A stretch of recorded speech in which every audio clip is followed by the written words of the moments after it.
Hey, what's up, guys? Hartman here. We got a lot of I don't know what this is. Best in show. I guess Underdog has a new tab. Uh, this is kind of interesting. I'm not sure exactly what this is, but sorry about that. That was a new tab. Didn't know what it was. But Underdog's got the lobby all stocked up. We'll probably be ripping quite a bit. Like we'll rip a couple different ones, maybe like one of each or one or two of a different one, something like that. But we'll be ripping mostly the Frenchie, Chihuahua, German Shepherd, Superflex. I'd also do the golden if people want to, but I'm not as into the golden like the all the money to first place for a $2 entry is kind of fun. So if people want to do it, I will do it. But not when I'm too worried about getting in. I'm really trying to max the Chihuahua and the German Shepherd Superflex. I really like this German Shepherd Superflex structure too. 2 out of 12, 2 out of 10, 2 out of 12. I really like those like 2 out of advanced weeks, take out some of that variant. So definitely trying to max this tournament. I'm quite a bit behind. I only have 2 in, and then the Chihuahua I got 10 in. So this one I'm pacing pretty good on, but the Superflex I'll have to catch up a little. And the Frenchie Marathon, I'll just rip a couple here and there. But I'll pop in, say what's up to you guys, and then we'll hop into the first draft. I think I'll probably start with a super flex, and then I did put a poll in the chat. So if you guys want to vote on what we do second, then go for it, and we'll do that second. But for the first one, I think I'm gonna rip the super flex because, like I was saying, I'm a little behind on it, and I want to kind of catch up on those first. W for Omega, let's go. Hey, what's up, Omega? Thanks for stopping by, bro. Who Hames, sup, fam? Hey, what's up, Who Hames? Oh, and if you don't know, well, Who Hames doing a stream later today. I'm gonna be on there with him later today. He's doing kind of a marathon stream, and I think Omega is gonna be on with him. I think tomorrow. So check out Who Hames if you don't know. He's doing a couple good streams in the next couple days, but he streams almost every day. Multiple formats, one Hartman. Hey, what's up, Jeff? Money, anything? Thanks for stopping by, bro. Appreciate it. Yep. Multiple formats, one brain. Hopefully I can switch between them, not get too caught up. But if you're focusing in on one, maybe you try to hop in that one with me. Maybe you get some EV off me. So might work out for you. Bazinga, yo. Hey, what's up, Bazinga? Thanks for stopping by, bro. Nice and blunt. What's good? Hey, what's good? Nice and blunt. Thanks for stopping by, bro. Appreciate it. GM. Hey, what's up, Charles? Thanks for stopping by. Appreciate it. Easy Rip. Thoughts on Cam Ward? I like Cam Ward. I'm pretty into taking a bet on the Giants. On the Giants. Sorry, on the Titans. I was saying Giants because I was about to say I like Dable going from the Giants to the Titans. I like the OC upgrade. I like the weapons upgrade. I'm a believer in Cam Ward. He was a decent deep passer. Like there were some concerns with his profile, but I think the team did a lot to improve. I think they brought in weapons, coaching upgrades. I'm pretty willing to buy in on Cam Ward. I think his price is super cheap too, so I'm pretty in on him. But all right, so we're gonna start with the super flex. I'll count it down quick. Um, I'm gonna enter on my phone just to make sure I don't get like location errored or anything like that. But so give me just 1 second. We'll enter on my phone. I will count it down. Um, and then that way I don't risk the location error. 'Cause I know I got it. I know I got it before. So right. All right. So we're gonna be entering the German Shepherd Superflex. I'm gonna enter on mobile. So I'm gonna enter it in 10, 9, 8, 7, 6, 5, 4, 3, 2, 1. All right, we're in. Waiting on 8. So if anyone wants to hop in the German Shepherd Superflex, go for it. I know not everyone loves the Superflex. Maybe the Chihuahua might be a little bit more popular, but this is the only one I'll put my finger really on the scale. If people are preferring the Chihuahuas, the marathons, we'll rip those the rest of the stream. But I did want to get in at least one Superflex. And like I was saying, this is probably the tournament that I like the structure the most that they dropped. I think the final size is pretty reasonable with a 124 seat final. Obviously, like entry fee, I think is pretty reasonable. $100 to max it. I believe that's what you get if you make the finals too. Yeah, $100 if you make the finals. So if you max it and you make it through, then you get your entry fee, or you get your total entries back. And then yeah, just really like the 2 out of 10, 2 out of 12, even better than like a 1 out of 5, 1 out of 6, just because it takes away some of that variance. So really happy seeing this structure, and I really enjoy Superflex. I think there's definitely like I believe that there's more edge to be had in a general super flex lobby than in like a normal draft lobby because most people in the normal drafts they know generally how to build, they know what they're doing, right? But in super flex, I think like people have a good understanding of it, and there are different ways you can go about it. But there are, I guess, in Superflex, you'll see a lot more dead teams in a regular lobby, right? Like you'll see dead teams in any lobby, like sometimes, but like I think in Superflex, it's a lot more common to see one or two teams where they're just like not really in the running. They just got left behind at a position way too hard. Where in normal drafts, I think people are like so used to the run, so used to everything. You know, you see it a little bit less often, right? But in Superflex, I just feel like there's maybe more edge to be had on the overall like field. And let's see who we got in here. So we got Who Hames at the 2. We got Rocco Jamaica at the 7. What's up, Rocco? Thanks for stopping by, bro. We got me at the 11. If anyone else got in, let me know. I don't think I recognize any of the other names, but if you're in here, let me know. Corey in the house. Hey, what's up, Corey? Thanks for stopping by, bro. Superflex a good time, great place for Shadur. Yeah, no, I agree. I like Shadur. I don't even mind doing like I'm like close to the turn in this one. You know, their ADPs are a little bit far apart, but I don't even mind trying to get like Watson and Shadur on the same team, something like that. But yeah, I'm definitely open to taking bets on Shadur, and sometimes like he'll fall too. Like sometimes people aren't really I don't know, like sometimes they'll let one of the Browns QBs fall. It's like the lobby kind of agrees that it's like a Watson lobby or a Shadur lobby, you know, kind of depending on the time it happened. But yeah, like I definitely don't mind grabbing Shadur in the super flex though. I will say I generally try to get my QBs pretty early.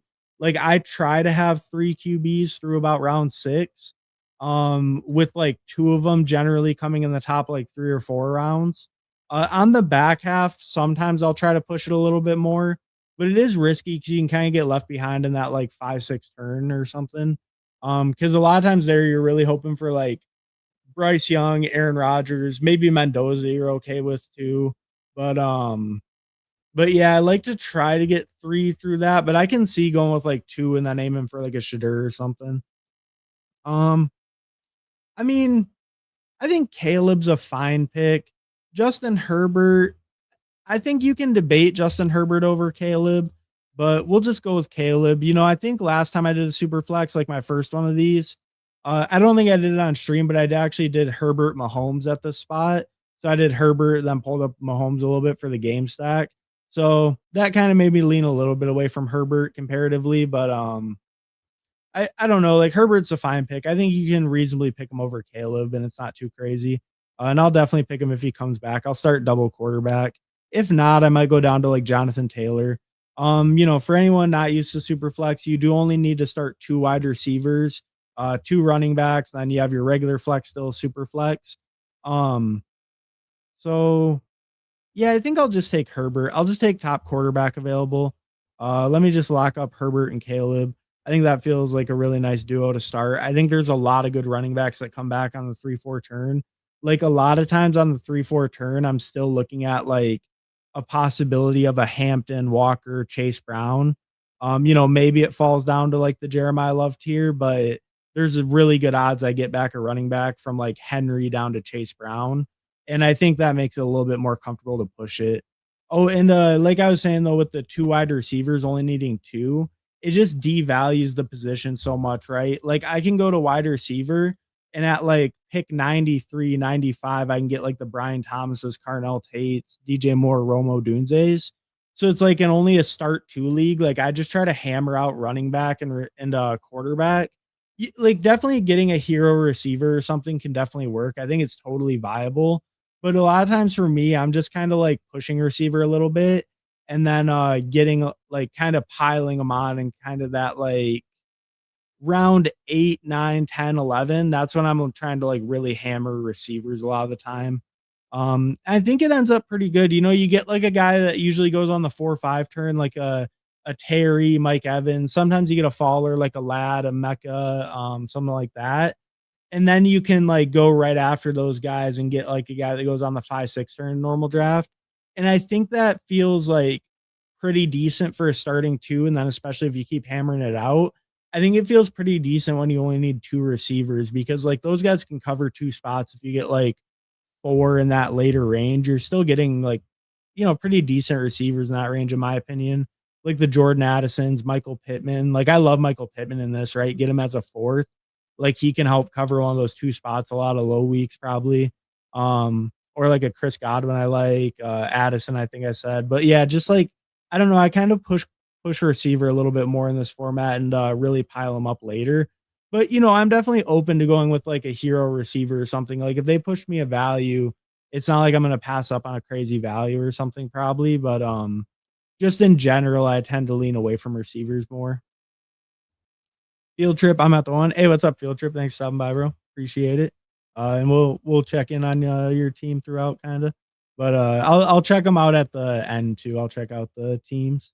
But, I like that start, pretty balanced. You had a good price on Jefferson too. Um, I think that's a great price on Jordan Love, actually. Uh, I think 3 straight quarterbacks is generally pretty bad, though. I do like that Jordan Love price, but it seems like this room's pushing quarterbacks a little bit. I think the only one I really would have considered is if they would have gave me Goff, I probably would have picked it for that game stack with Caleb, and that would have been an even bigger faller. But, Jordan Love's still there, though. Do I want Jordan Love or Achane? That's kinda tough for me. Or Chase Brown is good too. I think I'm just gonna go Jordan Love and shut it down. I think especially, like, this guy double tapping 2 kinda lower QBs. He had JSM, but I don't know why he did Malik Willis. I guess that's fine, um but yeah, I think I just go Jordan Love. I shut it down at quarterback. I think you can argue that this is, like, too heavy of capital at quarterback. We'll see how the build ends up panning out. But I think getting a decent faller on Jordan Love just kinda pushed me that way where, I wanted to just lock up that 3rd, right? They gave me a good price I couldn't refuse on Jordan Love. So, I think I take it because in my opinion, especially with, Malik Willis gone, I think there's a huge fall off at quarterback after Love and Shuck go off the board.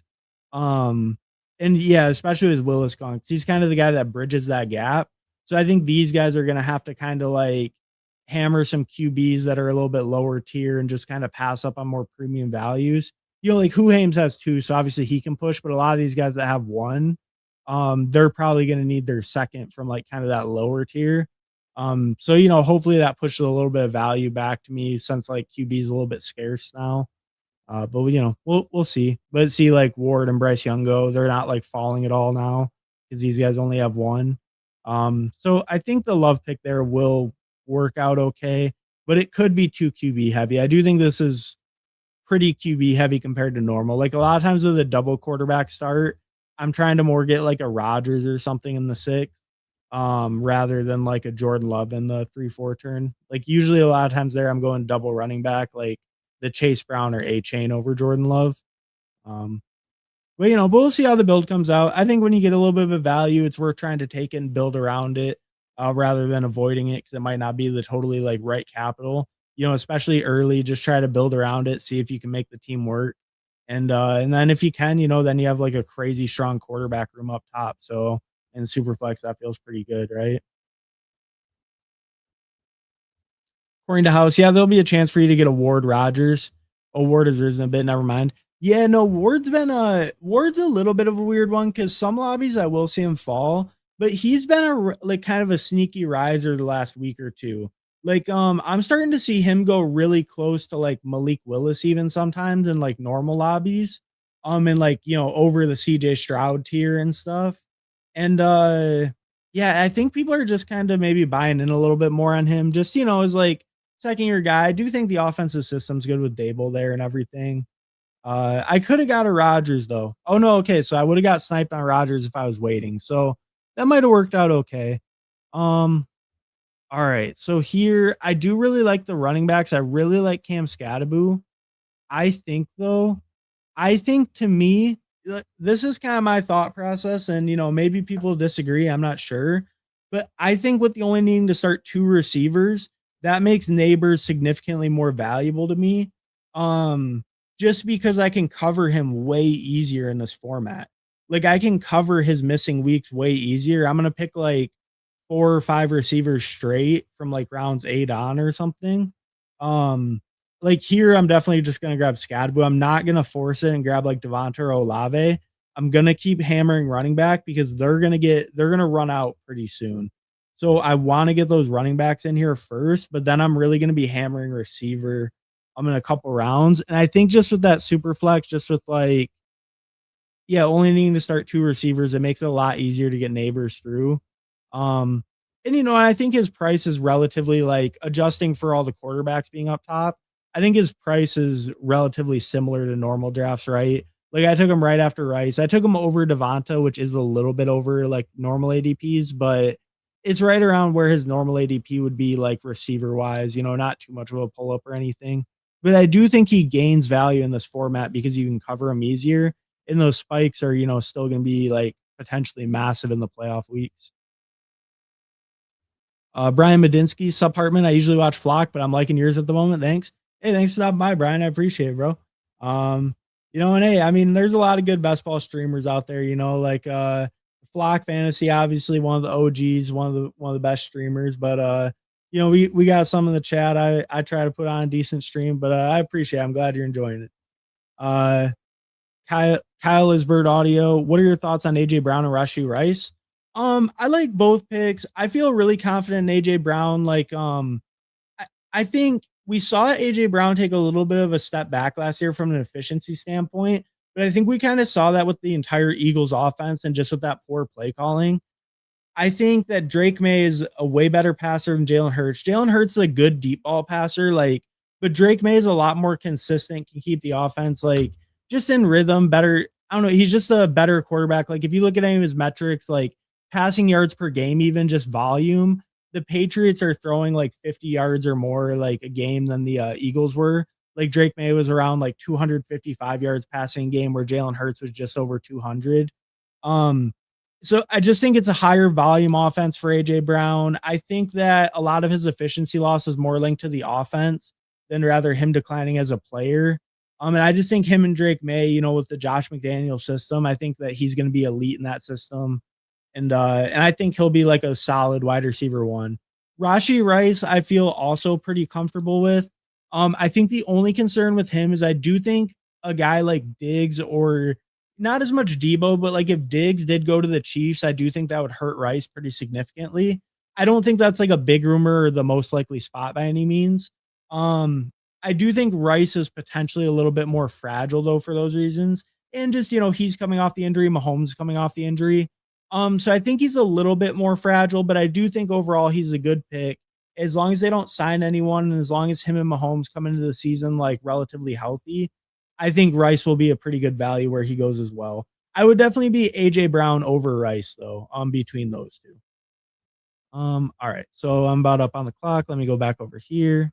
All right. So see, and this works out perfectly because like all the running backs kind of get pulled away from me, and now I can just kind of hammer receivers. Now, the unfortunate part is my running back room isn't going to be crazy strong. I would have liked to have a third running back by here, and that's kind of the downside taking that neighbors pick because I am still getting good wide receiver values. We'll go Burden. Usually I would be Terry over Burden, but with the Caleb stack, we'll go Burden over Terry. And I think that's fine. They're in a similar tier.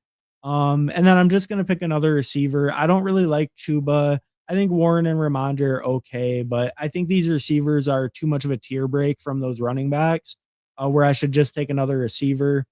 Jalen Waddle, it is the same buy as Luther Burden. I'm not super concerned about that. I could pull up Christian Watson a little. We'll go Waddle if it gets it in. I was just thinking because I have a lot of Green Bay options down the board, right? I can still get Kraft. I can still get Jaden Reed. I can still get Matthew Golden.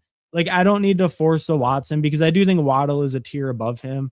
So I don't need to force the Watson. I can just go with Waddle and then try to get a Green Bay piece a little bit later. So I think that works on the turn. Get the stacked up Burden and then get Waddle, just kind of the top tier receiver. I think Devontae was also in consideration for me, but I do have a lot of them. So we decided to go with Waddle, get a little bit different. And then right now I'm rocking a 3-2-3-0. I have Caleb, Herbert, Jordan Love, Marion Hampton, Cam Scadaboo, and then Malik Neighbors, Luther Burden, Jalen Waddle. which feels decent. Running back is concerning me a little. It's starting to make me a little bit worried. So maybe we pivot back to running back here if we can get some decent options. But if not, maybe we try to just, rely on Scatterbo and Hampton and just really get some volume later. Try to stop at like six receivers, like really kind of hammer them in these next couple rounds. We'll see what comes back. All depends on that. Who aims all the projections are putting Ward over 3,600 yards, basically. Oh, okay, fair enough. Like the projections are coming out and they just look good for Ward. Yeah, no, I mean that makes sense to me. And just like I don't know, I think the hype's kind of building on some of the offensive pieces too. Like mainly Tate. I think a lot of people are liking Tate right now too, so that's helping with Ward, right? Um, but yeah, that makes sense. If the projections are liking them, then people put a lot of weight into that. Hey, Armin. Hey, what's up, Alley Lion? Thanks for stopping by, bro. Appreciate it. How's your Sunday going? I'm recovering from having maybe a few too many beers yesterday, but I'm recovering okay. We had the coffee this morning. I feel like the gears are turning now. Love Ward this year. Their wide receiver tight end room is stellar. Yeah, no, I agree. I have like a ton of Gunnar Helm. Like he's one of my highest owned, and I know like Bellinger's even a decent addition. Um, but yeah, like I'm pretty in. I don't have quite as much Cardinal Tate. My Wandale is definitely way lower than where I want it to be. I actually think Wandale is a pretty good pick. I'm surprised it's that low. The Tate, I could see getting closer to Field. I'm a little bit on the fence at his price because I like so many receivers on that turn. Love Tony Pollard's price. I like Cam Ward quite a bit. I could definitely see having more of him. But see, Gunnar Helm, 18%. Tajay even I got 8%. So I'm playing a lot of it through the running game and then Gunnar Helm with Ward. But I would like some more Ward and I wouldn't mind getting some more Tate. Definitely want more Wandale. So I could see some more Titan stacks in my future, even though I'm not like super underweight anyone other than Wandale. And he's one I like. Like I was saying, I'm surprised to see I'm underweight on him. All right. So I could pivot to running back here. I'm probably going double running back if I do that. Or do I want Jordan Tyson? I think I go double running back. I think they're just no one's gonna be left when it comes back to me. It's gonna be down to like I'd be lucky to get a Jacory or Jordan Mason. So I think I just double tap it here. I'll probably go Rashad White over Aaron Jones. Obviously we have those recent reports that Jordan Mason might be the lead back. That's unfortunate. Rashad White goes. Maybe I can just pivot to Jordan Tyson. There's not going to be much left at receiver or at running back. I mean, yeah, I can probably get by with Jordan Tyson. That's fine. I think it's enough upside to sway me away from my running back there. And I do have a decent top three. Like my top two are actually good. Brooks is obviously more of a question mark, but I like Brooks quite a bit. I feel like decently comfortable with him as my three. I wish I could have got a better four, but we'll see if any of them come back to me. Um, if not, like I said earlier, I'll just kind of volume out that running back room. I'm starting to kind of like my receiver room. Like I said, I only need to cover two spots. So got Burden, Waddle, and Tyson, hopefully all week one. We'll see if Tyson can even make it to week one, though. His hamstrings like to act up. But at least if Neighbors is out, I feel like I have some guys that can cover it, give me some decent weeks at least. So starting to feel a little bit better at receiver. Running back, still feeling a little thin. And a lot of that is that Jordan Love pick, right? That's kind of that Jordan Love pick where now I'm scrambling to try to cover running back and receiver together with the Love and Neighbors, right? Because it's like the Neighbors worries me a little with the injury, and the Love took like that was a lot of quarterback capital, right? Maybe a little bit too much, but like I was saying, the value I liked it too much. Um, so, but I think I'm building out of it okay. But as you can see, when you go with that much early quarterback capital, it definitely leaves you kind of scrambling to cover your actual skill positions. Um, yo, what's up, gangsta? You doing more drafts after this? Hey, what's up, Jay Shambo? Thanks for stopping by, bro. Yeah, no, I'm definitely doing more after this. I think I have a poll in the YouTube chat. I think I started it. So whatever wins the poll, we'll just draft that after this. So whatever you guys want to draft out, all those like new contests they drop, I'll probably be ripping like 3 or 4 drafts today, to be honest. So I'll be on for a little while. Streamers suck. Yeah, no, I agree. They're the worst. They're the worst. They don't know what the hell they're talking about. So I agree. I agree. Uh, no, but oh yeah, yeah, because that, yeah. I was gonna say, yeah, check out Nice and Blunt Who Hames if you don't know too. They stream pretty often, good content from both of them. I'll actually be on with Who Hames a little bit later today. So definitely some good content over there. And check out Best Ball On Call. He's been a little bit hidden in the streaming streets. He hasn't been on quite as much, but when he's on, it's high quality, right? You don't get it often, but when you get it, it's that high quality, that filet mignon. Last time I was watching your stream Friday night, the power went out, been out ever since. Oh damn. I'm sorry to hear that, Best Ball On Call. That's like, yeah, that's really unfortunate. I don't what happened? What happened? That's leaving it out that long. I think we go C-Rod here. Tyrone Tracy would be a consideration to kind of push around, but with Scadabo, I think I want to lock up C-Rod. I really don't like many of these other running backs. Keaton Mitchell, kind of same thing as Tracy. I already have the starter. So I think locking up C-Rod there made a ton of sense. I like Addison. I like Pittman. I like Mark Andrews too, but I think receiver is more important. Um, Gadsden. I wonder if this guy hates me or he loves Gadsden. He just took Gadsden like 20 picks out of ADP over Mark Andrews, and I'm sitting here with Justin Herbert. I wonder if he was just hating. That's crazy. Um, we opted for Addison over Pittman. I think that's right. It was a decent fall on Addison too. I like Pittman. I like Pittman more for the floor. I like Addison more for the spikes. But I think I have enough volume in here where it made sense to go with the spike guy. My guys maybe aren't the most consistent, but I hope I have enough that have like, high volume roles, good roles in their offense that I should be consistent enough to get through to neighbors coming back. Um, and then I can just have all guys that are like massive spike week potential behind him. I think all these guys fit that, right? Burden, Waddle, Tyson, Addison, they can all hit big plays. They're all, well, maybe not all been big touchdown guys. I don't know as much about Waddle, but like Jordan Addison's kind of the big touchdown guy. Burden can hit huge plays. Waddle can hit huge plays. Tyson can hopefully hit huge plays. So I think that makes sense. And I think it's enough volume now that I'm starting to feel pretty good at receiver. It's coming together okay. I think getting C-Rod and Addison there makes me feel quite a bit better with my rooms now. Tyreek back to KC feels right. I kind of agree. The only thing I wonder is if they're kind of like doing a more like retooling year. But I mean, they're probably still a playoff favorite. So it's like, yeah, I think it does make sense too. And then they can kind of slow roll and bring him back late in the year, save him for the playoff run kind of thing. I just wonder if they're going to try to like, I mean, they're going to try to win. They're always going to try to win, right? And their guys are getting older. They might try to push it, try to win one last time before they like fully rebuild. So yeah, no, and I think it makes sense too. Go back home, go back somewhere you can wait till the end of the year, play in the playoffs, play in November, maybe. Best ball and call. Maybe you need Herman again to bring you back. Yeah, no, maybe it went off last time I was on. Hopefully it comes back on while I'm on. That would be a great bit. But yeah, no, sorry to hear that, BBOC. Are you a true believer it's 5 o'clock somewhere? I mean, I am. I don't have a beer on me. I can I could be convinced to grab one. I could be convinced to grab one.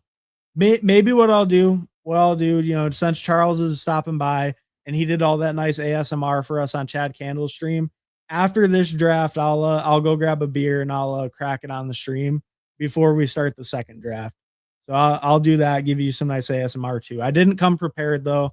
I didn't know Mr. Go Easy Cards would be stopping by, so I wasn't prepared. Um, are you doing another draft after this one, non-flex? Yeah, I will. I'll do like I said, I have a poll in the chat, so whatever one's the poll, I'll do next. But I'm imagining it's probably gonna be the Chihuahua. I haven't looked at the poll yet, but I'm assuming people probably want the Chihuahua, which I'm happy to do. I'm trying to max the Chihuahua and the Superflex, so doing either of these would be my preference too. The marathon I'm also cool with doing. I'm just probably not going to max it. It's a 150 max. It's going to close quick.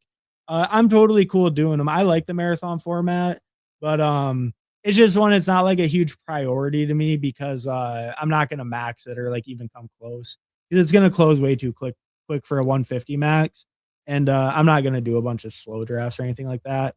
So here's kind of a point. I can look at Algier, which I don't mind. I do think it helps my running back room a decent amount, but I think actually a Jawan Johnson I feel like fits best.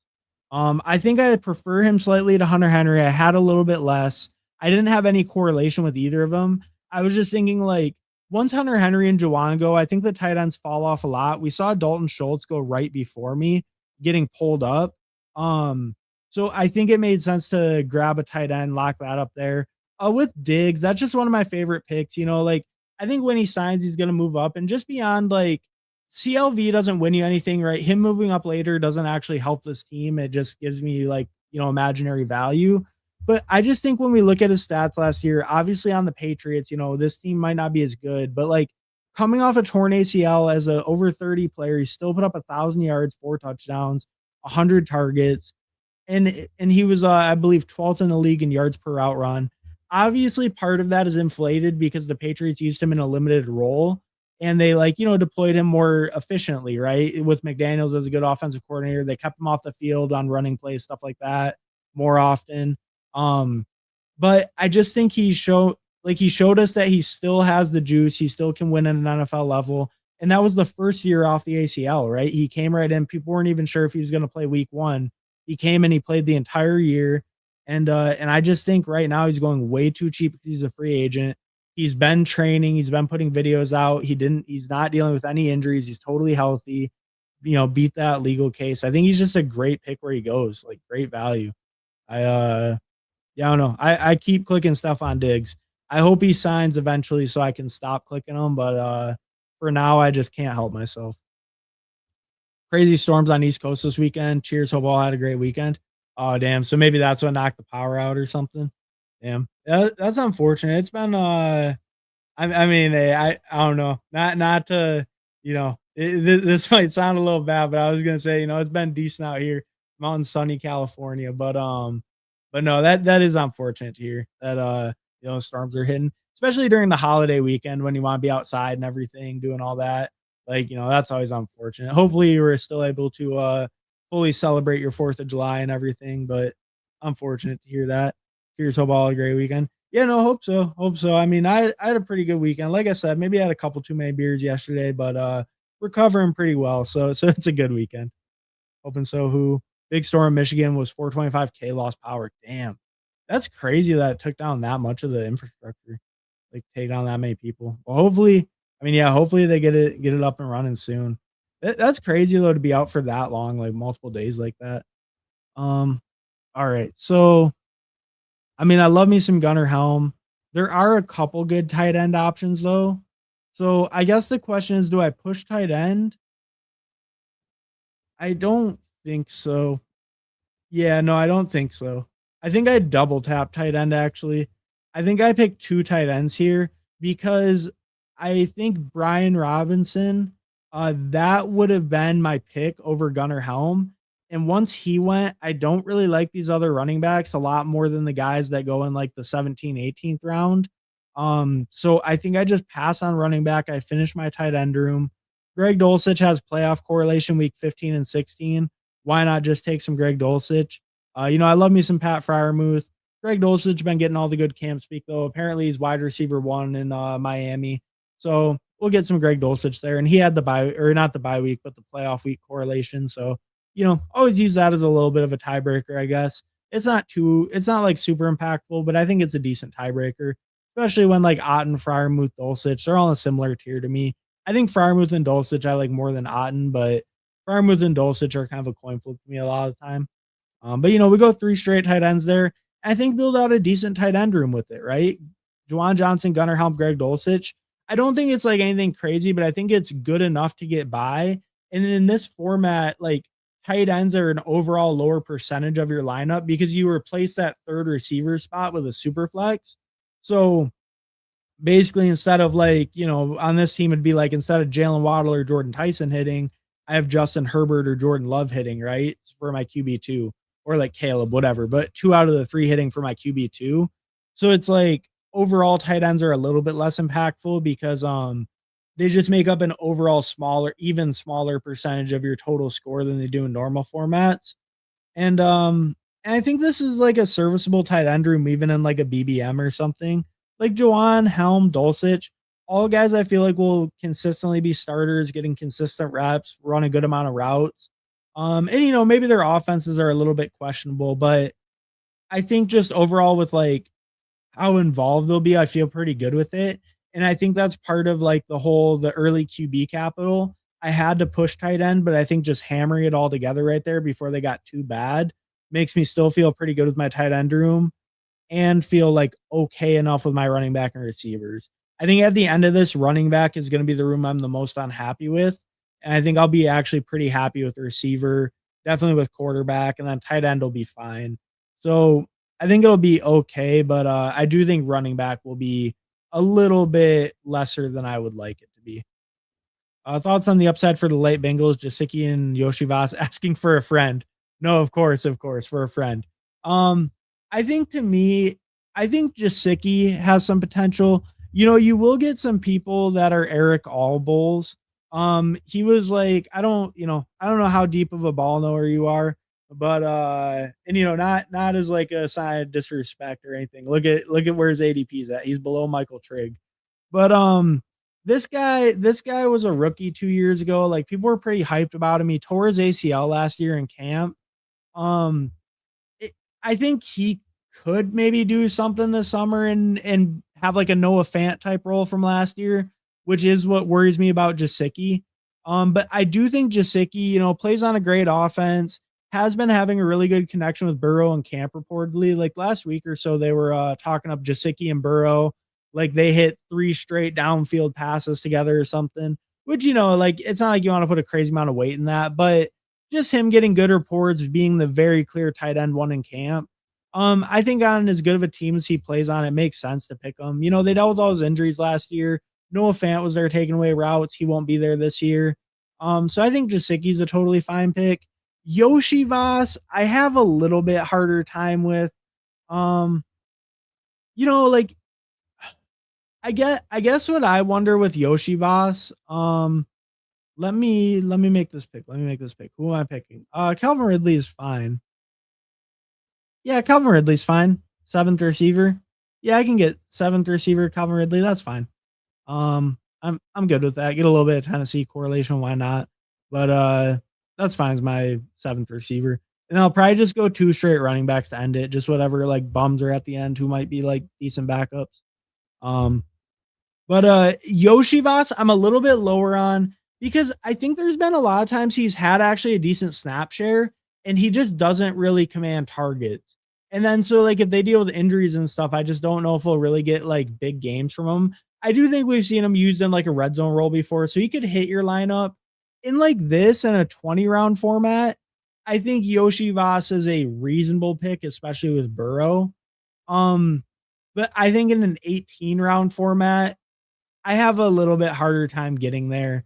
If your receivers are like weaker and you want like an eighth or something with Burrow, I think it's fine. But Yoshi Voss, I have a little bit harder time seeing the upside. I don't even know if an injury really gives him like huge upside, like we maybe hope it would. Like an injury to Higgins or Chase. I'm saying, I think like it would help, but I just I don't know if he would be like a real breakout or something from that, even in that offense.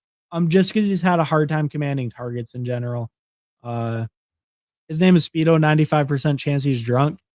His name is Speedo. 95% chance he's drunk. I will.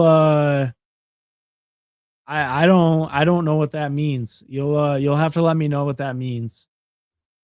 That must be a reference. I mean, or it's a go easy cards thing. Do it big, take a shot, LOL. Take a shot. Mike Rob, I'm in California. It's 9:40 in the morning. Like drinking a beer is already pushing. I'm not even a big drinker. I could take a shot though, but I don't know. We'll have to wait. We'll have to wait on that. Maybe I would be open to taking a shot on a little bit later stream or something, but I can crack a beer after this draft though. I will do that. I'll hold myself to that. Hey, what's up, Hulk Smash Potatoes? Thanks for stopping by, bro. Appreciate it. Cheers. Hell yeah. Hell yeah. Just a couple minutes and we'll be popping it. I got the Montuckies. Montucky. I don't know if you ever had that one before. It's a decent like light beer. I think you're more of a connoisseur. You might not you might think it's kind of too bland for someone like you, but for Go Easy Cards. But it's a pretty good like lager, just a light beer. Happy fourth. Oh yeah, happy fourth. Happy fourth. Hope you guys all had a good day. Got maybe ate some nice barbecue, drank a little bit too much. That was my plan. So, you know, got it in. Some crazy guy hogging tight end in this room. Is it you? Who aims with four? Four by Kenyon Sadiq. Kincaid, Fannin Pitts, Kincaid, Sadiq. I mean, I guess we'll see. I'll be looking at the team, so I mean, we'll see how it goes. Oh, I mean, Jaden Blue at the top ADP. Jaden Blue 20 picks past ADP, damn near. How could I pass something like that up? For anyone that doesn't know, I used to be a Jaden Blue slappy. I thought I was better now, but some people started hyping up a little bit, so we started taking them a little bit, especially in the old super flex formats. I'm when it gets down to 20 rounds, I don't mind taking me some Jaden Blue. I wouldn't mind Jordan James or James Conner. Like I was saying, I think RB is the weakest. I think receiver could be reasonable. Like Tank Dell at pick 230.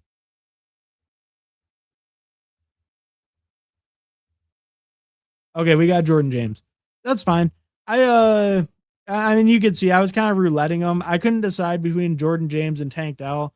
I think the running back was the right call. My running back room, I think, doesn't look bad up top. Like, it might not look like it needs 7, but I think only needing to start 2 receivers, this is plenty at receiver.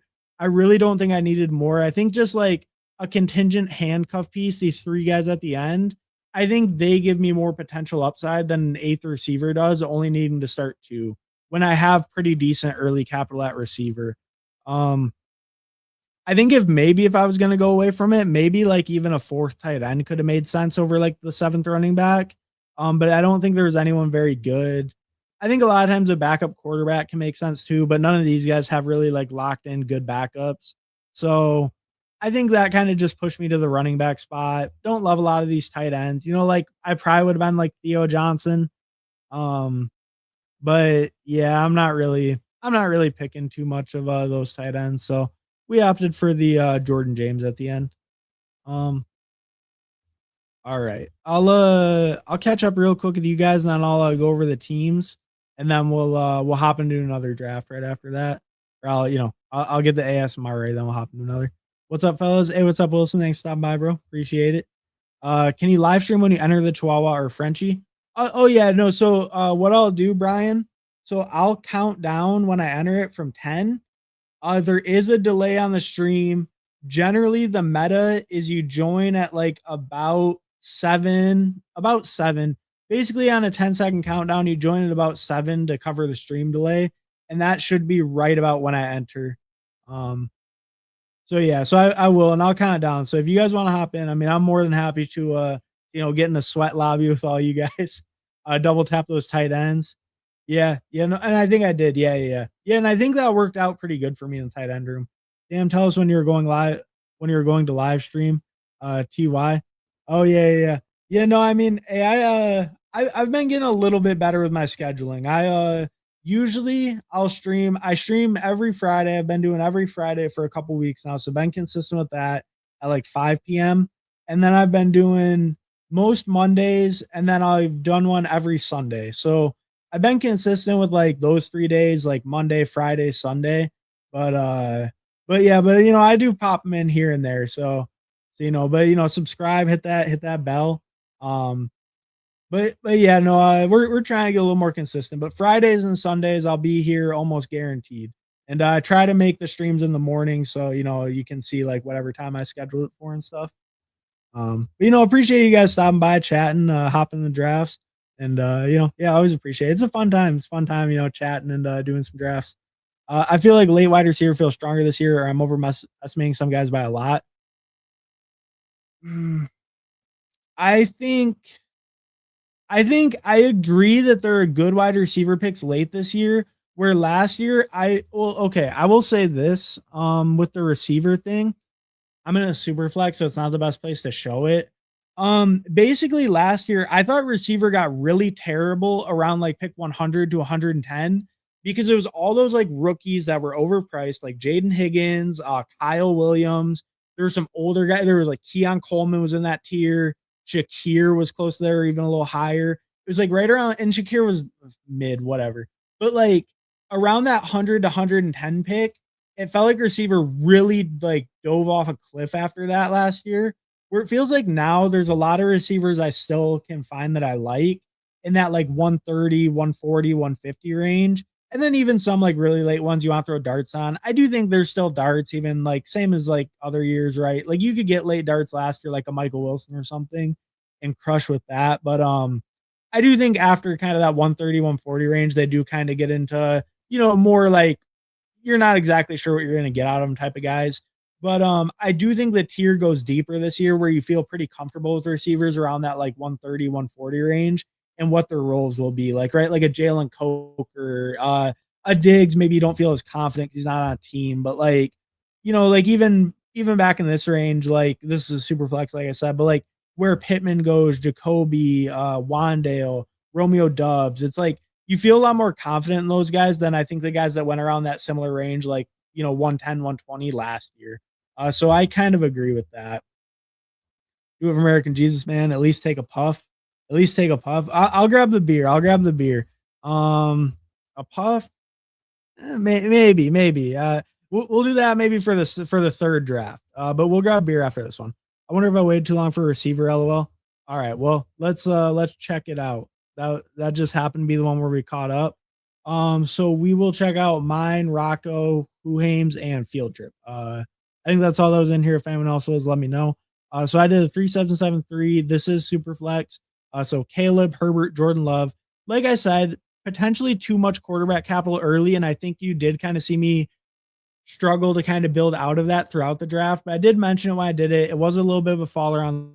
I still like love this quarterback room, right? It's a super strong quarterback room and a super flex. All different bye weeks. So really happy with that. Wouldn't even mind throwing on a fourth way at the end if there was a backup I like a Justin Fields, a Joe Flacco, Mac Jones, Anthony Richardson, even. Like if you wanted to throw on a fourth guy even on this, I think it's cool. But I think with this strong of QB room, made sense stopping at 3. Then we went Hampton, Cam Scadabo, Jonathan Brooks, Chris Rodriguez, Braylon Allen, Jaden Blue, Jordan James. Like I was saying, running back feels a little bit shaky. Hampton and Scadabo, if both are healthy, both are starting, I think I can feel pretty comfortable with my top 2. Brooks is kind of more the question mark. I'm pretty in on Brooks, but I do think he'll be a little bit of a slow starter.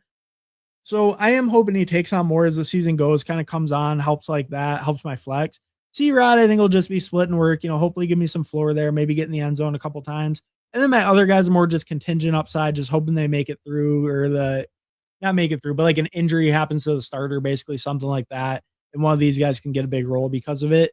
I think my running back room is okay with my top 2 guys, but it does feel a little bit on the weaker side, especially in Superflex, where, like I said, I would like to have a stronger running back room by, a pretty significant amount compared to normal drafts, I believe. All right. And then our receiver, we want Malik Neighbors, Luther Burden, Jalen Waddle, Jordan Tyson, Jordan Addison, Stephon Diggs, Calvin Ridley. I think that's a really good receiver room, actually, for needing, and especially when you consider the only needing to start 2 receivers thing. I think this is a really solid receiver room. I think, even my top 4, that's really strong. Even if you're worried about Neighbors, it's like still got Addison and Diggs as my 5th and 6th. I think that's really strong for a receiver room and super flex. And then Juwan, Gunnar Helm, Greg Dulcich. I think that's a serviceable tight end room. Totally fine to get me by. Nothing great, nothing flashy, but I think it's totally good to get me by. So overall, kind of like I was thinking this build would turn out. Running back has me feeling a little bit questionable. Need kind of Brooks or C-Rod to kind of take over their backfield or just like have a big role in their backfield, or just Scadbo and Hampton to kind of carry me. So kind of need some of those guys to pan out or hit better outcomes, but overall I think the team's okay. Well, like I've been kind of harping on the Jordan Love pick over a running back. I can feel it at the end of this build, right? So that is kind of the downside of that. But my quarterback room is insane. So, you give and you take a little bit. All right, so we'll just start with the 101, then we'll move back. So Field Trip goes 4862, Brock Purdy, Tua, Kirk, Cade Klubnik. I think I think he got left behind a little bit too much. I just worry a lot where none of your three guys below Purdy are guaranteed to start all year. I do like Tua quite a bit, and I don't mind Tua as like a third QB and even stopping at third QB Tua. But as your second, and with Kirk and Cade Klubnik there, I mean, I do like how you kind of did it, right? You threw in the rookie who should take over maybe later. I mean, maybe not should take over, but has a chance to take over later in the year. And then you get kind of the two guys expected to start week one. Tua has that chance to really start all year, even, right? I don't think Kirk really does. Maybe he does, but that'd be pretty shocking. Um, so I think quarterback, you maybe pushed it a little bit too much after Brock Purdy, but it can get you by, especially if Tua is starting all year. But let's see how the skill positions look. I'm sure we'll see where the other picks went. Jahmyr Gibbs, Ramondre, Ja'Cory Cross-Merritt, Keaton Mitchell, Sean Tucker, Ray Davis, Demond Claiborne. Really leaned into that hero Gibbs. Ramondre RB2 is like okay. JCM RB3 is okay as well. Keaton RB4, it's fine. You did some more volume later too. Got 8. I think you maybe pushed it a little bit too much, but you are really, you took Gibbs at the 101. So it's one of those things where you're really relying on him to be the bell cow. And so let me see. Your receivers are insane, right? They have to be. Jefferson, AJ Brown, Drake London, Brian Thomas, Jaden Reed, Trey Harris, and elite tight end, Colston Loveland, AJ Barner. Yeah. Okay. So you have a really strong tight end. Your receivers are super strong. So you're planning on flexing a receiver every single week, right? That's the goal here. So you only need 2 spots out of running back. Gibbs is obviously taking one of them every week except for week 6. I think I think you're probably okay then because your receivers are really strong. Elite tight end I like.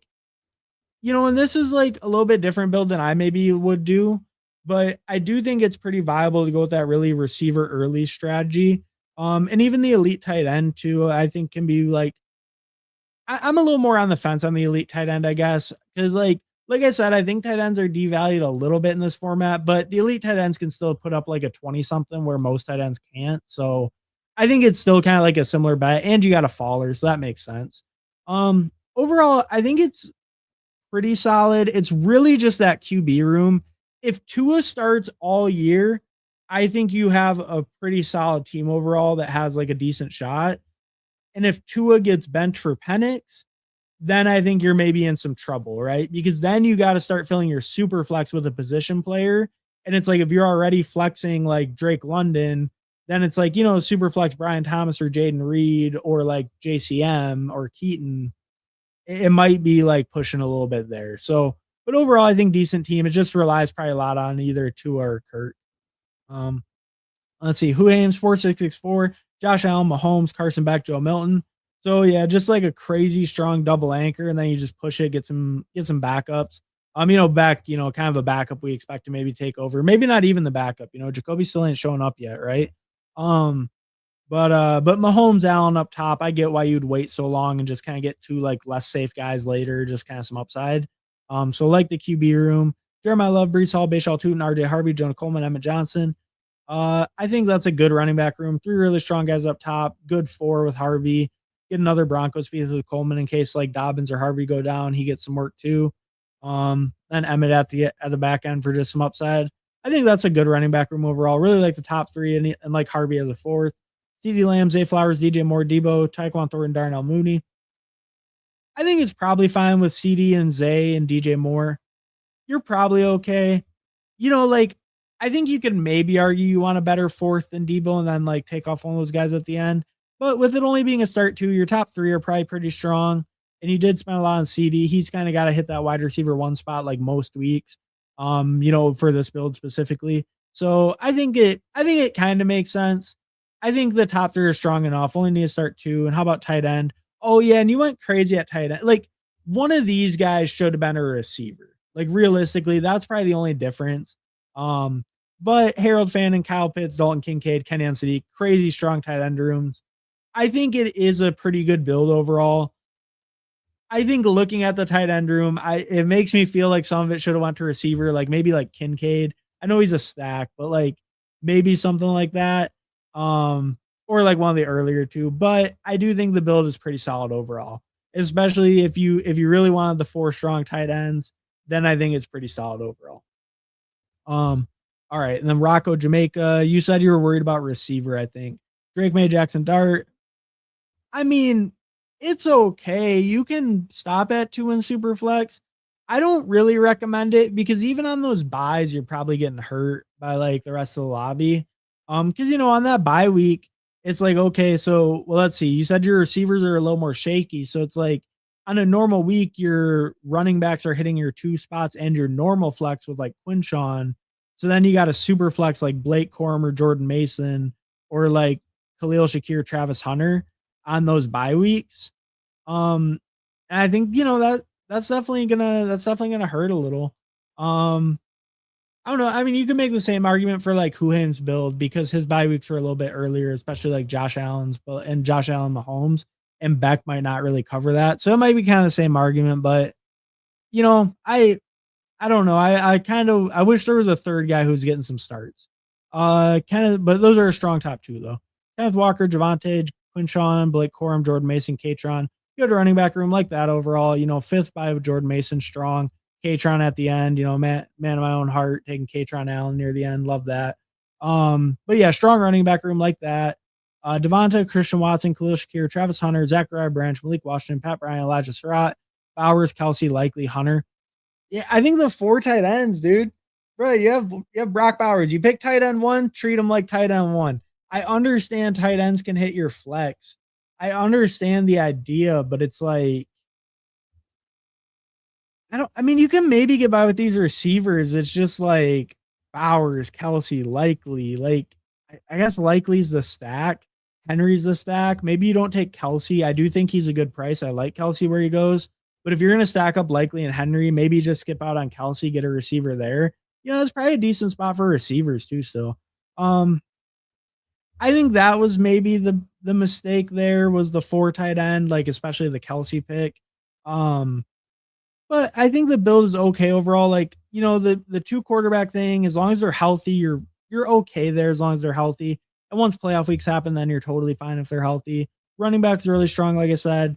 Receiver, it's okay. And you got Shakir, he can help cover some floor. A lot of swings late. It is a little scary for the floor of it, even only needing 2 though. And then tight end's crazy, so you might even flex a tight end a lot of weeks. I think it's okay. I think it's okay. The tight end capital, takes away from some of the other positions, though, I believe. All right. All right. Now that we've got through those, didn't take one. Which underdog draft are you doing now? Good question, Brian. We will look at the YouTube poll and then tell you. It's whatever's winning the YouTube poll. So I'm gonna check it right now on my phone, and then we'll hop in that. Um, Ooh, what do I want to vote for? I'll vote for the golden since I don't think anyone else did. Okay, people want the Chihuahua. And I was correct. Almost no one voted for the golden. So that was a good vote by me. All right. So we will be doing a Chihuahua. I'm going to enter it on my phone. I will count it down though. So just that way, like sometimes you get the location error and stuff on computer. But I will count it down before I enter. Oh, I said I was gonna grab a beer. So what I'm gonna do, I will grab a beer, and then we will enter and I'll count it down. But I'll be back in like 1 or 2 minutes, and then we'll be getting right into the Chihuahua. We'll do the little ASMR beer crack, and then we'll be ripping the draft. So I'll be right back, and then we'll do that. Brady.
All right, we back. We're back. We got the Montucky cold snack. These are fire. I like these a lot. All right, so let's hop in first, or I don't know. Let's give you the ASMR first, and then I'll do a countdown. We'll hop into this Chihuahua. Oh, there we go. Refreshing, refreshing at 10 a.m. in the morning. But shout out Charles. He was doing it even earlier. He was ripping them heavy, so had to crack one open for him. All right, so let's do the Chihuahua. I'm gonna enter in my phone in 10, 9, 8, 7, 6, 5, 4, 3, 2, 1. We're in. Waiting on 7 in the Chihuahua. Uh, let me refresh it.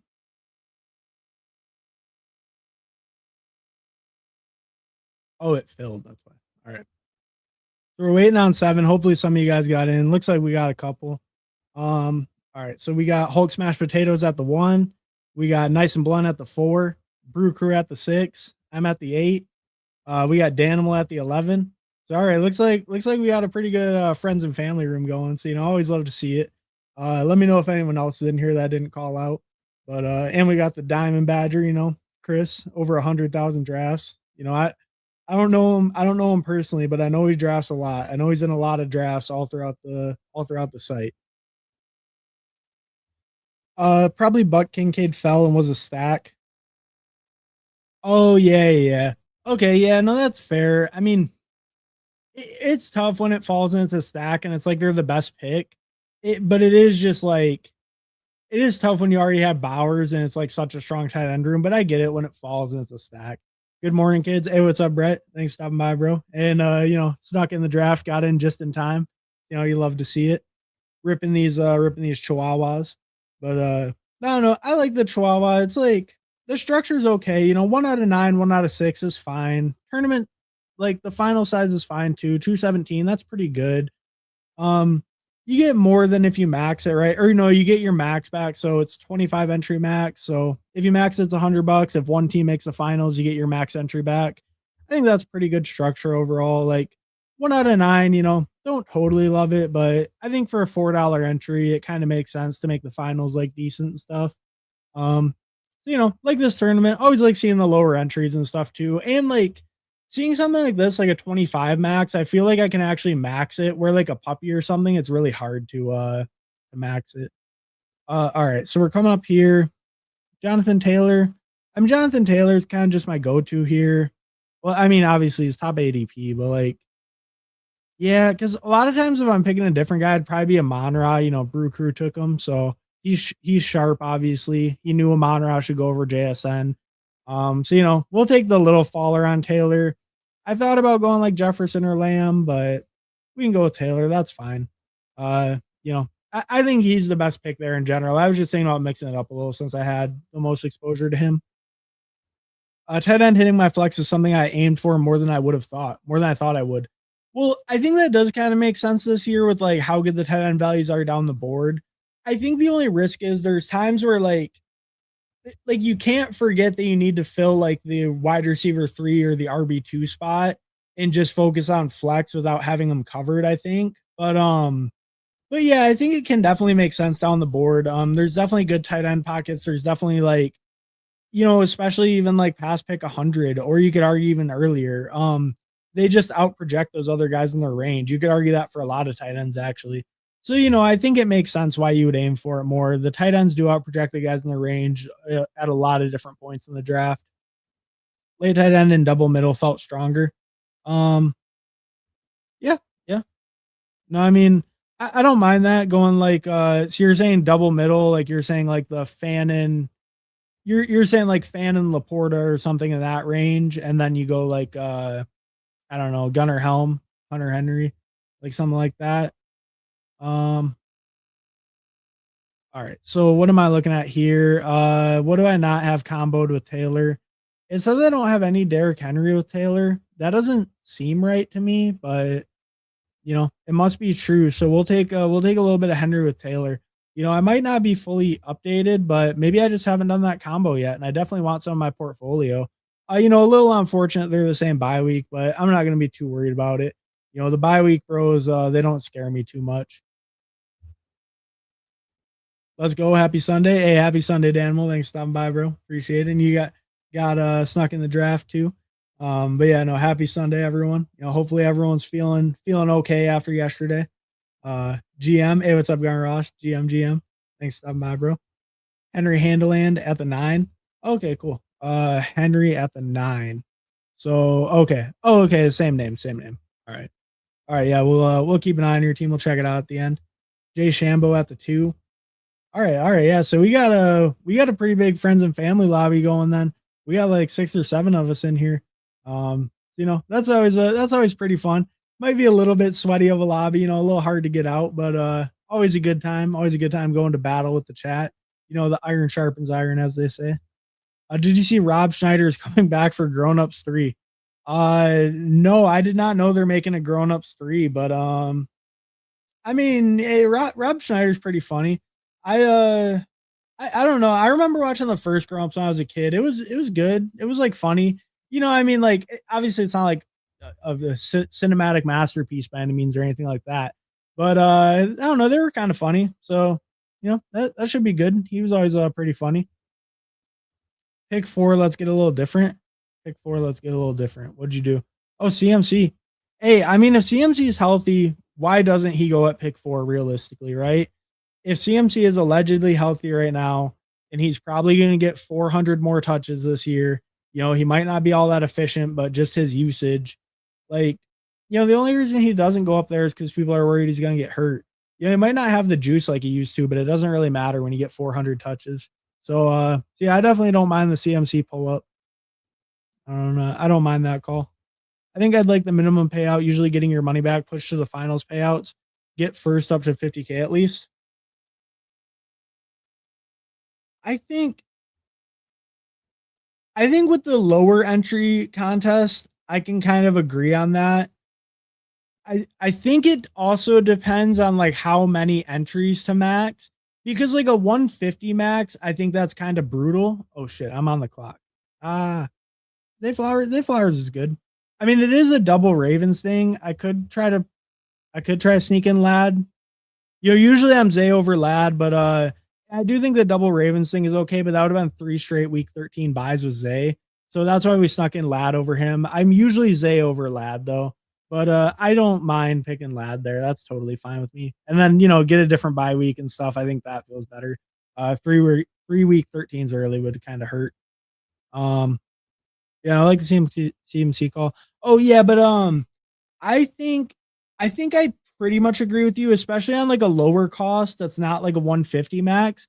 I think the downside of like if it was a puppy or something, let's say, would be it would just be like it would be such a bankroll killer, right? Where this, I guess, like if it didn't have the min cash payouts in the first round, it could be, but like for the majority, it's not a huge part of your bankroll, even if you max this tournament, right? Or maybe if you max it, it is, but yeah, no, I think I can kind of agree, especially on lower cost, like lower max entries. I really don't mind them pushing it more into the finals. Um, and then yeah, especially that thing too, because sometimes the finals can feel a little bit underwhelming. Like even if you do get there and you make it, it's like, what are you even trying to win? Is it worth doing like 25 drafts and taking the time to do them to try to like max it and stuff when like the top prize isn't maybe enough to entice you? So I can totally get that point of view. And I think in a tournament like this, that can really make sense to go with that like lower min prize. That's another week 13. Should I stock up on my Luther Burden? Yeah, let's stock up on a little Luther Burden. I'm way underweight. I wouldn't mind getting some more of them. The Garrett Wilson was another week 13. I do like Josh Jacobs, but I've been doing a lot of builds where I do like 3 running backs in my first 4 picks. And I think that's a fine strategy. And I think they build out pretty well most of the time. But like I don't know. I'd like to do a little bit different than that. And I do kind of want to lean into that double anchor more often. I think I'm a little bit bad about that sometimes, like not leaning into my double anchor when I spent so much early capital. Like if these guys are healthy, realistically, like I barely even need a decent RB3, right? If they're both healthy, Henry and Taylor, it's only week 13, it's going to hurt a lot. But like other than that, I should be good if they're both healthy. So it's like I think I could maybe be a little bit better some drafts, like pushing a little harder. It is tough though because running back really falls apart after pick like 130 or so. I think it really nosedives after that. Like you're just getting guys who are so contingent or just won't have a valuable role. Um, but yeah, I don't know. That was just kind of my thought process going away from the Josh Jacobs pick. A lot of times there I'm picking Jacobs. That was why I was kind of saying all that. A lot of times there I'm picking Jacobs. Um, I got to work 12 hours yesterday. Damn, see that's crazy. I was shocked by because I know like yeah, I don't know. I heard that from a few people that they had to work yesterday, and like I don't know. It's just surprising me on a Saturday. I guess you work on a golf course though, right, Brett? So that's probably like your busiest day or super busy day, right? So I guess it kind of makes sense with what your job is. But like yeah, I guess I was just surprised because like it's one of those ones you don't think about, but like people who do work on Saturdays, like a lot of them are probably like in like some kind of like like a service industry, right? And like 4th of July, you don't really they don't really close anything for it. So so yeah, I guess it was one of those things I didn't really think about, but yeah, I guess there were a decent amount of people who had to work. Yeah, since max 25 at $4, not a big deal. Yeah. Yeah, no, so I mean, I can definitely see you like what you were saying. That might be nicer and kind of get more people interested in the tourney if it had a higher top payout. Because what is it? Is it 20 for this? 30? 30 up top, and then 20 for second though is pretty good. Sometimes they do a steeper like drop off than that. Um, but yeah, I don't mind that calling this. It could be a little bit better payout. I was just saying I do want to lean more into my running back builds, but I do also love me some Bashal Tootin. So that puts me in a tough spot. I think we'll stick to our guns. We'll go Christian Watson over DJ Moore. We'll get a different bye week in there. I said the bye week bros don't scare me, but I was a little bit lower on Watson than DJ Moore anyways. So we'll go Watson over DJ Moore. I think a lot of times I'm taking DJ Moore. A lot of times there I'm taking Tootin, but I also kind of just went off on a whole point about leaning into my double anchor. So it would have looked kind of silly if I took Tootin. So that's what pushed me away from him there. Um, aren't you worried about Rome being number one in Chicago? Oh yeah, no. I mean, hey. This is one draft. I have 14% Rome. We can see. I wonder where my Bears are at as a whole. Bears. So I have 3% Luther Burden, a little bit more now. I have almost 10% Loveland, 9.5 basically, 11% Swift, 14% Rome, and 11% Caleb. I could see the Caleb coming down slightly. I think the Rome I'm pretty happy with. The Swift I'm pretty happy with. The Loveland I'm fine with as well. Monaghan I'm a little bit lower on. I'm not a huge Monaghan fan. I take more like Blake Corum in that range, more J.K. Dobbins, more Rico Dowdle. Not taking much Monaghan because I like the other running backs around him more. But the other guys I'm pretty open to. Like Burden's my lowest one of the other than Monaghan. Burden's my lowest one. Um, what do I want to do here? I mean, Jordan Tyson's fine. I'm not a Parker Washington guy. I like Marvin Harrison. We'll just go Jordan Tyson. I like Jordan Tyson quite a bit. I think he's been falling a little bit. He's dealing with the hamstring injury, but first round pick, super high pick. I've said it a few times, but I really do like buying into that Kellen Moore high pace offense. I think Shuck looked pretty good last year. He didn't throw a ton of touchdowns, but he had some pretty high yardage games. Obviously, you're putting a little bit of, or quite a bit of faith in Shuck, kind of, continuing his progression and improving at the NFL level and improving in that system. But I do believe in the coordinator. I do believe in the talent. And Tyson was a high draft pick in the first round. He has a lot of potential coming out of college. Like you could even argue he maybe went a little bit later because, maybe not later in the draft, but maybe his stock isn't quite as high because he dealt with injuries in college. How much can he beat that in the NFL? We'll see. But if he's healthy, I do think he's a pretty good price where he goes. AMC, I like Birdman, but his ADP is expensive. I agree with that. I do like, I like Burden too. Like, I would pick so much more Burden if he just went, like, early 5th. Or like a lot of times I take Mike Evans, I like Waddle, I like Terry, I like Devontae. Like, it's hard to take Burden with all those guys usually on the board. Usually Garrett Wilson's not on the board. That was more the bye week thing I was avoiding. But but yeah, it's hard with, like, for me, Evans, Waddle, Terry, and Devontae usually on the board. If he just went like, half a round or a round later, I probably have way more Burden. But his price does make it a little bit tough. Uh so I'm definitely with you on that one. Roma's probably better value than Burden. I agree. I think I view it very similar to that, where like I can really see the case for Burden being the wide receiver one, but it just feels like the value difference is pretty significant, even if it's only like 15 picks or whatever. It's like the tier drop off of the players around them is significant. And like if you need a running back where Burden goes too, right? Like you can get almost any of those running backs that go on the 4 or 5 turn. Where if you, where Rome goes, it's like Jadarian Price might be on the board, and that might be your only option. And other than that, you might not have any other options. So I agree. I like Rome's value quite a bit more. I do think it's pretty significant. Rome wasn't built in a day. This is the year. Hell yeah, Boofy. Hell yeah. I'm kind of with you. I'm kind of with you. I was a big Rome guy last year. Started out super hot, and then he picked up those injuries. It is a little scary that like he never like reestablished as a true one later in the year, but he was dealing with a lot of injuries. I think, when you look at early season, like how much he came on and just how big of a red zone target he was for Caleb, I think it makes me feel pretty good about his overall role in that offense. And I really do want piece of that Bears team. Caleb didn't throw for 4K last year, right? And like his passing is a little bit questionable at times, but I do think they'll just be a super high scoring offense. And I think Rome has a chance to be like a really big piece of that red zone offense. And that's a part of the reason I like him so much too. Oops. Justin Herbert over Jalen Hurts. That's fine. I mean, I have Lad.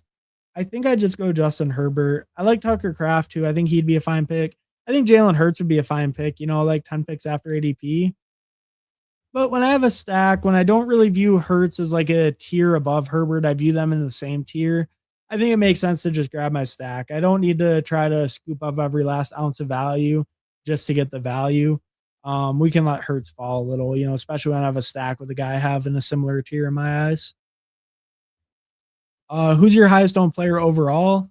We can look real quick. Probably it's probably Stephon Diggs. If I had to guess, it's probably either Stephon Diggs or Katron Allen. But I'll look real quick. How many picks away am I? We can switch over here real quick. I'll just show my exposures. So I have Diggs up top at 28%. So this is post draft 146 teams. So Diggs at 28, Katron at 27, Strange at 22, Gunnar Helm at 19, Rogers at 19, Elijah Surratt at 17. That's kind of going down. I just kind of default him a lot because I liked him pre-draft, but I could see that going down more. Pollard at 17, Walker at 17, Pat Fryermuth at 17, Debo at about 16. And then we're on the clock, so we'll come back over here. But those are my top exposures for post draft. I don't mind Harvey or Corum. I don't think I really need a receiver here. I think I need a running back more. I think this is kind of the time to get back in. We'll let it go Harvey. I think I like Corum maybe a little bit more than Harvey, but I think it's because I don't feel as comfortable with Harvey's like floor. I think Corum will actually give me some solid floor. But I think with that strong double anchor, like I was saying, let me just shoot for the moon with Harvey. Dobbins never made it through a season. When he went down last year, Harvey was a monster. It might happen again. So I think let's throw Harvey on here over Corum, even if I maybe lean Corum. It's a tough call between the two, though. Okay, yeah. So we showed that. Nice, you are on the right side. Burden people are nuts. Yeah, no, I don't. It's like I can see the case and I can see the reason why people are so in. It just worries me. Like, I guess it just worries me when all those guys could be like super talented, right? Like that, just too many mouths to feed to really pay off that ADP at some point. Um, it's like because I think Rome is good, and I think Loveland could be one of the best tight ends in the NFL. It's like even if Burden is the best receiver, that might still just be kind of cap. Obviously, DJ Moore goes. There's targets to go around, but But yeah, I think Rome is just the one that's the most palatable if you want to buy in on the Bears. And then Loveland to me feels pretty good because like, he just dominated so hard down the stretch last year, right? Like his target share in the playoffs and near the end of the year was just insane for Loveland. Um, Obviously, maybe Komet being healthy takes a little away, but probably not meaningful to be honest. They probably just run more 12 if they want Komet on the field. Um, so yeah, like I really like Loveland and Rome more playing it through them. I am kind of a little bit anti-elite tight end guy, so I don't get too over my skis on Loveland, but he seems like the most clear and he really took over as the season went last year. Burden had some huge games too though, so I could see it being any of them realistically. Rome's been dropping below BTJ and Tyson in some of my drafts this weekend. The foot worries me, but I can't help but scoop him up there. Yeah, no, I agree. I've seen that in quite a few where you'll get Rome into the sixth. I've been seeing that a few times, and I'm the same way. I can't really pass on him if he falls. I take him a lot of times on that 5-6 turn. I think to me, it goes like DJ Moore is probably my top guy in this turn, then Christian Watson, then it's probably eh, Rome or Tate, I think would be my considerations. And then I think like BTJ, Tyson, and Marvin Harrison are kind of in like that next tier to me. Um, Michael Pittman or Jonathan Brooks. Yeah, I probably need a receiver more. So we'll go Pittman.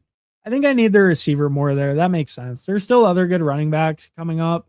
I might want to get in at quarterback though, so I might take Jordan Love or something. Um, do I want to get in on quarterback or do I want to wait and see if I get Tyler Shuck? I guess I should see where Olave went first. That might help me figure it out. So Olave went to the guy right before me, so he's probably not going to give me back Shuck. So I might want to take Jordan Love at this next turn because that's my only other real quarterback out coming up. Obviously, I have Rodgers late if I want him. Um, but it might be a time to take Jordan Love right here if he makes it to me.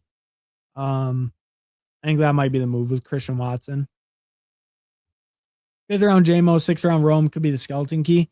It could be. Hey, I mean, that'd be a nice yeah, I mean, that'd be a nice playoff stack, right? To get in the sixth round. And that can happen now. JMO, sometimes falls a little bit in the fifth. So that might be the stack you need. It very well could, and it wouldn't be very high owned either. Um, I think it's just gonna be Jordan Love. My only other real consideration is Rashad White if I want the fourth running back. I think the fourth running back would be good, but I do think locking up that second QB makes more sense. That's a strong enough second QB with Jordan Love to stop at 2 if I want as well. So I think that makes more sense for this build. I do like Rashad White. I do kind of like Aaron Jones. I know the beat reports on him like this week weren't great. They were saying Jordan Mason kind of might be looking like more the clear RB1 in the backfield, with Jones being more change of pace. That was what one of the big beat reporters was saying this week. But I do still like Rashad White and Aaron Jones. I think though quarterbacks, I just probably won't have a good quarterback option coming back. We saw Shuck go before me even. So the quarterbacks were starting to get a little thin. I think it made sense to grab my second one, pair him up with Watson. Um, Value Hound dog. Yeah, no, I mean I love the Value Hound and I love the Value Hounded. Do you have a lot of Daniels Diggs teams? Probably. How would I look? How would I look at that? I can check in just a second. I can check with a different site how many combos I have. Um it'll take me a second though, but I can do it like while I'm drafting, then I can pull it up. Um so okay, so let's go to where am I at on the board? Sorry. Let me go back to the board. Um But yeah, I can actually I can show this one site. It's a way to like look through your portfolio and stuff. It's pretty cool. Like give me just 1 second. Sorry. Uh all right. All right, we'll go back to the draft. Sorry about that. I'm getting my exposure. I'm gonna upload it to that other site and then we can see because now that you mentioned it, I'm kind of curious. What are my biggest Stephon Diggs combos? I'm slightly curious. All right, got the exposures, upload CSV. Um, All right. All right. Sorry about that. All right, cool. We're back. We're back. All right, I got it set up. So we'll take a look at that in a minute or two. Maybe after this turn, we can take a quick look, see who I have paired up with Stefan Diggs. Um, all right. I think Kincaid here would be good. The running backs are kind of weak. Tyrone Tracy's not bad. Keaton's not bad. I think Tyrone Tracy and Keaton aren't bad. I think we hope that one of them comes back. If they don't, not too big of a deal. I think my running backs are strong enough. I wanted to get back in at tight end. Kincaid's been getting a lot of bullish reports lately. You know, his knee's finally healthy. He's finally cured. And if he is finally healthy, then he was like the best tight end in the league last year in yards per route run. He's never going to be a 80, 90% route or like snap share guy. But if he can get up to a 60, 65% snap share, something like that, being healthy, then I think he goes way too cheap. And all the reports lately have been great about Kincaid. I definitely want to buy in on him. And I think he is a guy who could move up if in training camp and stuff he is healthy and is playing a lot and everything. Can you just add Diggs Daniels to the combo tool? I don't think so because they're not on my team. I can check. Okay, wait. Who do I want here? Ooh, this is tough. This is tough. Do I just pull up Woody? They got me in a little bit of a pickle. I think I pull up Woody.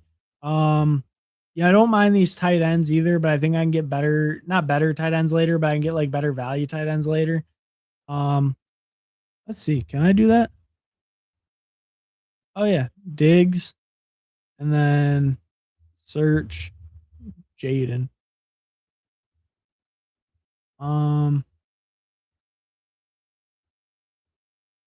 Man, and this is tough. These data tools, they're great, but they are difficult to work on stream. So we'll go back here. Okay, so pairs. Okay, here. So we can go over here. So if any of you guys want to check this out, this website is called fantasy.vip. You can just track all your stuff. You just upload your CSVs and stuff, and then you can track it all on here for free. Like you don't even make an account or anything. You just like log into the site and or not log into the site. You just go on the site and then it's like you're just good to go. So my most common pairing is Stefan Diggs with Aaron Rodgers. I do that 33% of the time, but Aaron Rodgers is my highest owned quarterback, so that kind of makes sense. And then you said, who'd you say for the other one? Jaden Daniels. So only 3. Wow. So I have 42 Stefan Diggs teams. Only 3 of them are with Jaden Daniels. So should be more. Should be more. Unfortunate there, but maybe it works out and he goes to. These ones aren't great. Which QB? Bryce Young. Oh, Lamar Jackson. Steph Diggs, Lamar Jackson. That might be good. I wouldn't mind that one. But yeah, not a ton with Jaden. Unfortunate. Should have planned that one out better. But yeah, I think there was a way I could have. It was making it difficult on me. 7 Daniels Diggs teams for me might have to make an effort to draft that combo. Yeah, no, I mean that might not be a bad idea, right? Especially if that feels like the most likely spot. I don't think we have anything guaranteed yet, obviously, but there's definitely been more rumors, and it's not gonna hurt to pair them, right? So yeah, that might not be a bad idea, pair them up on a couple more teams. Not a bad idea. Not a bad idea. Not something I've really thought about a ton just because Diggs never really got like super concrete rumors to anywhere. Like his were always a little bit more questionable or a little bit more like speculation rumors, it felt like. So I never got super heavy on trying to like pair them. Like I did a ton of like I have AJ Brown, Drake May. I have like a ton of those even in like pre-draft because everyone knew that was gonna happen. But like the Diggs one, I haven't really tried to pair them up too hard. I could definitely see the Jaden stuff now though. Brandon Ayuk's crashing out. The rumors are starting to get a little bit heavier about Diggs going there. We get a little bit of a faller on Oronde Gadsden. I'm not a huge Oronde Gadsden fan, but I don't really think there's anything else here that I need to pick. My quarterbacks are fine. I think running back would be my main other consideration, but I don't love any of these running backs. I think there'll be at least a decent option that comes back maybe. Tajay was probably the best option. So, good job there, handle land. But that was who I probably wanted back the most. But I think there's still a couple other good running back options. I could pivot to receiver. I could even go third tight end here. Same buy, not too worried. I needed a third anyways with this room, so it's not too big of a deal. But yeah, I think Gadsden there, like I said, I'm not a huge fan. I think he is obviously a little bit of a faller, but stacked up, we'll take him as a second Chargers piece. I don't mind his price. And he can definitely spike in big games, even if he does have a more limited role. He showed that last year, like he can have huge blow up performances, like not many tight ends. Even if he does have a little more limited role this year. Because he had a really limited role last year. He still put up huge games a couple weeks. He did kind of disappear near the end of the year though for Gadsden, to be honest. Um, so I think, like I was saying, running back's probably the pick. It's probably just Algier. I like Tank Bigsby as well, but I think I prefer a guy who can maybe get me some touches, maybe just get me some floor, especially during that week 13 bye. So we'll just lean towards Algier there. I think my receivers, I have a really solid core. I didn't really need one of these receivers. A lot of times I'm looking at Trey Harris, but since I did grab two Chargers just now, or not just now, since I already have two Chargers on this team with kind of top receiver too, I think it makes sense to just kind of pass on Trey Harris. If he comes back, if he falls in this lobby, I'd consider him for sure. I'd probably pick him, but if not, I'm not too worried about it. I already have pretty big Charger stuff going, so not super worried about it. Um, but yeah, so we'll actually go over the team real quick. I think it's coming together pretty good though. So we have a 2-5-5-2. We have Justin Herbert, Jordan Love. We have Jonathan Taylor, Derrick Henry, RJ Harvey, Woody Marks, Tyler Algier. I feel like, pretty solid QB room. Definitely can stop at two. We'll maybe consider a Rodgers or something, but I think it's plenty strong to stop at two. So can definitely do that. My running back room feels okay overall. Really like my double anchor up top. I think I got enough volume behind it. Guys with decent roles, hopefully with Woody and Harvey. Algier maybe getting on the field even a little, maybe getting some goal line. And then at receiver, I have Ladd, Luther Burden, Christian Watson, Jordan Tyson, Michael Pittman. I think that's coming together pretty good. Definitely want like two more at least, but I think that's fine. And then tight end, Kincaid, Gadsden. So that's definitely my weakest room and the double buy. So that'll be my top priority, I guess, is fixing tight end. Unless Trey Harris makes it back. But if not, I'm probably looking at Schultz, Barner, Dulcich. I'll probably be looking at my third tight end somewhere on this turn. And then I'll probably look at receivers I'll probably look at receivers for the rest. Maybe a running back sneaks in there for a sixth running back, but it's looking more like a 2-5-8-3, I think, build, rather than a 2-6-7-3. But we'll kind of see when we get there. Either way, though, it's going to be three tight ends. This team is very well balanced. Hey, appreciate it, Boofy guy. Appreciate it. Yeah, no, I mean, it does feel like pretty well balanced. The tight end's a little bit weaker, but it does feel pretty well balanced overall. 7, 8, 9, 10, 11 for receiver. You got the straight at receiver. Oh, at the bye weeks, do I? Oh yeah, 7, 8, 9, 10, 11. Damn, almost like we planned it. I'm fortunate they couldn't go in like actual numerical order on the pick order, but pretty sick. We got the straight. Going. First five receivers too. AJ Barner, Greg Dulcich. Do I want to push them for a receiver? Is there a receiver I like enough? I do love me some Isaiah Tesla. I mean, not like love him. I don't have a ton in fantasy, you can see, but I am a Lions fan. We'll let the Lions bias take over right here. We'll grab some Isaac Tesla. I think his price is okay. I've kind of come around on him because earlier in the year, I was a little more out on Isaac Tesla. Like I said, I am a Lions fan, so the bias could be playing a little factor. So consider that. But I was a little more out on Tesla.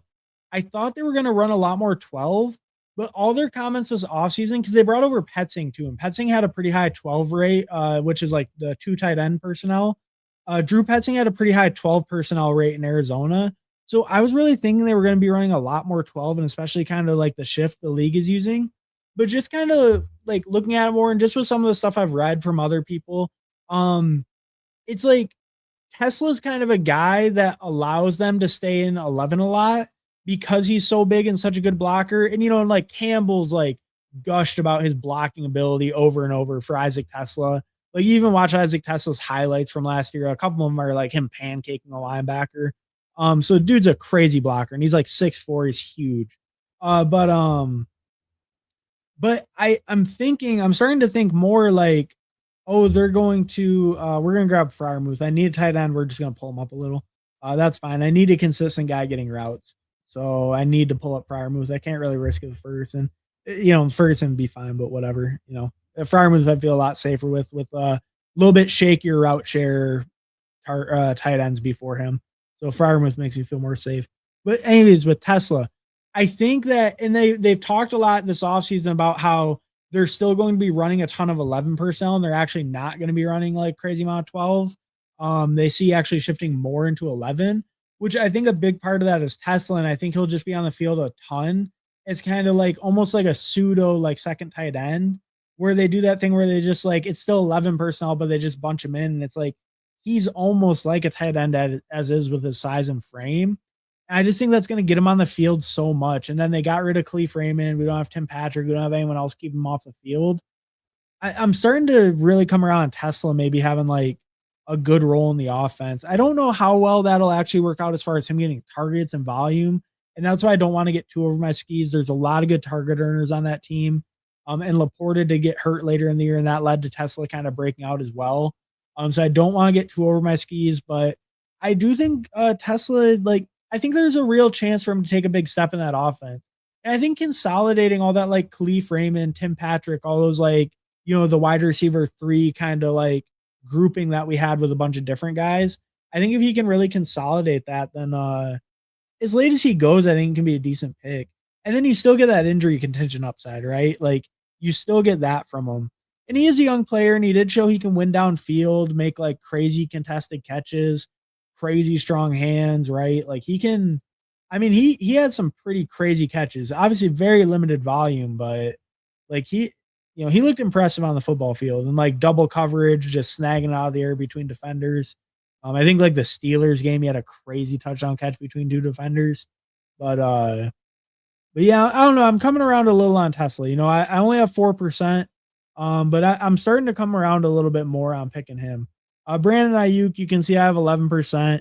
I let the dream die. Don't worry. I said like 3-4 weeks ago when Ayuk was going back here, I'm going to have way too much and I don't recommend it for other people. I think we saw the meltdown this week. I'm ready to wave the white flag on my Brandon Ayuk shares. 11% this early when he was going in the 16th, 17th round. I'm not going to be too heartbroken about it. I'm fortunate I have those zeros on those teams, but I probably have a lot of other fancy zeros on some teams, so I'm not going to be too heartbroken about it. Let's grab some Pat Bryant. Pat Bryant, rookie last year, he was coming on pretty good during the stretch down the stretch last year. Had a pretty serious injury, had to go to like the hospital for it. Pretty serious, I believe neck injury or back injury. Took a big hit in a game. So, that kind of halted his progress like near the end of the year. He was held out for a while with that. But he was kind of coming on. He was taking more of an offensive role. And Sean Payton seems to like him quite a bit. Sean Payton loves his big receivers. He talks about that all the time. Pat Bryant is a big receiver. So we'll grab a little bit there. Definitely wanted the 7th receiver. And also gives me a little correlation with my Denver stuff. Why not? I think for my last pick, I will most likely look at running back. I think that's what I need more. Could be receiver or running back, one of the two, whichever one I'm kind of feeling when it comes up. But I think it might be running back. Now it's 6, 7, 8, 9, 10, 11. Damn, we keep building the straight. Canada's got week 5 bye if you save your room for Brazil. All right. That might have convinced me since we got the bye weeks flowing so nice. Maybe we'll just get the full straight going, 7 straight. I don't mind it. And I was debating a little receiver running back. We might have to throw Brazil in there. 22% Tesla. Damn, Brett. So you're in. I don't know if I'll get quite up there, but I am coming around quite a bit on old Tesla. All right, we'll go with Boofy guy. I love me some Chris Brazzers. Oh, he's gone. BS Gardner took him. So we will not be going with Chris Brazzers. Let's go running back. shout out the best ball guy. Yo. Hey, what's up, best ball guy? Thanks for stopping by, bro. Appreciate it. But shout out the best ball guy. We'll take Jordan James. I saw his name pop in. That just made me want to click Jordan James. I'm not even sure if he's still in. He probably is in on Jordan James still, but I know he was a big Jordan James guy at different points this year and last year. So, shout out BBG, take Jordan James. I'm big on Tesla. He just has the ability to stay on field and get targets IMO. I agree. And I think them getting rid of a lot of those like lower tier receivers will help a lot. And I think, yeah, just his frame, his ability to block and play like inline and outside will really help him stay on the field. Dang boy, are you mad at me? LOL. Why? Oh, did I snipe you on well, I guess I sniped you on Tesla. I got 49% digs, 208 drafts, rag. I'm retarded. No, I mean, hey, Danimal, you might be the sharpest of us all. I kind of wish I had 49% digs. I can't. 30% is kind of around my limit, but 49% digs, I really do think he's arguably the best pick on the board. He's so undervalued based on what he did last year, unless he just gets a terrible situation where he's sharing so much time. But I mean, realistically, he's probably just so underpriced. Yo, drop a like, everyone. Hell yeah, hey, drop a like, drop a sub if you haven't. What we drafting next? Any of the three we can do whatever wins the poll. The poll didn't have too many votes before, so it might have more now. It looks like the Chihuahua is still just absolutely dominating the poll. So we'll probably just rip another Chihuahua, I think. So let me okay, go ahead and take my stack. LOL. Oh yeah, my bad. Well, Al Boogie came in and he knows I like to snipe, so I had to show him the snipes happening. Oh, what's up, Al Boogie? Thanks for stopping by, bro. Appreciate it. I'm in. Okay, best ball guys in the next one. All right. Ridley this time last year was going around 5.6. Yeah, no, this time last year his price got pretty frothy. Yeah, and there was no one else there. It kind of made sense, but obviously the injuries, the overall offense, it did not work out.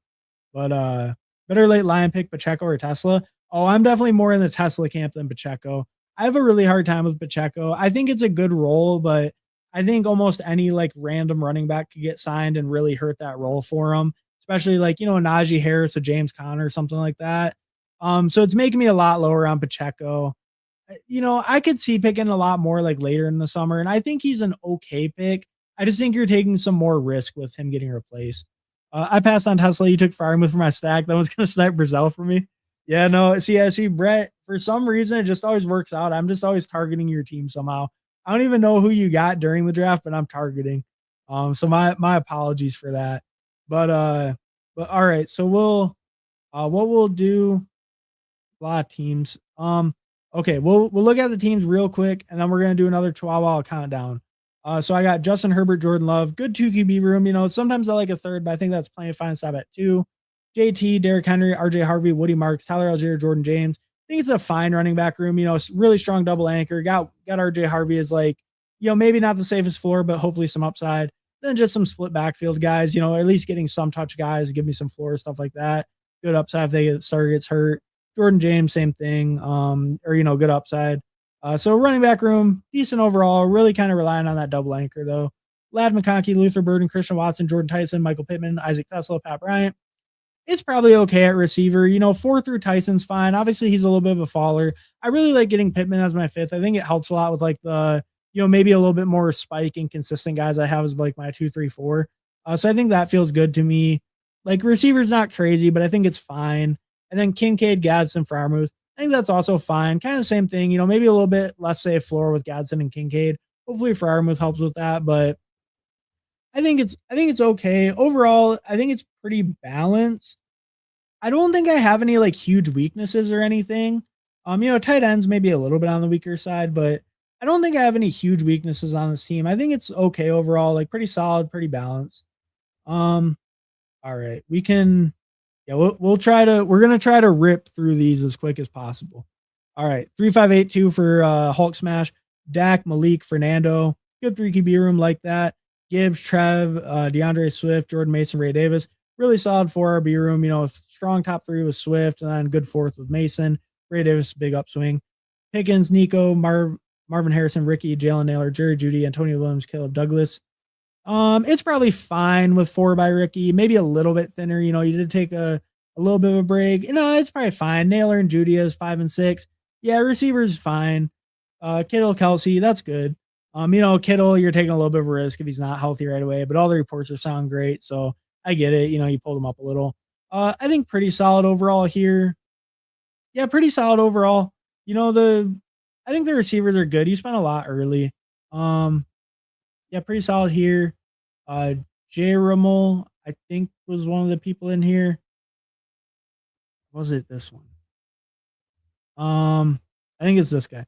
I think it's Jay Rimmel. All right. 2682 Stafford, Cam Ward, and a little bit weaker. It might get you by, but it's a little bit on the weaker side. Bijan, Dave Montgomery, Warren Jones, Brian Robinson, Kalen Black, good running back room, like that a lot. Strong top three. And then Jones the fourth is good. B Rob as a fifth is fine. Malik Neighbors, Devontae, DK, Michael Wilson, Steph Diggs, Rashid Shaheed, Cooper Kupp, Elijah Surratt. Like it overall. Obviously taking a little bit of risk pulling up Neighbors with his injury right now, but I like the receiver room overall. I think it's pretty solid. Especially if Neighbors comes back pretty early. Trey McBride, Gunnar Helm, good tight end room. Pretty much anyone with Trey McBride's good. So pretty good there. Like the team overall.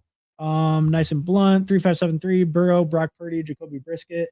I think, yeah, no, that's a good QB room. That's a good QB room overall. Really strong top two, and then Brisket has a third, like that.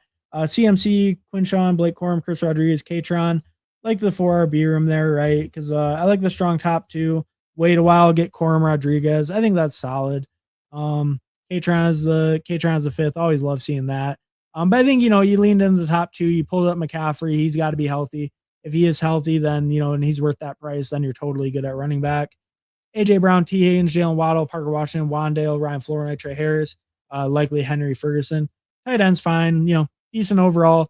Kind of same as mine, like nothing special, nothing like crazy, but it should get the job done. Receiver, pretty good overall, strong top three, even strong top four. Got a little bit of a faller on Parker. I'm not the hugest Parker fan, but where he goes, when you're considering capital, I think it's a strong fourth. And then Wandale's a pretty good fifth, actually. So pretty strong team. Like this one overall. Yeah, like this one overall. Pretty well balanced. Pretty strong team. No, like super weaknesses or anything. Brew Crew 3672. Jared Goff, Bryce Young, Aaron Rodgers. I think that's solid overall. Solid 3 QB room. 3 starters, not getting benched. You feel good with that. Goff up top feels fine as your QB one. Achan, Ramondre, Chuba, Kenny Gainwell, Isaiah Pacheco, Jaden Blue. That's pretty solid, yeah. Yeah, because A-Chain, and then you get Ramondre and Chuba together on that turn. I think that feels strong enough. Like, A-Chain, like, it's guys I'm a little more questionable on for some of them, like Chuba, Gainwell, I'm not quite as high on. A-Chain, even I'm not quite as high on. But I do think the 4 of them together make a pretty strong top of your running back room. I think that Ramondre Chuba double tap works out really well, where you had your hero and then just kind of double tap and get 2 solid guys, get Gainwell again as a guy getting on the field. Even Pacheco, if no one else comes in, he's definitely getting on the field, could get some touchdowns. And paired up with your Detroit. Amon-Ra, Devonta, Garrett Wilson, J-Mo, Chris Godwin, Zach Branch, Rashad Bateman, Andrews Chig. Andrews Chig's probably fine. Maybe a little thinner, but it's fine. Receivers crazy strong. Like the receivers a ton. I mean, the top 4, like Amon-Ra, Devonta, Garrett, and J-Mo, super strong. And then Godwin as a fifth is really strong. Obviously waited a long time for your last 2, but that's fine. I like the team quite a bit overall. I think it's pretty good, pretty solid. Maybe tight end's a little bit thin. Maybe you could have done a little something there, like one of these later running, like maybe Jaden Blue could have been a tight end or something, or like, I don't know, Zach Branch or something.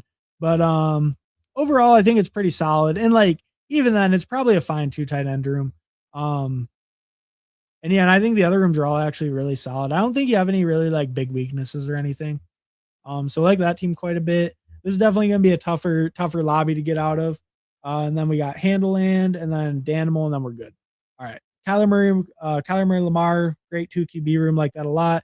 Genty, Chase Brown, Keaton, Tyjae, Emmett Johnson, Marshawn Lloyd. Really leaning into that 2RB build. I think, a lot of times for me, I'm trying to take a better third than Keaton, but I think it's pretty reasonable when you spent so much capital on a top 2 to even push it further and go to like that Keaton Tyjae range.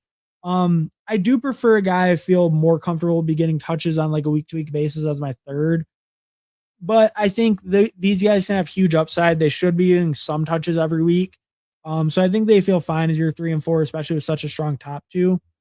And then we got so I think your running backs overall are, they're like okay. It just is obviously like really leaning into that double anchor. You really need Brown and Genty to stay healthy all year and be like relatively good picks at ADP. Zay Flowers, Ted McMillan, Cortland Sutton, Jordan Addison, Jacoby Myers, Kalish Kier, Adonai Mitchell, Troy Franklin, Tyler Warren, TJ Hawkinson. That's fine. Warren up top makes it pretty acceptable to only stop with one other one. I think that's good. Receivers actually pretty strong overall. Fourth with Addison. I like that. Zay, Tet, yeah. And then even Jacoby is your fifth, and then you still got a lot of volume in it. I think receivers really strong overall. Yeah, I think this is a pretty solid team overall. I think just the running back thing, I guess, is just like you're obviously it's just taking some risk with really relying on those top two, but I think pretty solid otherwise. I like the team. And then look at Danimal, and then we'll get into another Chihuahua, I think. 2574, Jaden Daniels, Jalen Hurts, good QB room, double elite, like that. James Cook, Ken Walker, Kyron, Charbot, Sean Tucker. I like that. They're really strong 3 RBs, and then you just wait super long, get like Charbot maybe comes on late, helps you out in the playoff weeks or something, or just get in. But comes on late, but you have a super strong top three, probably even flex a running back most weeks. Then just Tucker and Charbot for the upside. So like the running back room a ton. I really like that 3 strong ones up top, and then you just wait a while. I like that strategy quite a bit. Mike Evans, DJ Moore, Jalen Coker, Travis Hunter, Debo, Dontavian Wicks, Ted Hurst, Tucker Kraft, Kyle Pitts, Harold Fannin, David Njoku. Goddamn, these tight end rooms.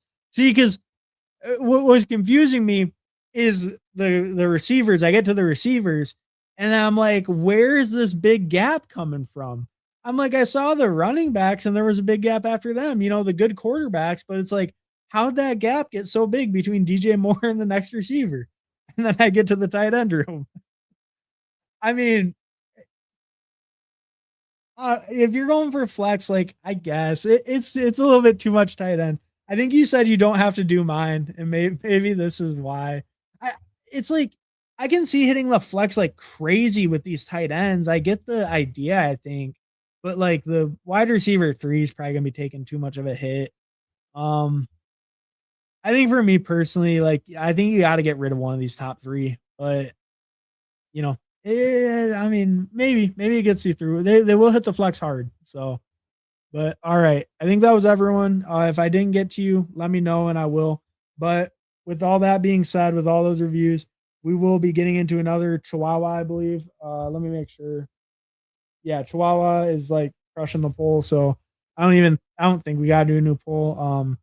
We will do another Chihuahua. I'm gonna hop in on my phone again, but I will count it down. So give me just 1 second, and then we'll get into another Chihuahua.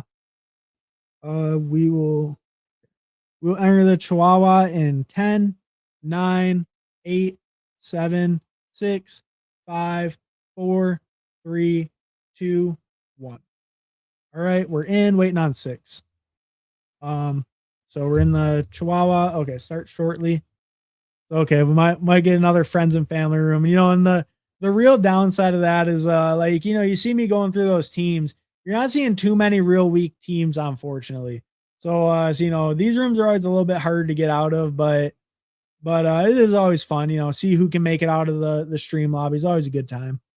At Brett, you're gonna learn real quick to take your guys 2 rounds earlier for drafting with Hartman. Brett's been figuring it out. Brett's been figuring it out. I've been sniping the shit out of him. Maybe this time is Brett in here. Let's see who made it in this draft. Actually, we got Brew Crew. He's got a badge now. All right, you know what? I think I have more respect for Brett now. I think it's time to stop sniping him. No, I'm just kidding. But like about the respect thing, obviously the badges don't matter. But no, I think this time maybe I'll try to keep an eye on Brett's team during the draft and not snipe him is what I was gonna say. I think that's the least I can do. I've been sniping the shit out of him for like the past week. I'll try to give him a break this one if I can. And then he'll probably get me back even too. Who knows? I'd have so much Pacheco if there wasn't a risk of them getting one of the Cardinals, RBs, or Najee. Yeah, totally agree. If he was like totally safe and I didn't have anyone to worry about, I would be a lot more open to it because I think Pacheco is still going to get some goal line on the Lions if they don't sign anyone. I think he's gonna get some goal line. I think he'll get some decent usage.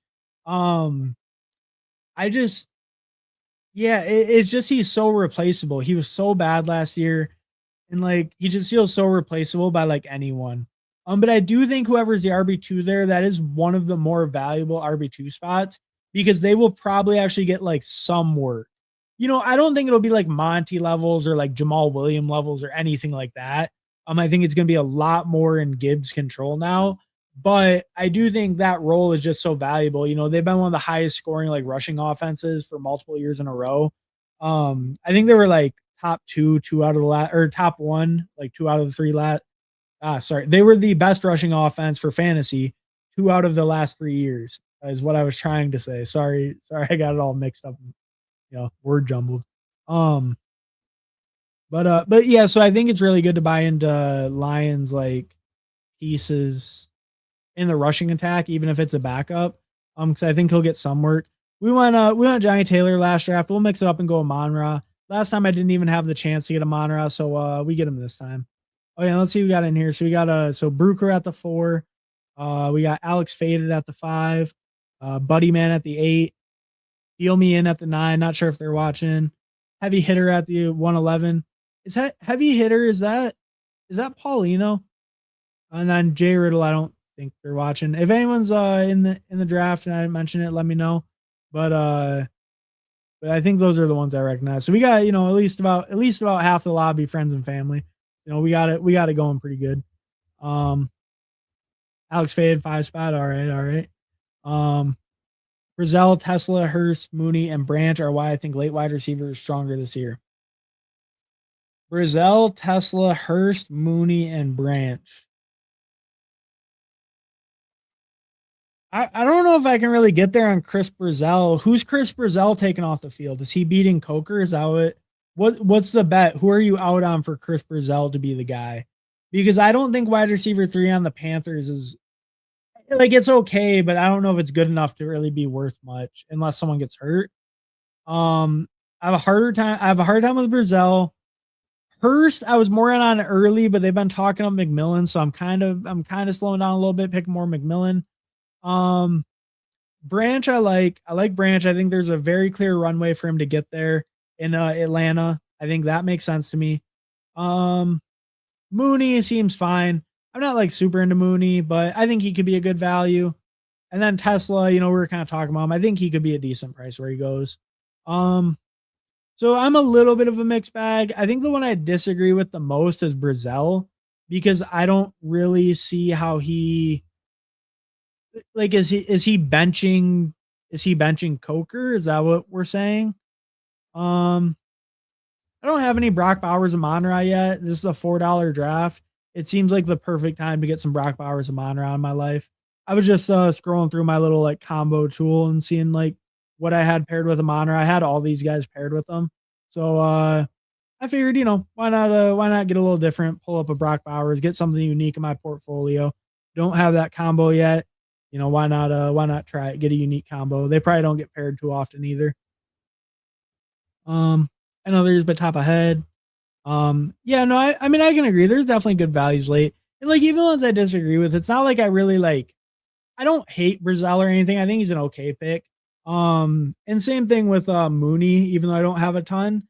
I just don't know if they'll really be like the league winners, like or like really go crazy at that price. Maybe Mooney more so. But there's been some reports like maybe Slayton's still over him. So I don't know. It's making me a little questionable on him too. Solid team. You don't gotta do mine what we still did. I love Hartman. Love you too, Brett. Love seeing Bruker around. My favorite guy to snipe in the community. Um, but what up, Hartman? Have yourself a nice fourth. Yeah, no, it was pretty chill.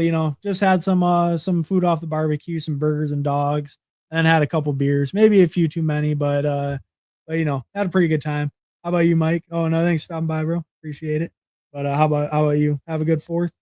We even got it popping today. Go Easy Cards was in here earlier, and he was trying to get me to drink a beer, and he was on Chad Candle's stream popping beers at like 5 a.m. So I couldn't refuse. So we even got the beers flowing right now too. But yeah, but no, pretty good holiday weekend, just kind of chilling. So that's always a good time. Now we're ripping drafts. So can never complain too much with that. All right. I'd be fine with Olave. I'm probably Olave over ETN or HN. Uh yeah, I mean, I guess it doesn't really matter construction wise. I can go whatever way I want after this. But like I think we'll just go Olave over Travis Achan. I've been a little bit lower on Achan overall. Travis Achan, that is, not the Devon type, but the Travis type. I've been a little bit lower because I do worry about just Kellen Moore's overall passing to the running backs and then still having Alvin Kamara on the team. I just worry about that taking away receiving work from Travis Achan. And like I worry about how much there even is for the running backs to get in the first place, like in that Kellen Moore system, because he prefers throwing it to receivers. He doesn't dump off to running backs a ton. It is high pace of play though, and it should be a good offense, I think, or at least I'm willing to bet on it. So like I think he's a fair price. I'm just I'm just a little more hesitant on being like really overweight. Like I think early on I was pretty in on Achan where I'm like, oh, like Saints offense, I really like him. I think he'll have a good role. They just paid him all that money, blah blah blah. And it's like I still feel like that, and I still think he's probably a decent pick. But I do worry a little bit if like is he a much better pick than the guys at the 4 or 5 turn or the guys in the 5th round? Where I'm like pretty confident the receivers are a lot better picks than those guys. And I just don't know if A Chain will like dominate work enough and have enough receiving volume also to really pay off, not to pay off, but to like really make a difference over those guys you can get a little bit later. Um, so it's making me kind of have him closer to like field instead of being like super overweight. Where like Olave, I'm still buying in quite a bit because I feel like I want to play that team a little bit more through the passing offense and the rushing offense with the Kellen Moore system. And then here, I'll either pick Garrett Wilson or Josh Jacobs. I probably would have picked Garrett Wilson over Luther Burden last time, except for I think I had a bunch of week 13 buys was the problem. Ooh, so he doesn't take either. He pulls up Terry, which I actually like that move. I've done that a few times lately too. I've pulled up Terry and then it's easier to get Jaden. Um, I should probably just grab my first running back. And I think Jacobs is a great fit here for this team because like we've heard some people say, and I think it is kind of true. Jacobs might be a little bit washed. The rushing efficiency hasn't quite been there as much as years past. And like last year, as I believe Best Ball Guy said it before, he didn't even have a single 100-yard rushing game. So, the efficiency might be missing a little bit and stuff, but I do think the volume's really good. And I think that makes sense on this team where I did kind of go away from running back first 3 rounds. Lock up just like a super solid high touch floor guy. Doesn't really have much competition other than Marshawn Lloyd, but we'll see if Marshawn Lloyd can even make it to September. But yeah, no, I just think Jacobs makes a lot of sense. My RB1 there, just lock up that solid production. At WFR Omega, also think there are so many receivers that go undrafted that are viable too. Obviously, good luck guessing who, but the way Ravens wide receiver 2 is last round pick, etc. I totally agree with that. Yeah, no, there are definitely some like good sleepers and like those ambiguous situations, or like well, like even like one of the guys Omega brought up, like Mooney. Like Mooney, sure, but like that is kind of an ambiguous situation, right? They also have Malachi Fields. They also brought in like every receiver under the sun. I do think Mooney is the favorite for wide receiver 2 once Neighbors is back, and probably the favorite for wide receiver 1 when Neighbors is gone, if he's gone, to start the year. But I do think like even that's a little bit ambiguous one, right? Like in a month it might be, oh, Malachi Fields is crushing camp and oh, surprisingly, he's actually looking like the 2 or whatever.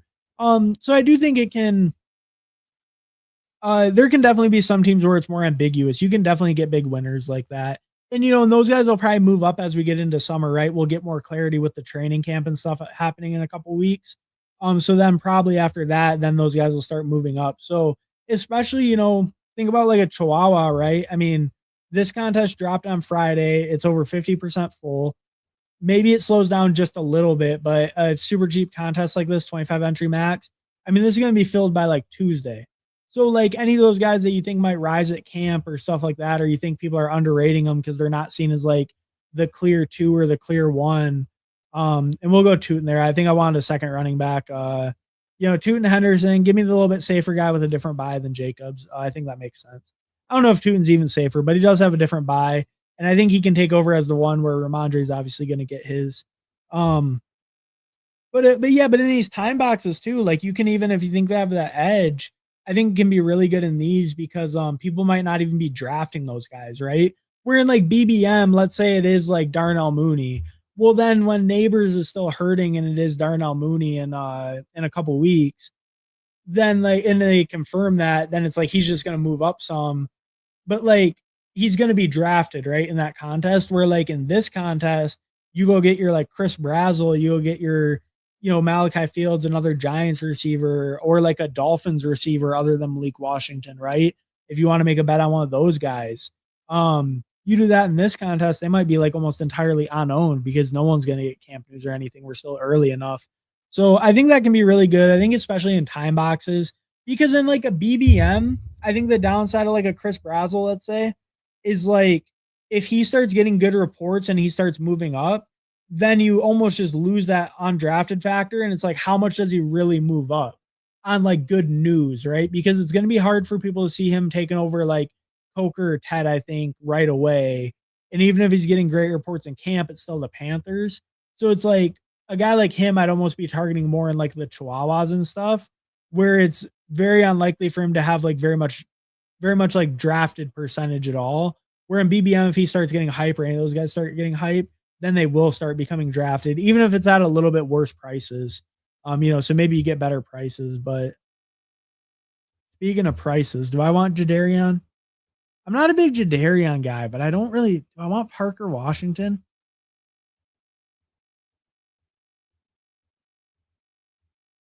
We got Parker Washington.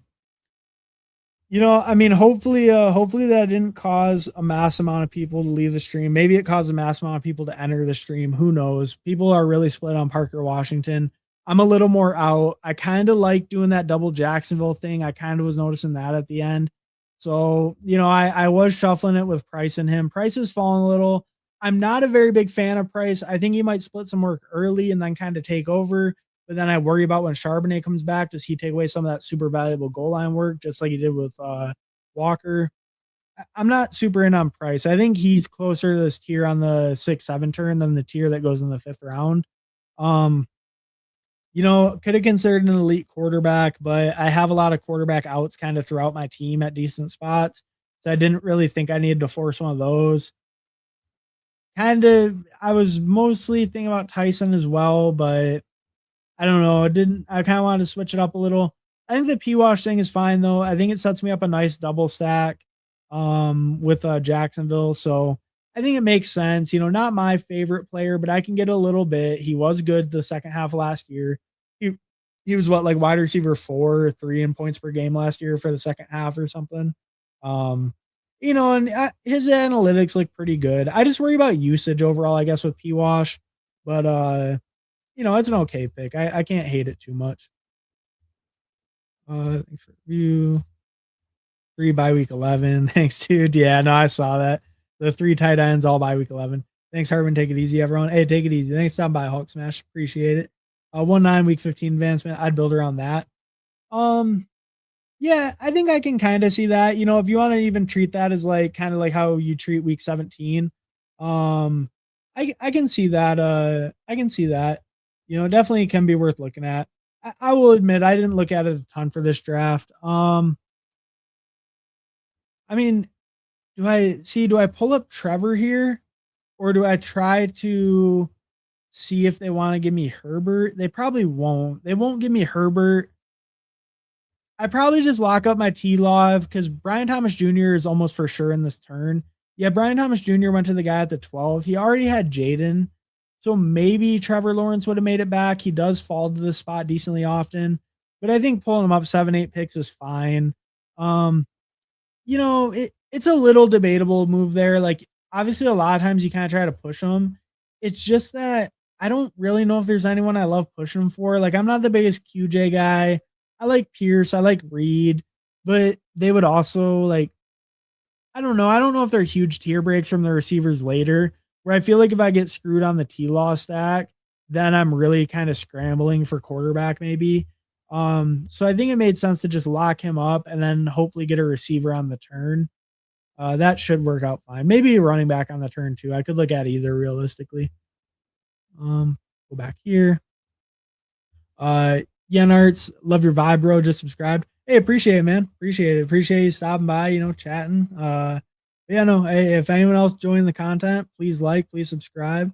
But yeah, no, I mean, hey, it's a good time for me just chatting with you guys and drafting. I don't know, it's just always good, just talking ball, having a good time. It's always fun over on the YouTube.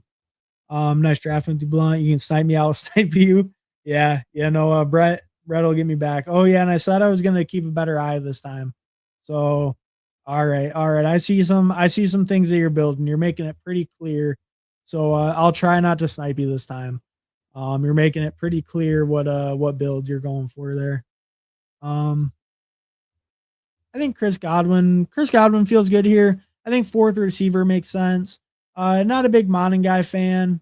I was actually kind of saying that earlier with the Bears stuff, but not a big Monin guy fan. Godwin's been getting talked up a decent amount. Should maintain that lead slot role. Hopefully, should be fully healthy this year. I think that his price feels pretty good overall. It's not going to be like 2 years ago with that Liam Cohen slot role really helping his production. But I do think last year, like we just saw him unhealthy, just not really himself. I think we see him back full year removed from that like devastating leg injury, and he might really kind of reestablish himself as the top receiver on that offense. Maybe like, maybe a Mecca is, maybe it's even Jalen McMillan, but probably more realistically between like Godwin and a Mecca. I think Godwin really has a chance, at least to lead that team in like targets. Maybe is a little bit more of a floor play, but I don't mind that as my fourth receiver, and I think there could be some upside in that Tampa Bay offense as well. We just drafted players available. Smart move snipes will happen. Yeah, no, that's true. That's true.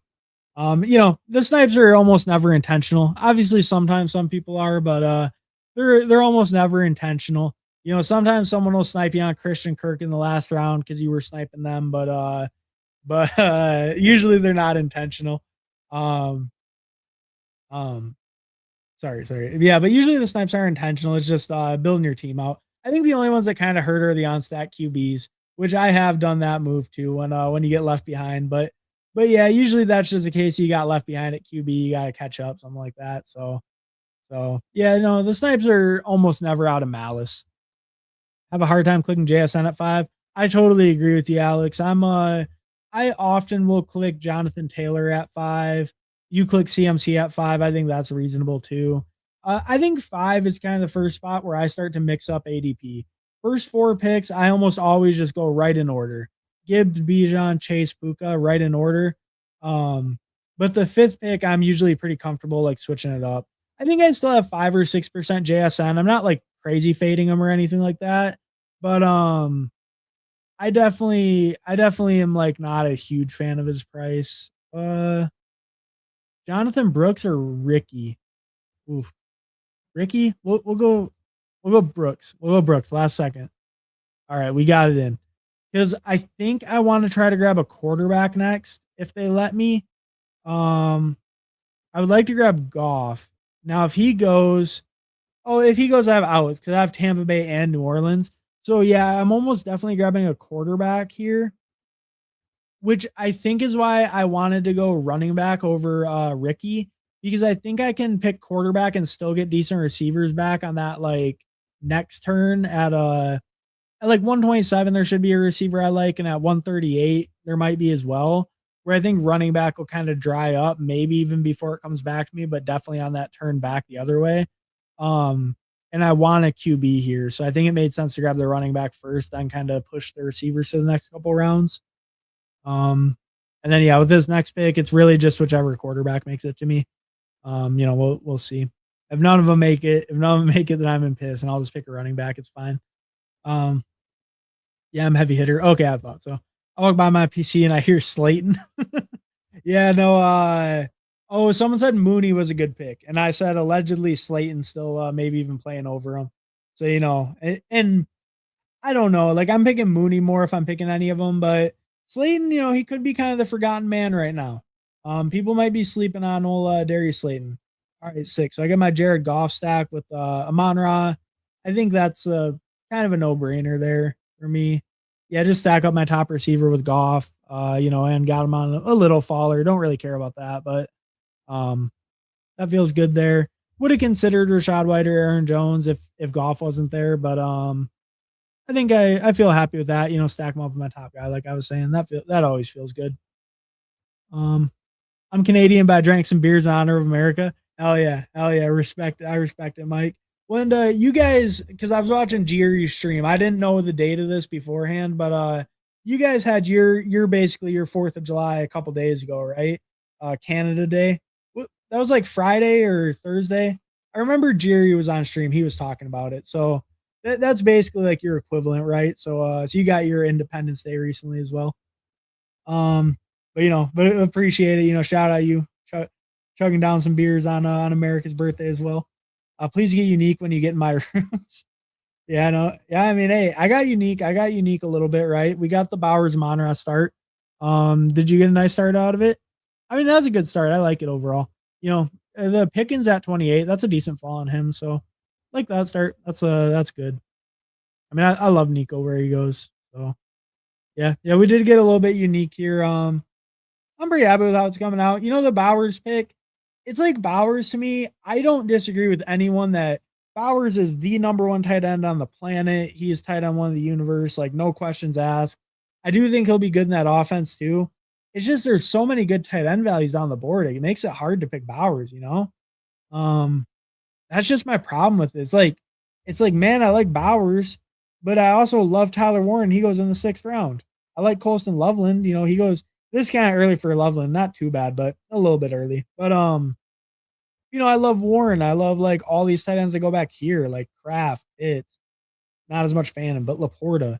And Fannin at 113, that starts getting pretty good though. After Pitts and everything, that feels pretty good probably. Do I want? Oh, I don't want C-Rod because I already have 2, and that's right. I'll let it go Andrews if I don't think of something else sooner. Do I let it go Andrews? No, I don't. I let it go Coker. Andrews has the same buy. I don't want to pick a third tight end. I want to stop at 2. So we'll pass on the Andrews. We'll let someone else get it. We'll go Coker there. That was my favorite receiver. I'm not big on Shakir, especially unless I have like a crazy weak wide receiver room. I think he's more of a floor play. I don't think I really needed a floor play right there. I think I wanted more upside swing, more of an upside swing with Coker. Sorry. I think that made sense. Really thought about the Andrews, but I think that I don't want the same bye week as Bowers. Kind of just simple as that. And then I'm probably going to look at one of these running backs, Keaton or Tracy, when they come back. And then if they go, I probably just go receiver or just go quarterback. Oh man, that would be hilarious if I just pick quarterback right there.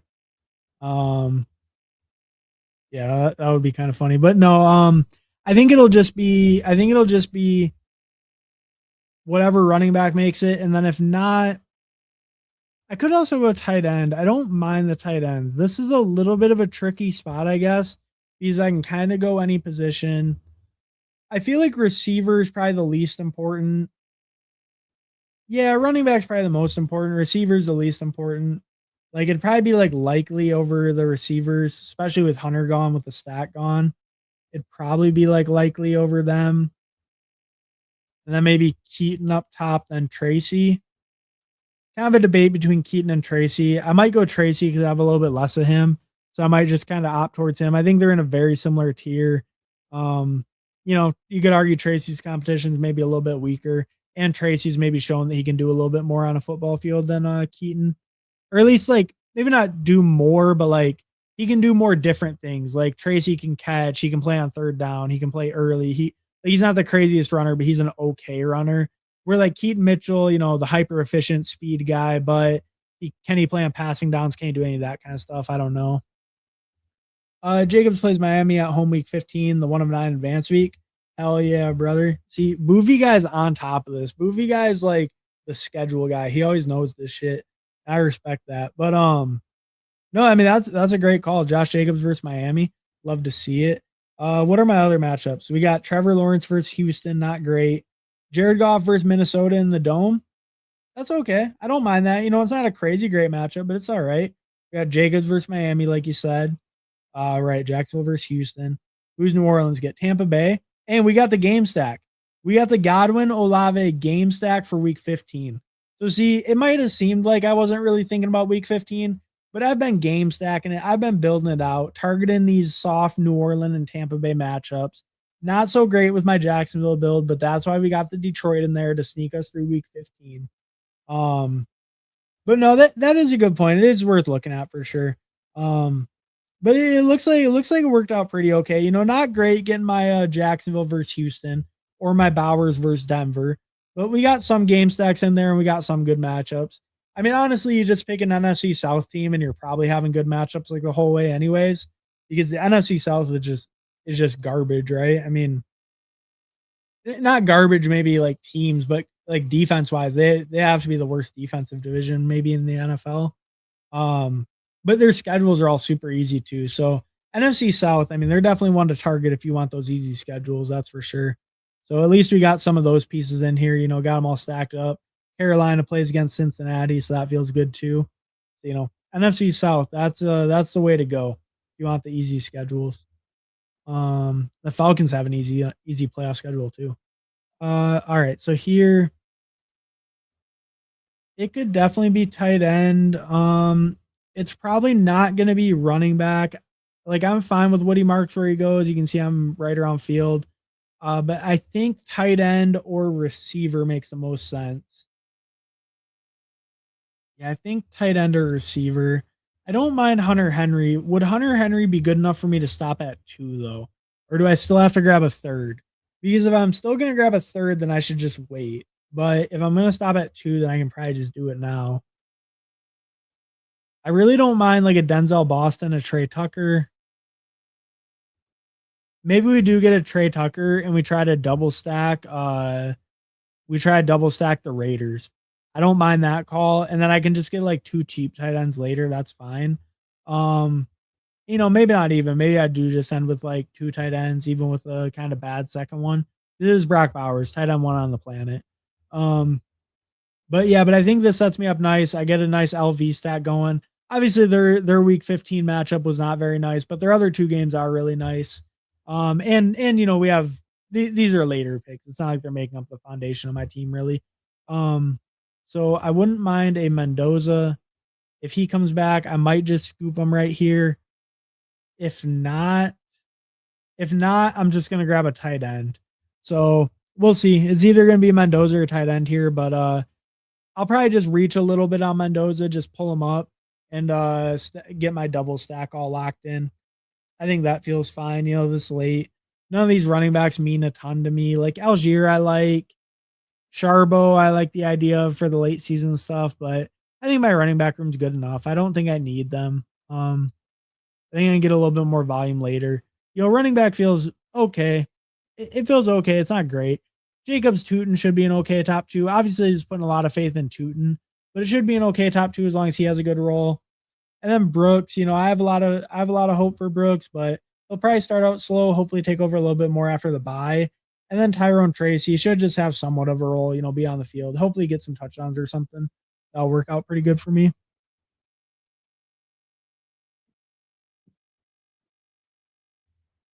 Same Alex. Um, I don't know what Alex said exactly. Oh, hard time clicking JSN. Yeah, no, I agree. I don't like Price either, but since he fell in week 15 with my Rams, why not? You got a good enough price on Price. The price of the brick was cheap enough for you to buy it. So I think that's reasonable. 69. I mean, I thought about him at my pick. That was, I was doing roulette with him and Parker Washington with their names, seeing which one it made me take. But yeah, I think that's a good price on him. I'd be pretty happy with that. You can snipe me. Dak at 93 with Pickens is sweet. Yeah. Okay, but you got it all locked up. I was talking about the CJ Stroud. I was like, it would be pretty funny if I just took CJ Stroud or it'd be where Tyrone Tracy went. But you locked up the CJ Stroud. You had the Nico David Montgomery going. So I saw that going. I was thinking about it.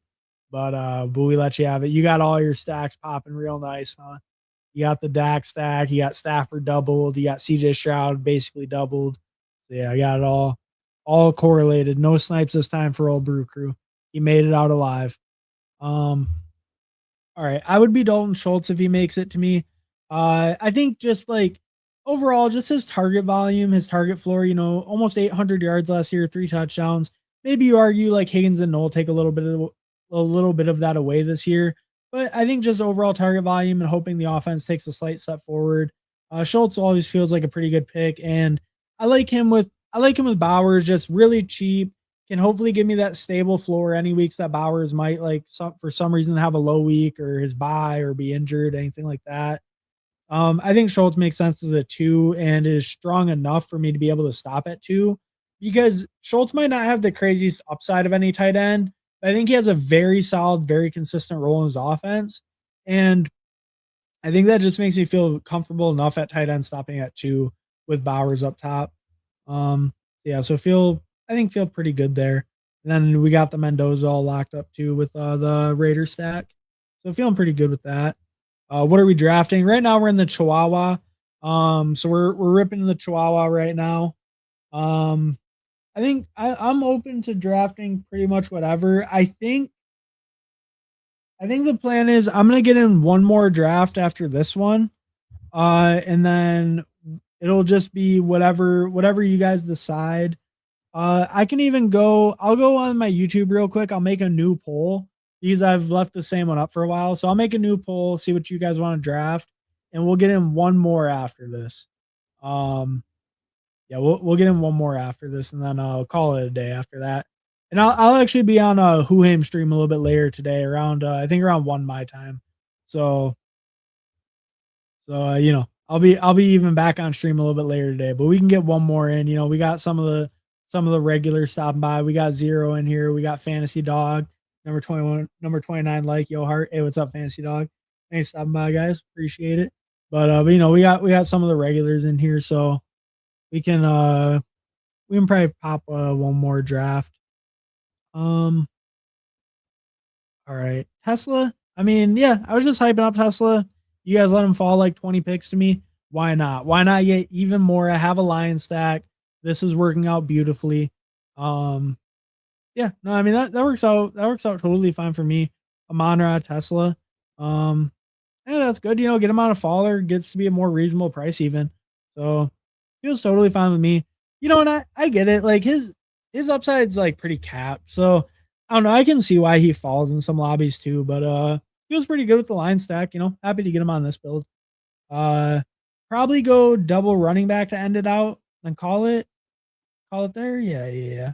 Or not call it there. I'm probably gonna do one more draft, but probably go double running back to end it out, and then that should be good for this build, I think. Yeah, I think it's coming together pretty good. I think I feel pretty good with it overall.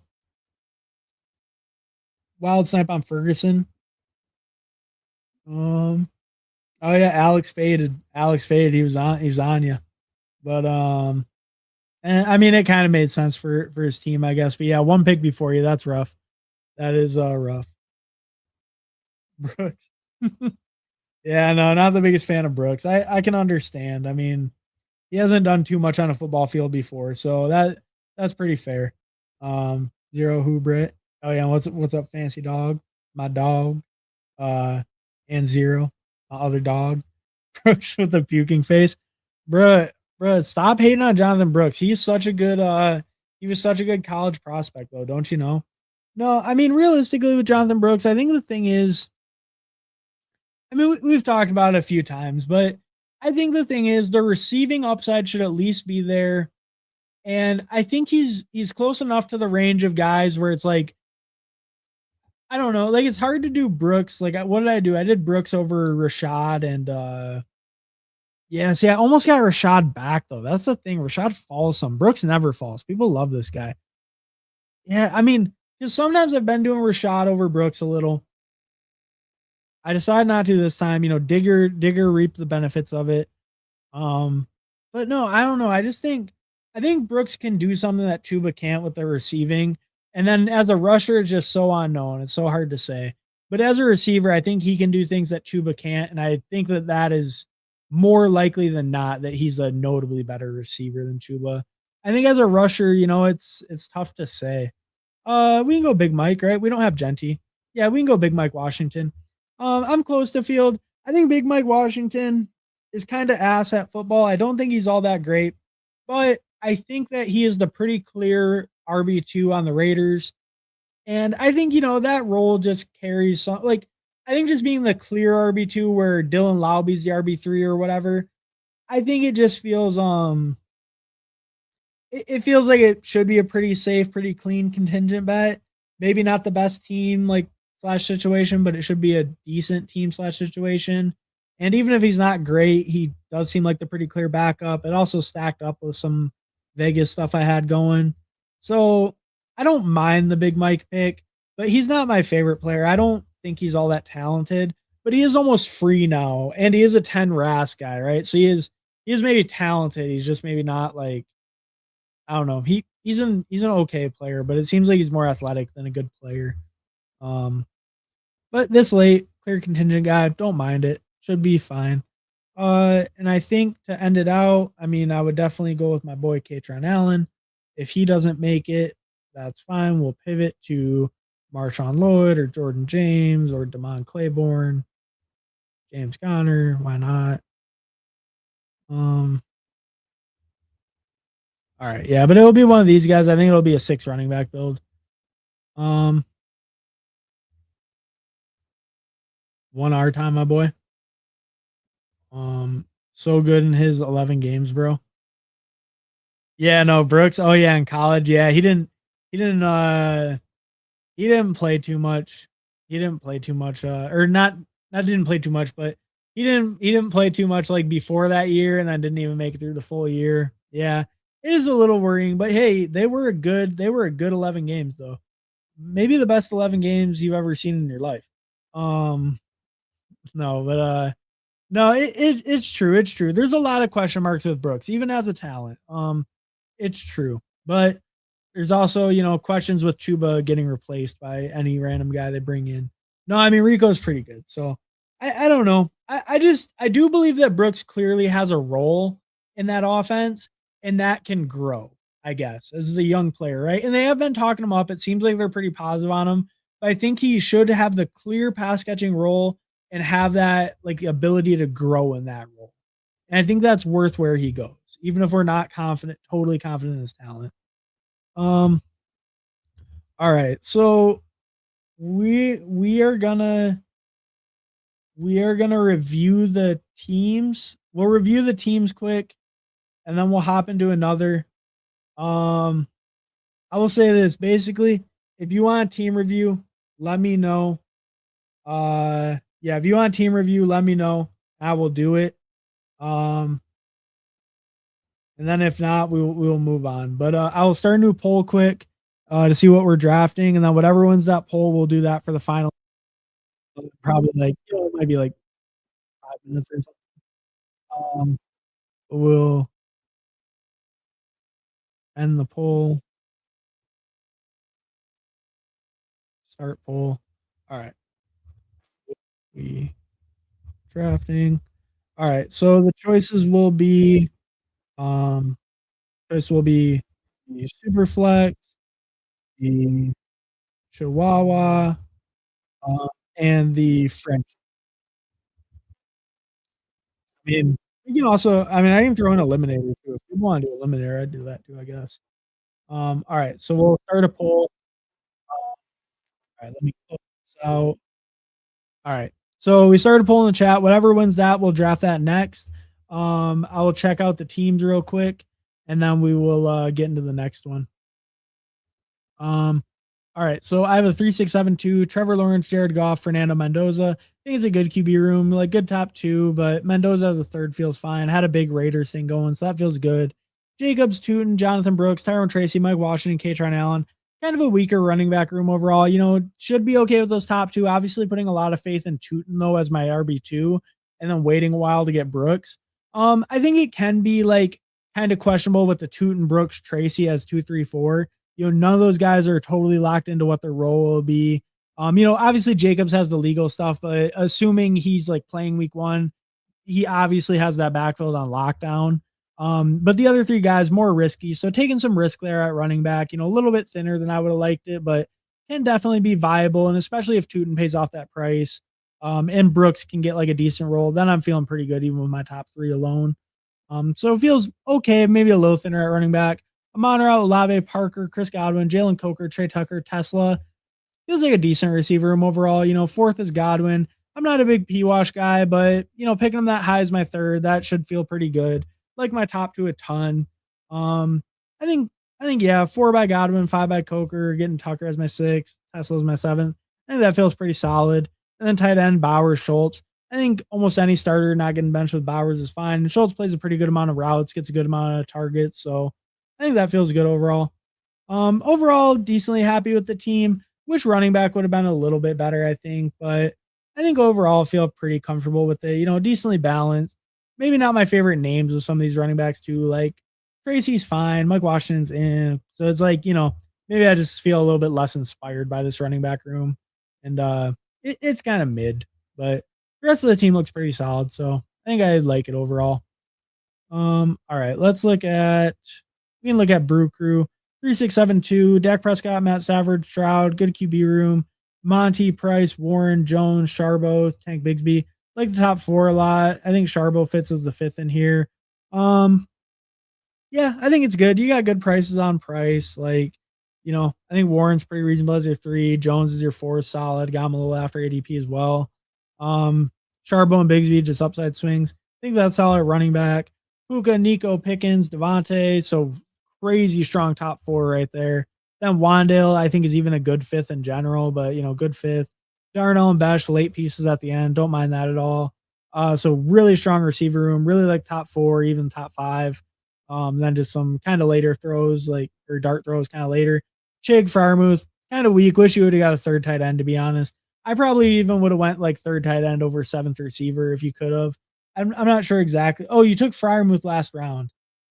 See, I probably switch away from Besh and take like another tight end personally, but I think it's fine. I think it's fine overall. I think receiver's really strong, running back's pretty strong, quarterback's good. Tight end's kind of the only questionable thing, and you never feel too bad if tight end's the only questionable thing. Let's look at Alex Faded. Okay, so I'm gonna look at Alex Faded, Buddy Man, and Heavy Hitter.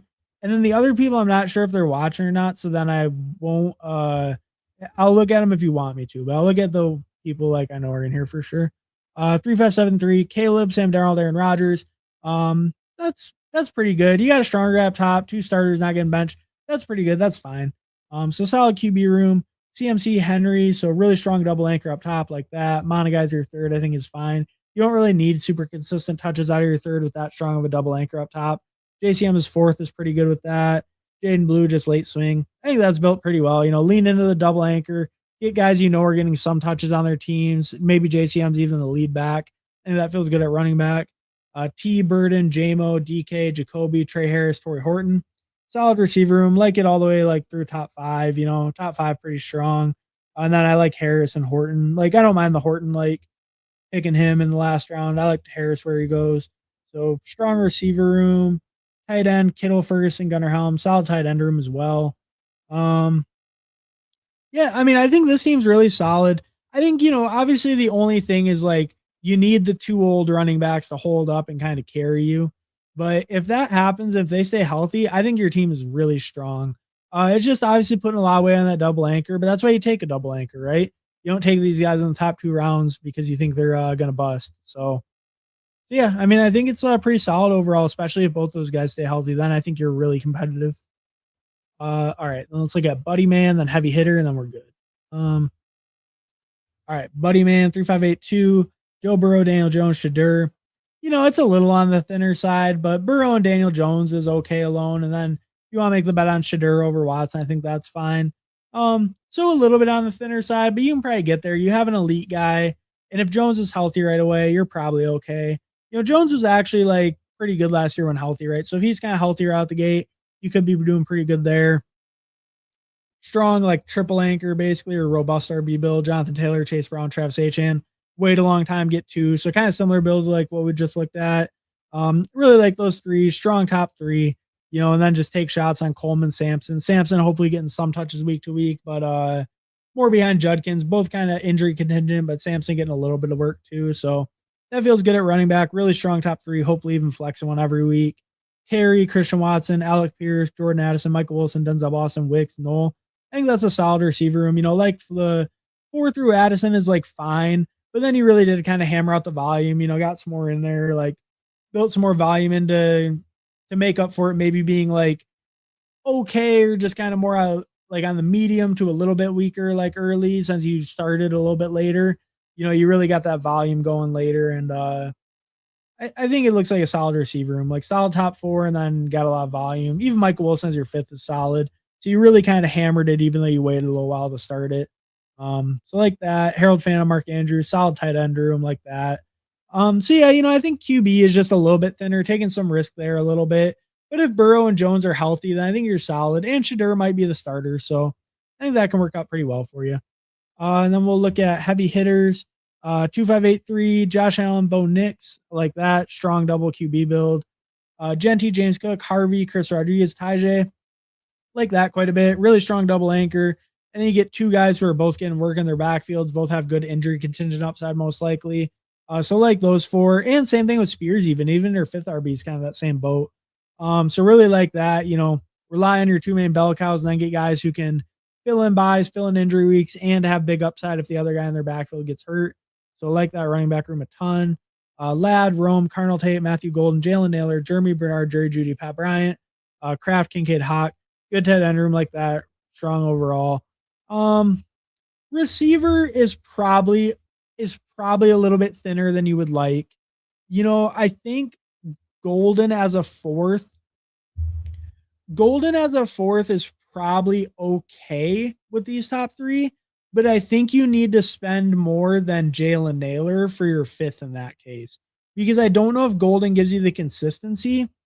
That's my opinion, and I'm also a little bit lower on Golden, so maybe if you kind of push back on that, I can see the argument. But to me, I think I would like a little bit safer. Like if you could have thrown like a Dobbs, a Wandale or something in there, either before or after Golden. I think I prefer that a little bit. And then maybe like because you had Josh Allen, that's why you want Kincaid, right? So I was gonna say maybe Kincaid instead of him, like a receiver would have been nice. But it's hard. It's hard when you have Josh Allen and you want to pair it. Yeah, I mean, I don't know. I think you spent capital pretty well overall. The receivers just worry me a little, but I think you spent capital pretty well. And like you could have some pretty big hits with these guys, right? Like Naylor could be a receiver 1 on his team. Golden could even be in theory, but he could be a full-time 2 wide receiver set player pretty realistically.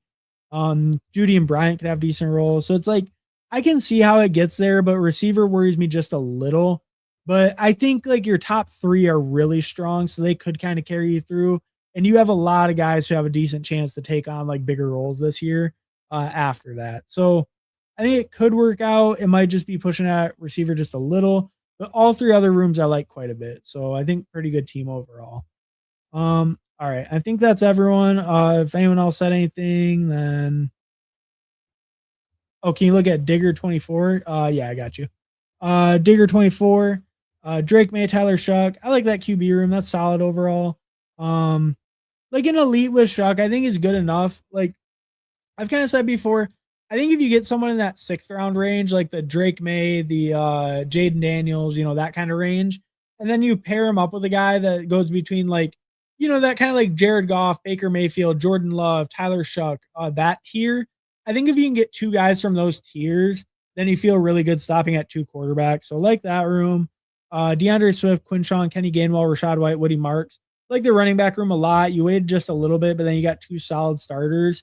And then you get 2 guys, even like kind of 3 guys, but I think 2 guys who are going to be splitting a lot of work in their backfield, so almost for sure getting work, and 2 guys who have a chance to take over the lion's share, maybe, right? Maybe not Gainwell as a rusher, but he could be the main receiving back in that backfield. And Rashad White could really take over his backfield on a good offense. And even Woody should be getting some work. I'm leaning more like I don't think he has a chance to really take over Monty, but Monty could definitely get hurt.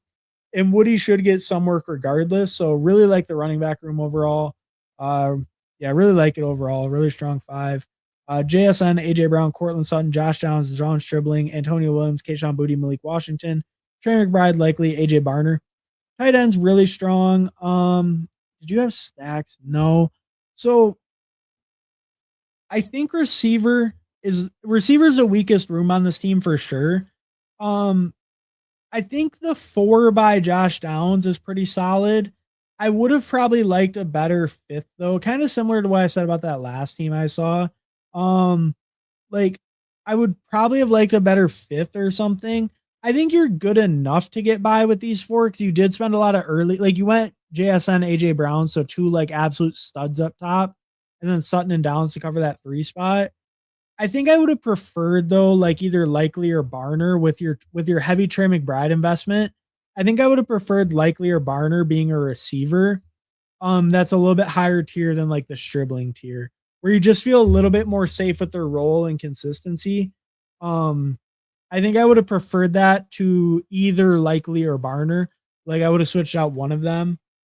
Just because you spent so much on Trey McBride, right? Like you spent a third round pick, he's got to deliver to that third round pick. And I think you can maybe make the argument that like the flex points were more important because it's not like you're gonna hemorrhage points at receiver. Like your wide receiver 3 should be strong enough between Sutton and Downs. Um, but I just think in general, it's like you can probably accomplish something similar to like a Barner maybe, and maybe like spend it cheaper and then get a little bit more receiver help. Um, but I mean it does help the flex to go heavier at tight end, so I can understand that. I think overall pretty good team though. It's like it just is that thing where you really need like as long as AJ Brown and JSN performed where you picked them, you just really need Downs and Sutton to cover that other buy. But then it's like then you or not other buy other receiver spot. But then you gotta start worrying about flex too, right? Because you only have 2 like super solid top running backs. You should be flexing a running back most of the time though with this team, I think. Um, and then the tight ends can help with that. So I don't know. I can kind of see it. I think the receiver I just really liked a little bit better than Stribling for 5, but overall I think the team is pretty solid. And the heavier tight end build will help you get more flex weeks out of tight end. So there is value to that in that sense as well. Um all right. All right. I think we got through all right. So I think we got through all the chat teams. Um We're quite a bit. Brooks is Gainwell with starter upside. I agree. Brooks over Bo Nick's brother, 350 points for 70 points. Yeah, different positions. Not as players as a fantasy play. I have no reason to believe he can be the starter or handle 15 plus touches per game. Yeah, that's true. I mean, there's no reason for any, I mean, he hasn't played, so fair enough. Brooks versus Bo Nick's unreasonably falls.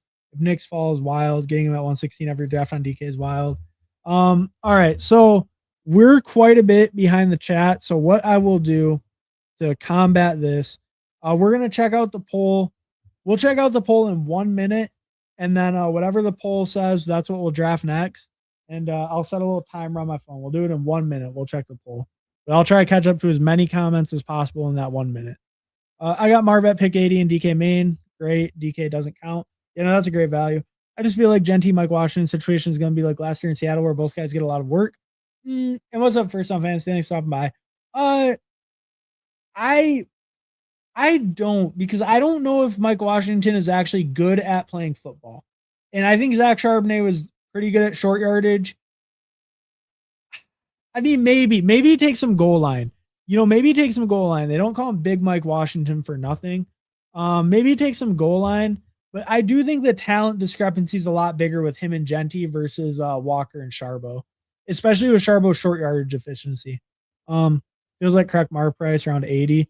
Marv was 80, I'd have 50%. I'd probably have like 50% too. I'd have a lot more.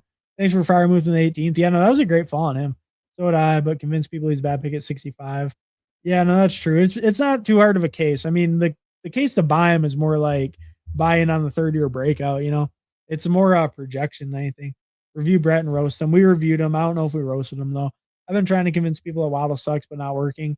Yeah, falling to the 5th round last. My team rocks here. You weren't here to snipe me. I'd like a review, but I know I won. We got it. We got them all in. We managed to sneak them all in. I said I would do a couple, but we snuck them all in. Hardman snipe Trey Tucker, brother. Hell yeah. Hell yeah. No, we're always sniping Trey Tucker. If I had a Raiders thing going, so that's not a snipe. I had the Raiders. So if anyone else took Trey Tucker, that would have been a snipe on me. All right, let's see what won the poll. We will hop Chihuahua by a lot. So we're gonna do another Chihuahua. Um, do I try to catch up? Do I try to catch up or do we just hop in? I'm good at Superflex. What's up, Boogs? Unfortunate fantasy dog. They screwed you in the vote. Massive is low stakes, Al. That's true. Let's run an FFPC main event. Yeah, no, I do have all those FFPC bucks just hanging around. I actually do have some FFPC bucks hanging around in my account over there. My one team made it last year. Big gorilla, not main event, but you know, maybe later in the summer. It's too early. All right, all right. We're close enough. I'm gonna run these comments. Jake is fancy Luke Musgrave, brother. That's crazy. Tyler Warren would have felt better. Yeah, Ertz crushed. Imagine what Chig will do. That's true. I mean, yeah, Ertz had good touchdown numbers in Washington. He was good 2 years ago. Down 25%. Tyler Warren 0. 75% fade is wild. 75% fade on your favorite player is kind of wild, Brett. It is always funny when you put it like that, huh? Down to 25% Warren, like that's a crazy amount. 75% fade. Oh, the Tate train already. You're late. We've moved on. We've moved on to Warren and Marv. We've moved on to Warren and Marv. Yeah, that's true. The Tate train, is getting to the I don't know. Yeah, the Tate train kind of came and went a little bit, I guess. Tate is moving up though, so I don't know if it came and went, but yeah, Warren, you know, I don't know. All those guys feel like great picks. It's just depending on the day which one feels the best, to be honest with you. But I know that's why I had to get off the Warren train so I can elevate my Tate shares before he rises. Luckily, he hasn't risen. Why would he rise? And maybe like good camp. You know, Cardinal Tate catches a bomb down the field in practice with one hand. They're gonna move him up half a round. You know how it goes with rookies. He was the third overall pick or fourth overall pick. They're gonna be moving him up. Glad you saved him for me for timing. That played it perfectly. That's wild. 40 chess. Yeah, no, Brett's always ahead. See, he's got the badge now. Now we know he's a real thinker. Now we know. This pothead thinking, there you go. Hey, how do you think you get to the galaxy brain takes, you know? Um, all right, all right. We're close enough to catching up. Remember me when Marvin breaks fantasy. I will be on that train eventually too. Maybe I'm close to the field at least. Wide receiver definitely my weaker point. Everyone is draftable at the right price, draftable at the right price. I agree. I have 22%. Marv, I'm at like I think mine showed like 14 or something, but I can see it. I think I like Marv where he goes and he falls sometimes. Need some breakouts. Thanks for the review, sir. Always appreciated. Oh yeah, of course. Hey, and it's always appreciated you guys stopping by, you know, chatting, liking the stream, like, you know, joining the draft. It's always a good time. So I don't know. Always fun for me. So, you know, I don't know. It's just it's a fun time for me too. So you know, it works out pretty good. Wide receiver week is fuck considering you had 0 HRB. My poor roast. Fair enough. Striker 215 1. Hey, what's up, Striker 215? Thanks for stopping by, bro. Unfortunately, it wasn't one of those kind of polls. You had to actually click on it. But Chihuahua mopped all the other contests. So we will be entering a Chihuahua. I'm gonna finish my beer quick and then I'll count it down.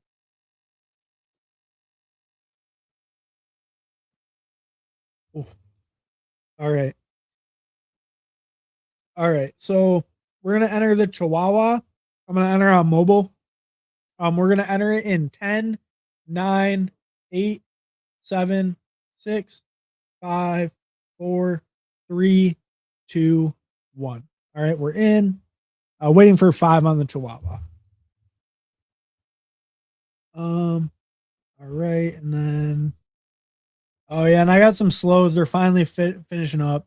These ones are ones I'm done with. I just put them on auto at the end, so I don't have to see them on my queue anymore. But we're almost through the field general slows. That was the first super flex they did. Sorry, that was the first super flex they did. So we're almost through those finally. All right, let's see who do we got in here. We got Digger at 2.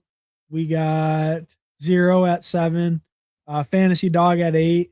JTL 33. Ew, JTL 33. Are you in the chat or you just happen to be drafting all your Chihuahuas right now? I think you've been in all 3 of them. Let me know if you're in the chat. Oh, and AMC 8199. I saw him earlier in chat. Nice. We got a little bit of a friends and family room going. That's always good to see. I I actually will be. Yeah, yeah. Let me grab some water quick. No, I don't got a beer anymore. So let me grab some water quick, and I'll be right back.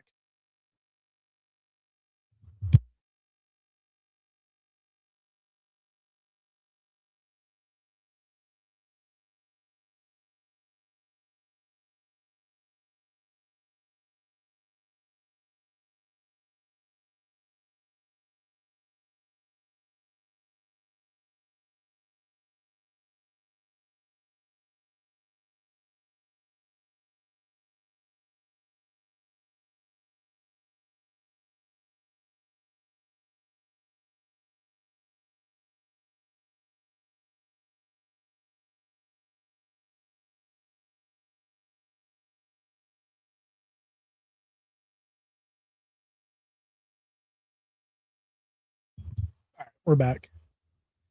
Let me close that. All right. All right. So yeah, so we got some friends and family in here though. Always good to see that. Always good to see some friends and family getting in the drafts. Should be another hard one to advance. If you have a little batch of puppies where or not puppies, chihuahuas where you're like, man, I built some good teams. Why didn't they advance? And then you see five names you recognize in the lobby, you might figure out why. But no, I mean it's always a fun time. And to be honest, I think with normal best ball formats, a lot of people understand general construction. I think just in the chat rooms, you'll get sharper people in general, so friends and family lobbies can be a little bit harder, but I think the Chihuahua, the puppies, those are the absolute perfect times to do friends and family drafts. I plan on doing eventually some of the like higher stakes on stream. I was thinking about the Dalmatian. I didn't love the structure of the Dalmatian though, so I kind of think I might pass on it. A lot of times I pulled Genty up to 10. You can see by my 15%. I think Jefferson is also a very solid pick. I think CD Lamb is slightly overpriced where he goes. Sorry. The chugging the beer had me burping a little. Sorry about that. But anyway, CD Lamb, I think he's a little overpriced where he goes. I think he's a fine pick, but I really worry about that touchdown upside and just that volume that he had when he really did hit those peak outcomes, right? Like we were seeing him in the 150 plus, even up to 180 targets that huge year. So I just feel like with Pickens there, that takes away so much of that red zone role, so much of that upside there that it feels like Lamb is just slightly overpriced to me. I still had 6%. I don't think he's a terrible pick by any means, but to me, he does feel slightly overpriced. Um, I mean, I don't have any A Chain or Chase Brown with Jefferson, but I also pick them a lot less. I wouldn't mind a Chase Brown Jefferson, but let's just go Kenny Walker. I think Kenny Walker is going to lead the league in rushing touchdowns this year. That is probably going to be my like hot take for the year.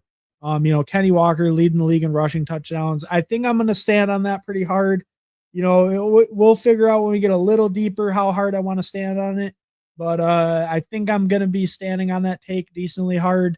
I think when you look at him last year, between just Mahomes and Kareem Hunt, they had 14 touchdowns rushing. So I just think that there's a huge void. Like they had a lot of rushing touchdowns and rushing production in the red zone. And I think they just had, they had old Wash Kareem Hunt. He was really good in short yardage. I will give him that. But like, I don't know. I think with a real running back there, they're just going to be even heavier usage in the red zone. Mahomes won't be nearly as mobile coming off that injury. I think Walker's just going to dominate goal line and red zone touches on a, probably pretty good offense. And he should be the best running back that Mahomes has ever had, probably. Maybe rookie year Kareem Hunt. Rookie year Kareem Hunt was pretty nice. He led the league in rushing as a rookie. But I don't know. I just think Walker could be in a similar spot where he is just the clear workhorse. They like switching around the running backs. That's because they all sucked. When Kareem Hunt was a rookie, he can get switched around for shit. He led the league in rushing. And I think Ken Walker is being put in a similar spot where he's going to dominate touches. And I think it's going to be a really efficient, really good offense for him. I think it's going to work out great. The pass catching is maybe a little bit questionable with Walker, but his pass catching isn't even that bad. Like Walker's a fine pass catcher. He's not like insane at it, but I mean, he has a 46 catch season just two seasons ago. Like some people try to downplay him as like a bad receiver, and I just don't think that's true. I think he's totally capable. he's just not like a plus receiver. He's not running routes downfield or something, but like he's totally capable as a receiver as well if he's healthy. So I don't know. I'm really in on Walker. I am like super in on Kenneth Walker this year. Um, I'm in. Hell yeah, hell yeah. Fantasy Dog got in. Hi neighbor. Oh yeah, you and Fantasy Dog are right next back to back, huh? Brett dodged us. Holy fuck. Got in too early. Oh, nice. I mean, hey, that works out, Brett. That works out. You know, you get a draft alongside. Hopefully you got an absolute fish lobby. And you know, maybe you'll draft the winner while we're all trying to fight to see who can advance with a mid team because everyone else was sniping them, you know. But yeah, you might have worked. It might have worked out best for you. Hate when it's a premature bust. Don't you hate it? Yeah. Yeah, no, it's always the worst when you get a premature bust. I was too early. Petite and Brown get to you. LOL. At least I missed the zero room. No, that's true. That's true. Hey, you know we got the real sharps in here this time, so you know you managed to avoid it. Really, a smart play by Brett. You know he sees the green badge show up. He disappears from the lobbies. Man, I will check on you, Zero. Watch and see. Yeah, hey, maybe you can learn something. Zero's trying to be a teacher right now, so maybe you'll learn something from him. He does have a lot of drafts under his belt. About to bust out the 60 chess. Yeah, Chase at 4-2. Awesome. Oh, nice. Yeah, see, you did get the fish lobby. See, Brett's getting lucky like that. Like when he's not showing up in our lobbies, he's playing against absolute fish. They're giving him Chase at 4. You know, a whole one pick fall on him. But no, Chase at 4 is nice. I think Chase is so obviously the 3 that getting him at 4 does feel like a nice value. Even if it is just one pick, it's a pick you feel like you shouldn't be able to make. You know, he shouldn't be available that late. You know, I'm low on my Kyron. I don't like Kyron a ton. I don't have a ton of Kyron. I think let's pick Malik Neighbors for all those reasons. I was setting it up to pick Kyron there, and then I thought better. I thought, hey, Malik Neighbors, if he plays within 4 weeks of the season starting, then he might be an incredible pick. And in a $4 contest, realistically, if I can even have a chance of getting Malik Neighbors playoff team in, like getting a team with Malik Neighbors to the playoffs, then I'm going to take it a lot more often than not. And you know, and same thing with the time box, right? Time box argument. Malik Neighbors, maybe you get him in the 4th round. Some rooms he falls, but you're not getting Malik Neighbors in the 5th round or way late 4th before this contest closes, right? His ADP will not change much. Ooh, I kind of like Javante. We'll take the little fall on Javante. I don't mind him. You know, not my favorite pick. I don't love Javante. I think he's a decent player. I think we did see him slow down pretty significantly as the year went on last year. You know, he kind of ran out of that juice, especially second half. He was still putting up decent scores, but the spikes were really missing by that point. Um, but I think it's just a great offense. You know, Jaden Blue, I wanna take my shots on Jaden Blue. I want to be a slappy, but at the same time, I think Javante has that role pretty clearly locked down. He was pretty good last year. Like I said, he did slow down a little, but he started out super hot and was pretty good throughout the year. Was a big red zone threat for them. So, you know, definitely don't mind grabbing Javante as my RB2. Um, Even if I'm just a little bit lower on him, but I think he's totally fine. Would never happen in a zero room. Yeah, no, that's true. Chase London start will piss a bit. Oh, nice. No, that's a nice combo to get though. Chase London, like that. Um, See, I think Kareem Hunt is a real RB. I do too. Yeah, I do too. I think Kareem Hunt is a real RB. I think Walker's a real RB too.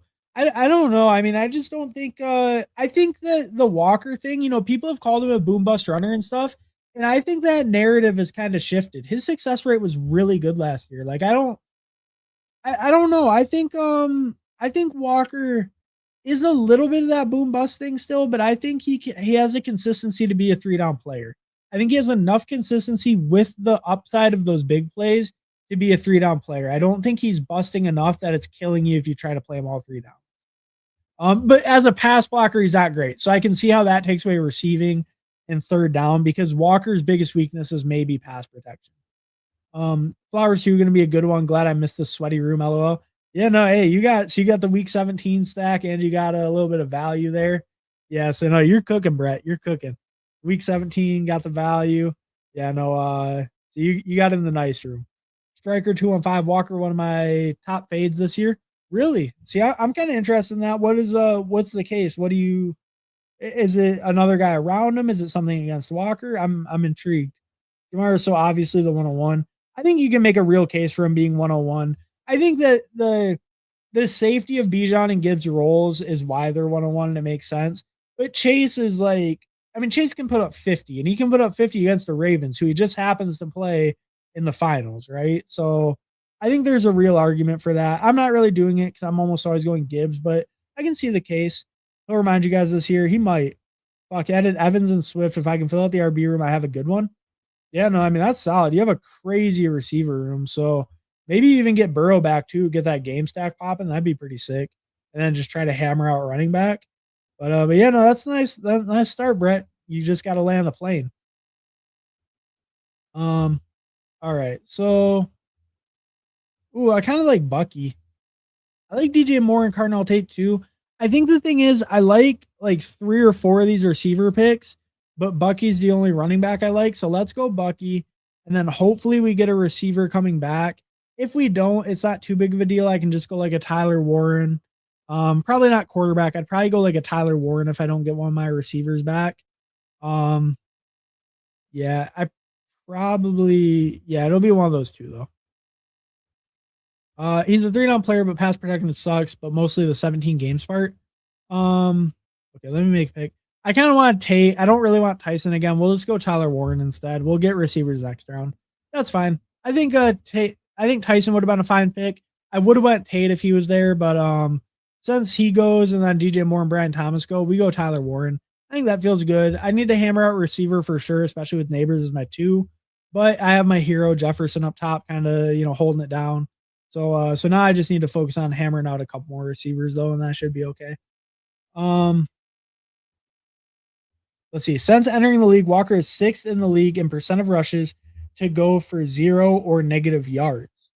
Is 6th in the league in percentage of rushes to go for negative or 0 yards. Yes, but I believe he's improved in that sense, like year over year. And we can look. Let's look real quick. Let me see if this one has stuff right. I'm pulling up my fantasy points like data. Let me see if this one has that in there for last year. Because I would like to see what he did last year in that sense. Because that is kind of interesting to me.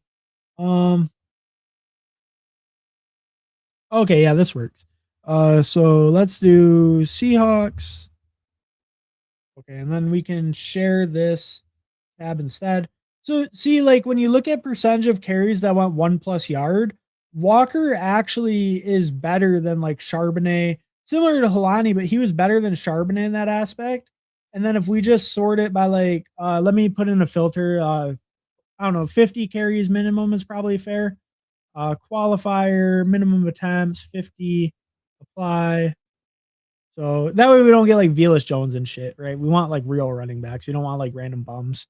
All right. Sorry. This sometimes takes a second for the fantasy points data to run. Oh, and all this stuff too is free to use. So like if you guys want to use it, you can go on like fantasy points data. They have paid stats. Like I have the paid stats too, but their free stats are pretty cool. But so where was Walker at? Walker was at 81. So I mean, it's not great, but it's like a similar 1+ yard run rate to like Jahmyr Gibbs, Christian McCaffrey, Breece Hall. Like Josh Jacobs is barely above them. So I don't know if he's really like busting on the runs as much as maybe people want to say. And I even still have probably my like things sorted a little bit too low for carries because we're getting like Malik Davis and Samaje and stuff, and they probably shouldn't be in here. But like when you look at the guys he's around, even like Derrick Henry, 84%, like Ken Walker's at 81%. I think it's similar. All right, so here we will go with Cortland Sutton. We barely had any time left on the clock. We just got it in right in time. Cortland Sutton feels like the right pick there. Because Dak, I didn't have any Cowboys, so that doesn't really make sense. Mike might have been pissed if I took Dak from him. So we didn't snipe him. I don't know if he will though. He has a QB already, but yeah, we didn't want Dak. I didn't have anything with him, so we'll pass on Dak. We'll go with Cortland. We'll probably just double down on receiver. Go with one of these guys. Could double down on Indy with Josh Downs. I think any of them are fine though. He is cool to Leon for 4 to 6 games, but not full 17. maybe. I mean, I don't know. His injuries aren't like that bad. Bro, like Walker hasn't missed that much time. Like people always say that, but like, what's Walker missed? It's like he missed 2 games, 2 different years. And he missed like 6 games 1 year, and then other than that, he's been healthy. He's missed like 8 games in 4 years. I feel like for a running back, that's not that bad. Um, I mean, granted, like obviously last year he had a little bit more limited touches. Maybe you can make the argument that's why he stayed healthy longer. But like, I just don't know. I don't think it's too bad for like a running back. Um, cause I don't know. I hear the injury prone stuff a lot with him, and it's like more injury prone than yeah some guys. But I don't know. Like Jonathan Taylor is a first round pick. I feel like he's missed like similar amounts of time. Like yeah, I don't know. I don't know. I think the injury stuff gets a little bit overblown with Walker though. Um, 3 to 4 seasons, sub 14 points per game. 3 to 4 seasons, sub 8ish% target share. Andy Reid always uses a third down back. Think the Chiefs' offense is worse than Seattle. Walker, good player, should be going round 3. That's all. Um, yeah, I just feel like the historical stats for Walker are just so hard to say because he's on a brand new team. I guess I can understand the argument, like the points per game argument, I guess is the one where it's like okay, like you're not wrong, but also they just cucked him at the goal line like the entire season. So it's like they took away the highest value touches on the goal line. And I don't think anyone on the Chiefs is doing that. Like they're not putting fucking Emmett Johnson, 6th round rookie, in at the goal line over him. And you're not saying that. I'm not even like trying to come at you or something, but like I just I don't know how valid the historical stats are when there's not a Charbonnet on this team, and it's a different coaching staff, it's a different team philosophy, and they paid him all that money, made him one of the highest paid running backs in the NFL. I think a lot of the usage stats, it's like we're worried about Walker's usage because Charbonnet took away so much, but there's no Charbonnet. You know, the main guy we're concerned about is a 6th round rookie, Emmett Johnson. That's probably the biggest concern on the team. Maybe Brashard Smith, another 6th round rookie from last year who didn't do a ton. Um, but like, you know, the guys that are competing with him are not Zach Charbonnet level. They're not. Maybe maybe Emmett Johnson is. I guess we haven't seen him play in the NFL yet, but like, not draft capital wise, not as a prospect, nothing like that, right? So it's like I just don't know how much we can factor in the historical stuff in that sense. Um, yeah, I just don't know how much we can factor in the historical stuff in that sense. And like, I just have no faith in the backup running backs there. I kind of liked Emmett Johnson pre-draft. I thought he was pretty cool. He's kind of like a do-it-all guy. He can catch, he can do all that, but he's not like a very good athlete. He can't really break big plays. His missed tackles, force numbers were okay, but like, I don't know. It's just the competition's so weak, and I think that they committed a lot to him. Um, and I think we've seen them use a workhorse running back before with like Kareem, like I was saying. But they did have McKinnon some of those years and stuff like that as a receiving back. I just think the upside will really be there for Walker, but I don't know. The historical stuff that I have a little bit harder time with because I do think it's such a different situation. We go Kyler with Jefferson for sure. Lock that up on the turn. I like Michael Pittman too, but some of these other receivers are good. Some of these other running backs are good. I can push it. Obviously Buddy Man sniping my Pittman from me, but he also had Addison, so there was no guarantee I kept my Kyler. I had 2 good QBs though, so maybe I should have pushed Kyler, but I feel fine with that. We can grab a Jacoby, a Gainwell, or Rashad White, Wandelay, any of them, Golden. Yeah, anything would be fine really. Probably not Golden because I already have Jaden Reed, but or do I want Jordan Love? Or do I want Jordan Love? Do I have any good outs at quarterback later? Not really. I don't really have any outs other than I have my Indy with Daniel Jones, but I don't really want that to be my QB2, I don't think. Or if it is, I probably have to get 3. I think let's just lock up Jordan Love. I think that makes sense. There's still going to be some receivers I like coming back. Let's just lock up both QBs on the turn, both stacked. We'll lock that up. That feels good to me. 11% DJ Moore brother. Caleb Cabal doesn't have 11% combined between all 20 of them. Are they out on DJ Moore? Oh no. I didn't even realize the Cabal was out on DJ Moore. I thought they liked him. But yeah, no, I mean 11%. I don't know, it's fine. You know, that turn is pretty solid. I think there's DJ Moore is one of those ones like I'm probably going to be more in than out, but he is coming off his worst statistical year. Obviously, a ton more talent coming into that Bears offense. So, you know, kind of replaced him a little bit in that sense. He was still on the field running routes a lot though, and I don't know. There is also kind of the talk of like maybe he gave up on the team. I don't know. I'm pretty willing to bet on DJ Moore, but I can see the case against. And you know, just him with Josh Allen does feel good. Feels like they'll pair up pretty good together, like stylistically. But you know, DJ Moore's coming off his worst season of his career, so can't blame him too hard for the fade. Pollard fell too. Blessing. Sorry, I missed a fun zero off on Tuesday. We'll draft a lot. All right, so expect bread in the draft and treats on Tuesday. But it sounds like you're building a shipper over there. I don't fully blame Walker for that stat because all Seahawks RBs have high stuff rates. Yeah, but Sharp was definitely more effective. Was he? Was he though? Cabala's paying rake, but they cite credits, so who cares? Good point, Paulino. Good point. Hey, it's easy to pick, you know, easy to who'd the Cabal not like? DJ Moore. Easy to pass on Josh Allen's number one target on site credits, brother. You know, you can go get Carnell Tate instead.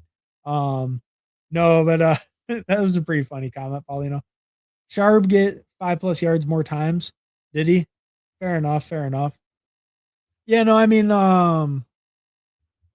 fair enough. If that is the case, I'll take your word for it. I logged out of my fantasy points, but I'll take your word for it. But Sharp, but that's kind of my point too. Sharps is good. See, the whole point of this argument is it is kind of also that Charbonnet is way better than these other guys. If Charbonnet just got signed by the Chiefs and he was fully healthy, I think he would also be like a third round pick or a second round pick or something. Like, I think it's an extremely valuable role, and I don't think the other guys are very competitive to it. I think Charbonnet is, you know, decent. It's not like he's the best, but he's decent. Um, Patrick Harrington has won the U.S. Senior Open. I figured I should let you know since you're Patrick's biggest fan. I appreciate it, Jeff. You know, my OG Patrick Harrington. Very few people will understand that reference, and I like that. I'm happy about it. But for anyone that doesn't know, you know, me and Candyman were doing a golf stream. Patrick Harrington is a multi-time champion in golf, basically, and I was not aware of this. So you know, we were at the bottom of the list. He's like 50 something years old, so he's not competitive. We were at the bottom of the list, and I was like, "Who the fuck is Patrick Harrington?" Because he was like the fifth cheapest guy on the list. And then it's like, oh well, that's actually a legend who just happens to be in this event. So I was made to look like a fool on a golf stream. It was a sad day. You know, Jeff reminds me of it, brings up my trauma every time. It's unfortunate. But no, I don't know. I tried getting in the golf streets a little bit this year. You know, I'm getting into it. I watched quite a few events. Like I'm getting more into it. But some of those older names and stuff, like I never heard of that guy because I didn't watch golf, you know, 15 years ago. And it's like he still plays, but he's not in his prime by any means. So you know, it was an easy one to slip up on. Sharps with a short yardage hammer, canine dances too much. That's fair. 1+ yard run is wild. Yeah, but I mean, hey, that's a big argument against Walker's negative plays and stuff, right? I mean, 1+ yard means it was a positive play. And you know, I mean that matters. I don't know. Chris Rodriguez. Yeah, why not? I was a little bit unsure of who to pick there. I think C-Rod makes the most sense. He's kind of fallen. I'm kind of scooping the fall. I want pieces of the Liam Cohen running back room. I'm betting more on Tootin now, but I don't know. I just want pieces, even if I don't think C-Rod's the best talent. I think just, you know, getting a guy who could have the goal line role on a good offense, you know, that feels fine as my RB4. I have a really strong top three, so that feels pretty good there. I feel fine with that. Let's go back to the board. Look at 5+. That's more important. All right, we can look at 5+, sure. Seahawks. So share this tab instead. We'll go back for 1 second. So yeah, so I mean, Walker was better on 1+, on 3+, worse on 5+ slightly, and then he absolutely kills him in 10+, 15+, and 20+, and even 30+. So that's super small sample. So yes, in 5+, Zach Charbonnet is better in 1 out of the 6 lengths of carry distance that they can choose from. Um, but and I mean, hey, and Walker's explosive too. Let's look at that 10 plus number. He was son of a he's there's no way. Oh yeah, I don't have it took away my filters. My bad. I forgot about that. Qualifier, minimum attempts 50. Sorry if you guys aren't enjoying the fantasy points data pull-ups, then my bad. We won't do it too much, but I do want to see this. Because Ken Walker, he's kind of a beast. So Tank Bigsby, obviously the most efficient runner in the NFL. Everyone knows this. But if you look at guys who actually got legit carries, it's basically Devon Achan, Blake Corum up there too, kind of surprisingly. But and then Ken Walker right there, right? For 10 plus yard carries. And then, I think just in any of these stats, he looks pretty good, like for explosive stats. And then even his short yardage stuff, like I was showing, it's not the best, but it's not too terrible either. Like, let's see what like 3 plus he ranks. Yeah, so a lot of times it seems like he's ranking around these guys, but it's hard to say because it's like that's J.K. Dobbins or Ramondre, Jonathan Taylor, Christian McCaffrey, and Kenneth Walker, who I would both consider like pretty. I would consider those guys like decently efficient runners in general. All right, so share this tab instead because it is also a percentage, so it's a volume based stat. Less volume, you're gonna get a crazier percentage.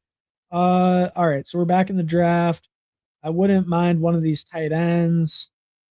I wouldn't mind a receiver. Yeah, we'll let it take a tight end. Okay, Hunter Henry. Hunter Henry's fine as my second tight end. I think either one would have been fine, Henry or Jawan. Couldn't really go too wrong there, so that feels fine. Was thinking about Debo as well, just a sixth receiver. Receiver is probably a little bit weaker compared to my other rooms. Debo goes on the turn, unfortunate. Um, do I want Jawan still? Probably not. I guess I want a running back or Jawan. I mean, Jawan's not a bad third. My running backs are pretty strong. I probably don't need that. Or Hawkinson. I like Jawan more than Hawkinson. Let's just go Jawan. We don't need to stack it. We have Jefferson stacked. My first round pick stacked. So I don't need to overstack Kyler Murray. He is kind of a rushing QB anyway.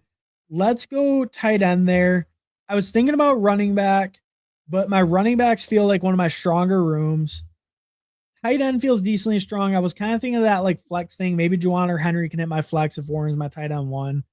I think receiver needs the most help, but I really didn't like the receiver options available to me.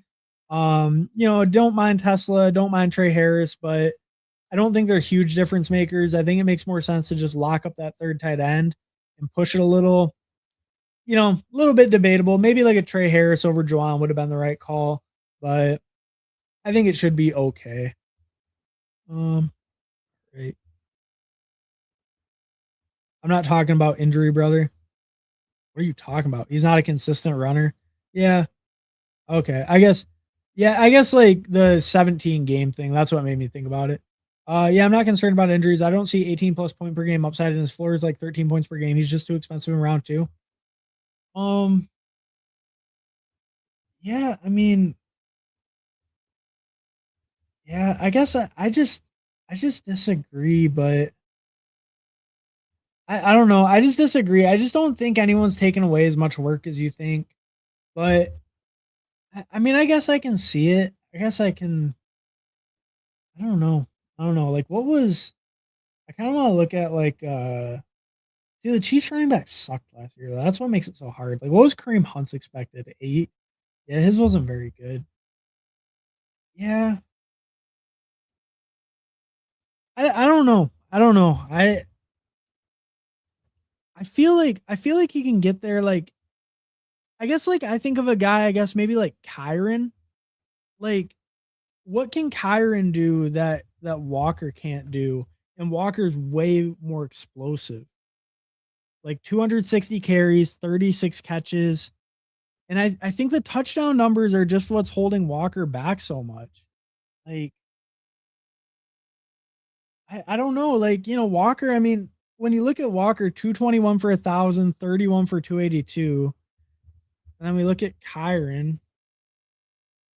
it's like I think that the carry share will be like up because I mean, that's Walker on the Seahawks last year splitting time. I just think like all these like here let me make this pick. Let's go Tesla yet again. We were talking them up earlier. We can't stop clicking them today. Um, but yeah, I don't know. I just think the view is so skewed on Walker because of the Seahawks not using him consistently. I just I don't know. I just don't see that being the case. I just think the touchdown numbers are going to go up so significantly. And I mean, I think he already had a pretty good workload, 250 touches last year. That gets up closer to 300. It's not like he's going from like 120 touches to 300 if he does that, right? It's not like a crazy increase. And without Charbonnet there, I think he can really do it. Um,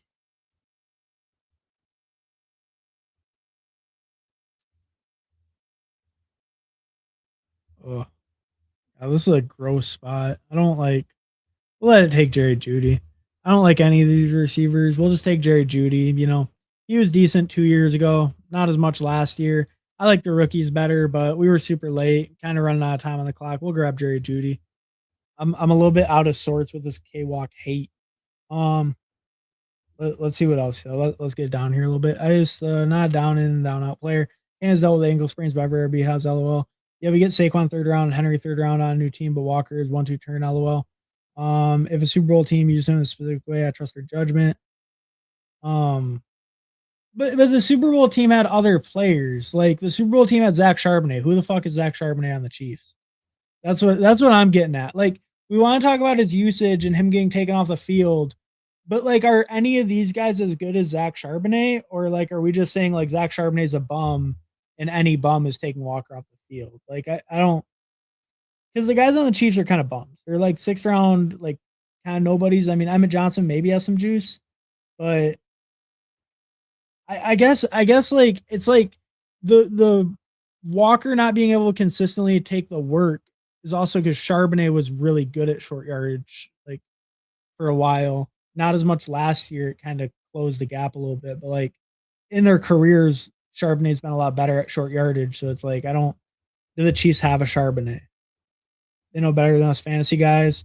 I mean, hey, the Chiefs with Andy Reid was one of the longest times greatest offensive minded coaches in the NFL. They knew enough to make the running back where running backs don't matter. They made a running back one of the highest paid in the NFL. So I wonder if they know something about old Kenny Walker in Kansas City. My only concern for Walker is he will break down with a full workhorse load. I think I can kind of see that. Like if you do want to believe in that, I think I can kind of see it. Like I said, though, 250 touches last year. I mean, he had a decent amount of touches last year. I think they just really screwed him by taking away those high leverage, high value touches at the goal line. I don't think that happens now. I think that is the cause of a lot of his low points per game, even with decent overall like usage. They were giving him the garbage usage, the between the 20s, just grinder work, or not grinder work, but like between the 20s and just like he can only score if he breaks one. I just don't think that'll be the case. I don't think there's anyone this year that you can trust on the goal line that will take his role. Yeah, that's true. We are playing the KC Glaze tax. That's facts. LaShawn McCoy, aka Emmett Johnson. That's true. That's true. He is LaShawn McCoy like. If Walker could handle a workhorse role, I'd be impressed. Most RBs can't. Man, fuck the taxes, Paulino. Well, that's how I feel. We're treating the Chiefs offense like it's prime Mahomes Tyreek, and it's just not. Yeah, no, that's fair. That's fair. Mahomes is just a game manager who never had a good deep ball. That is kind of true. He did miss Worthy on a lot of those deep balls. Um, it is kind of true. It is kind of true. I think 42-year-old Rodgers has a more accurate deep ball. No QB checked it down more often than Rodgers last year, so I wouldn't go that far. That's true. Cabal hates DJ Moore, brother. See, I didn't know that. I guess I thought maybe I've been a little bit less up to date on my Cabal updates because I did not know that they were big DJ Moore haters. Let's go Ray Davis. Don't mind him as a big contingent swing. I think he's the guy if Cook goes down is getting the bulk of the work. Obviously, Ty Johnson will still have some, but I think Ray Davis gets most of it, and that feels fine to me. And then we'll probably go receiver to end it out. That's my weaker room. One of the fifth running back, maybe could even probably need the fifth. So I think we'll stop at 2 QBs. A little bit weaker at QB in this build, but that's okay. And then we'll get the week 17 correlation. If he doesn't go, we'll take Jalen Noel. All right, yeah, we'll take Jalen Noel. Get that week 17 with Green Bay in there. All right, so I'll kind of catch up on chat with you guys, and then I'll check out the teams. And then I'm probably gonna head out. I believe Who Hames is live right now, so if any of you guys want to check out some more fantasy draft fantasy content, uh, right now I'll drop his link in. I'm gonna be on Who Hames stream in about an hour or something, half an hour. So I'll be on there. I'll be back on there again, drafting even more. With Who Aim. So if you want to check that out, definitely go check it out. But I'll finish catching up with you guys. I'll look through the teams real quick, and then probably call it a day here. You have a slate fan on the Chiefs. I've seen hype on Eric Bieniemy, but he left last time for a reason. The offense wasn't cooking.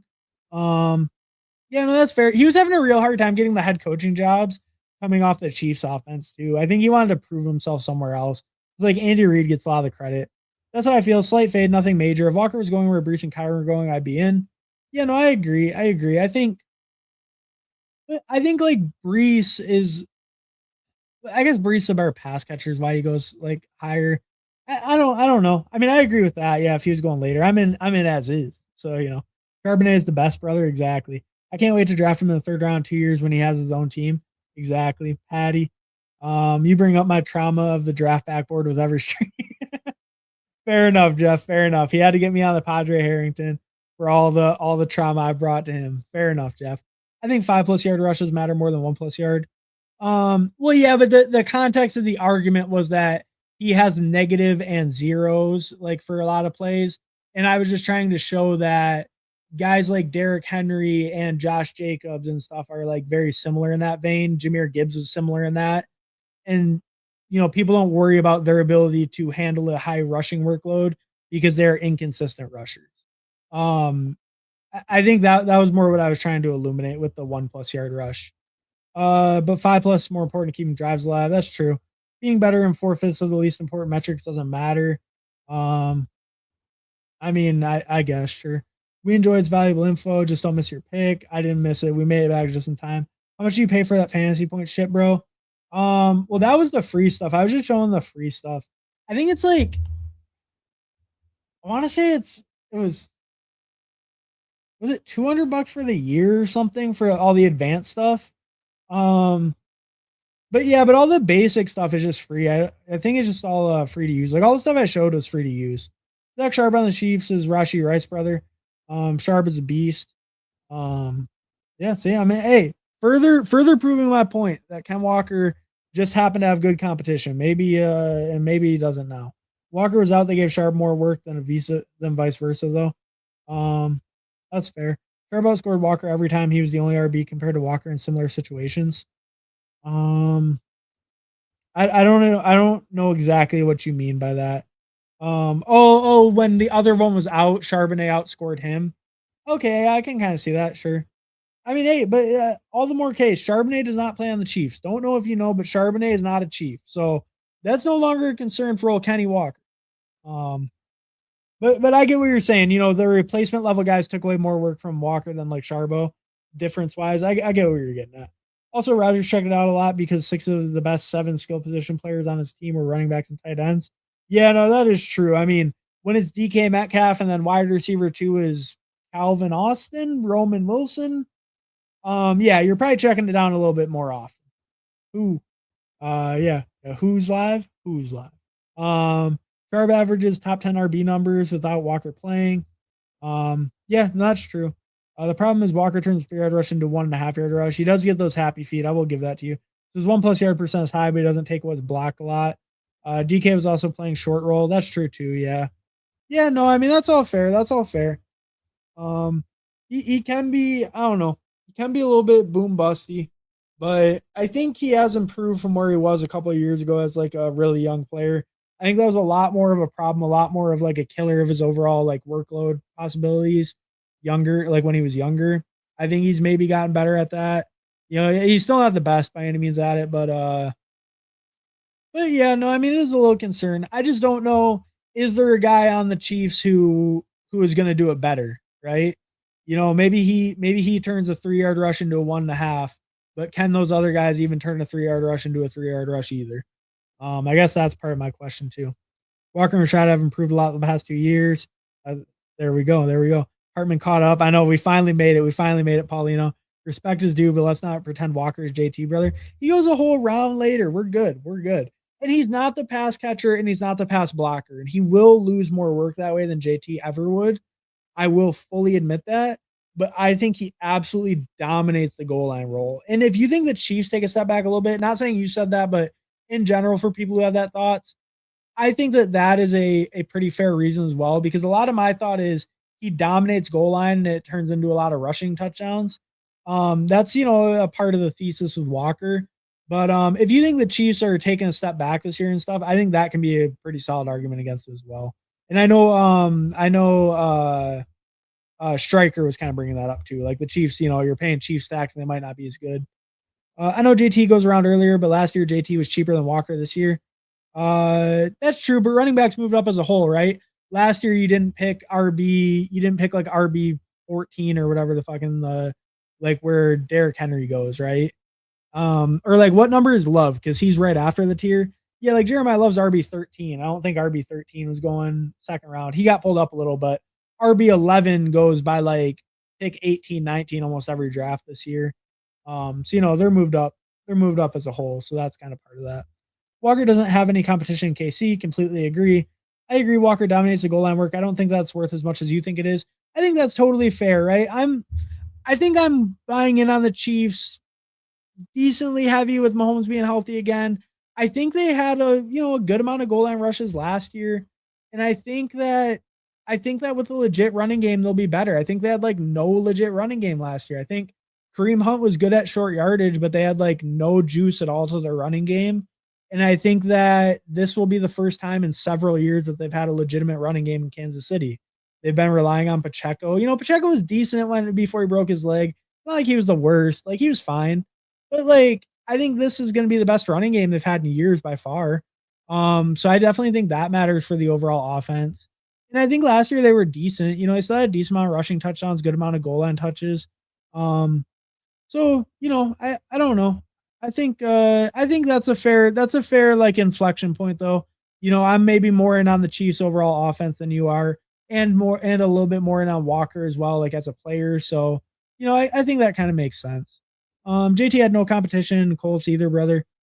Yeah, yeah. Chiefs pass a lot in goal line, brother. Yeah, but has KC been great the last 5+ years?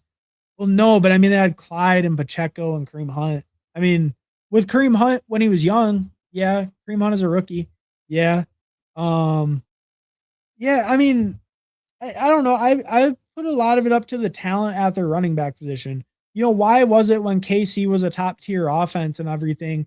It wasn't like their running backs were going in the top 2-3 rounds, right? But now when it's Walker, all of a sudden he is, when their offense is kind of on the downside. Mahomes is cheap as he's been in years. It's because those guys weren't talented, right? If Pacheco had talent when the Chiefs were on top of the world winning Super Bowls, he would have been a first round pick, but he blows. So it's like that just didn't happen. So I mean, he was a decent hard runner. He didn't do much with the ball, but like I uh I think a big part of it's the talent that was there. I was softening Walker earlier, but I caught up to 8% lately because his price isn't dropping. He's not a good pick, but I feel confident in my ability to draft inefficiently priced players and still build good teams. There you go.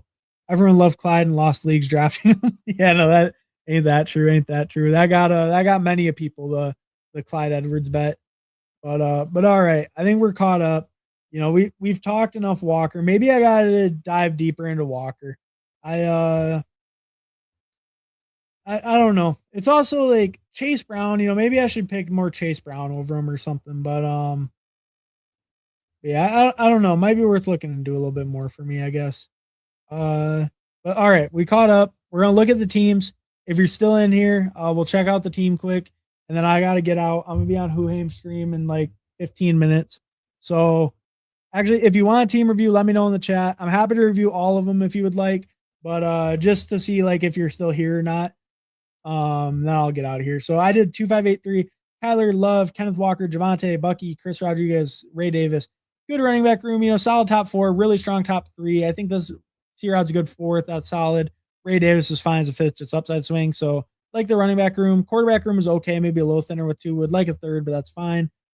Jefferson, Neighbors, Sutton, Reed, Coker, Tesla, Judy, Knoll, it's probably okay. If Neighbors is healthy, then I'm feeling really good. If he takes a while to get back on the field, it's probably a little bit thin. Could be okay, but a lot of it depends on Neighbors' injury.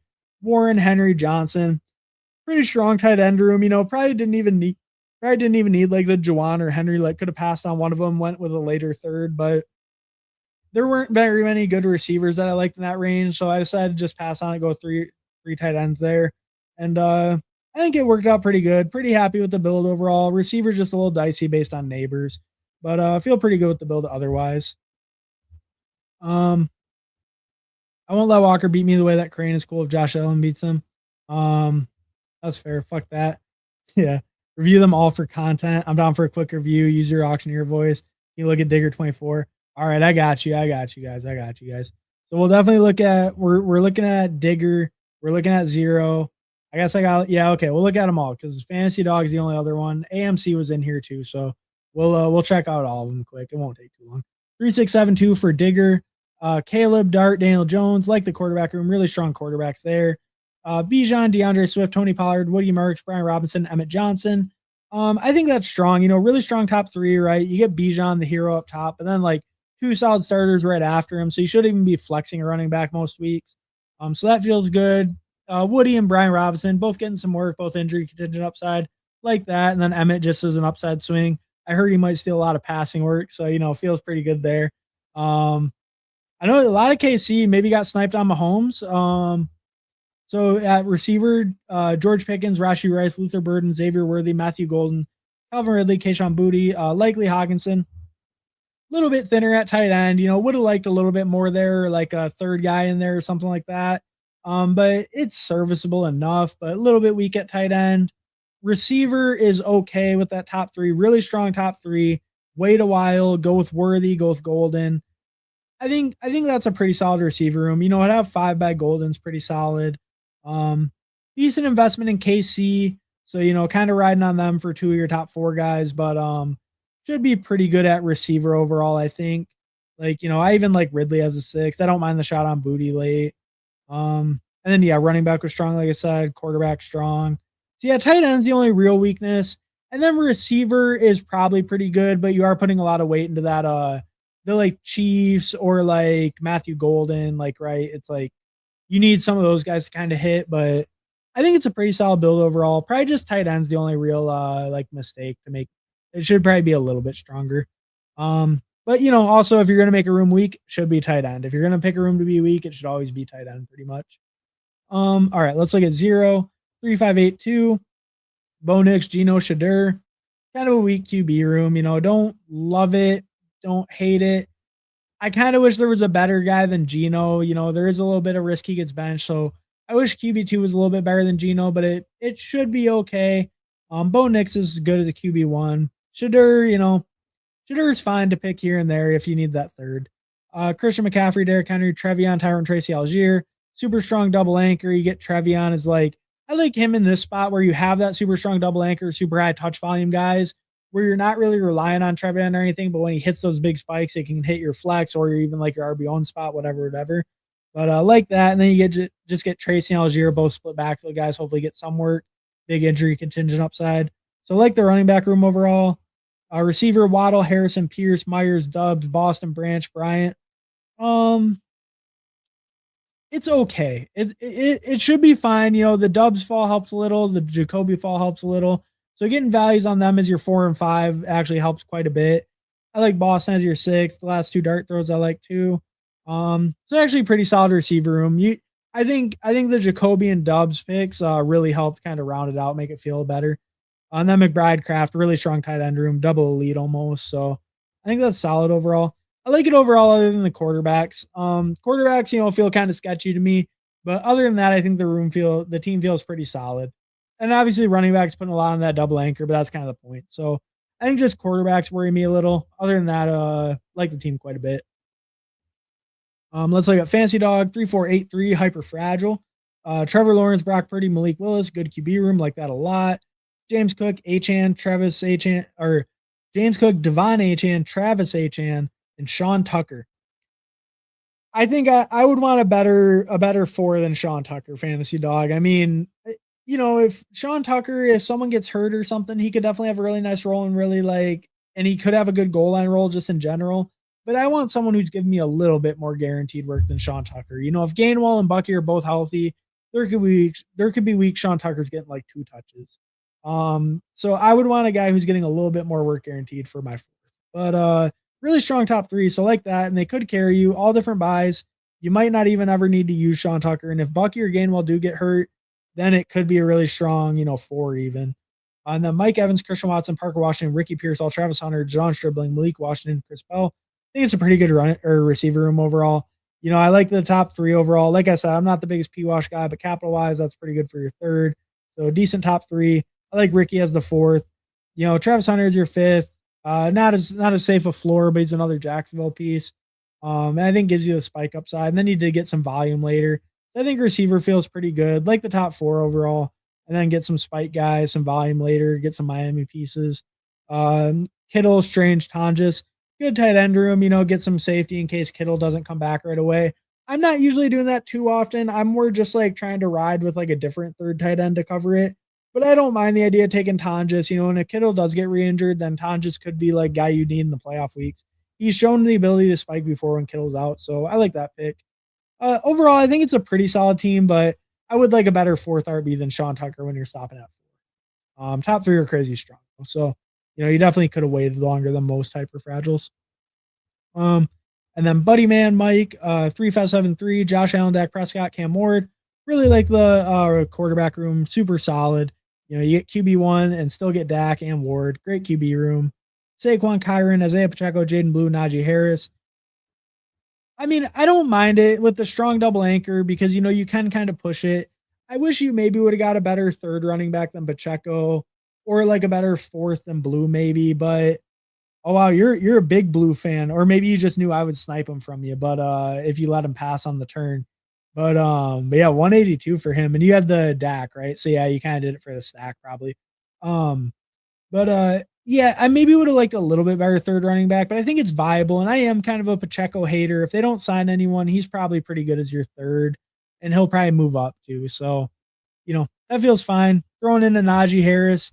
I've slowed down on my Najee Harris. I clicked more pre-draft, but he could sign any day, and it's probably a fine pick. His recovery stuff has all sounded decent from what I've seen of it, so that's probably fine.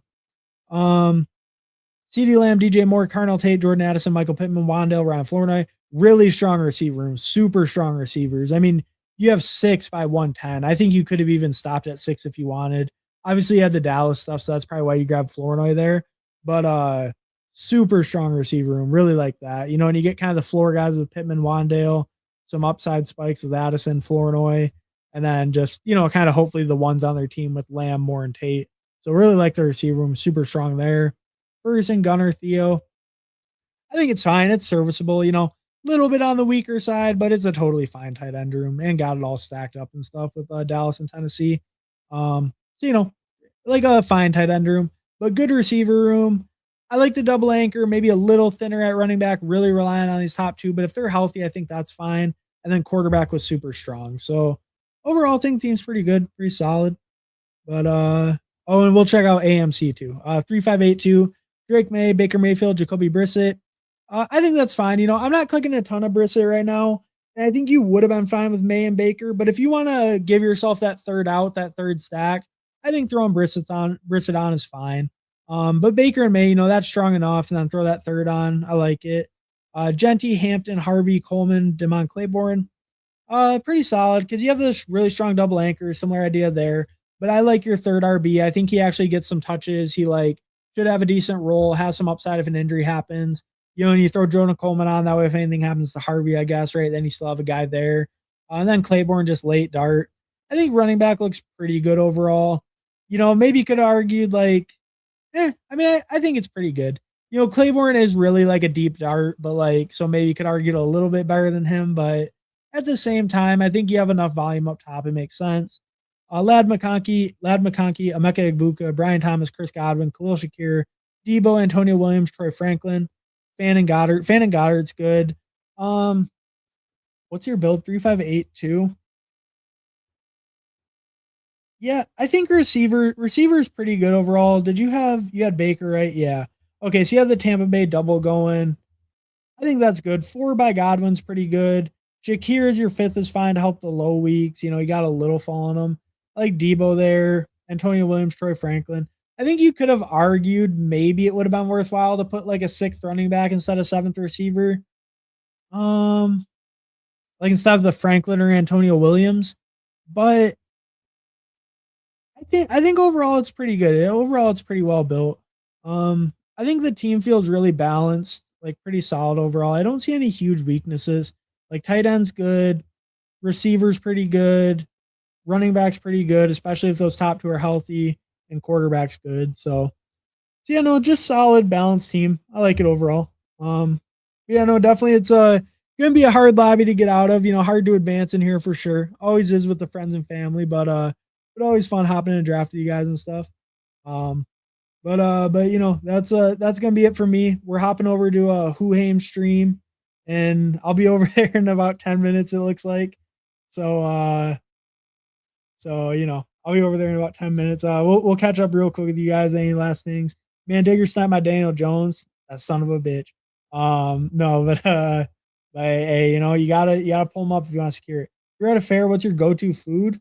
Um, Ooh, I like elephant ears, like the big funnel cake deals. I mean, those are kind of fire. Or just like the fries. Like sometimes the fries there, you can get them like real fresh. It's those are good. But probably like funnel cake if I had to pick like a fair food.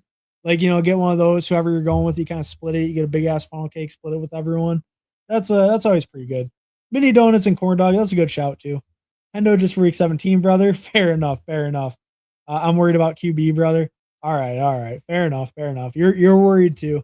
I was a little worried with week 7 by. I didn't see that. What was your week 7 by? Week 7 by.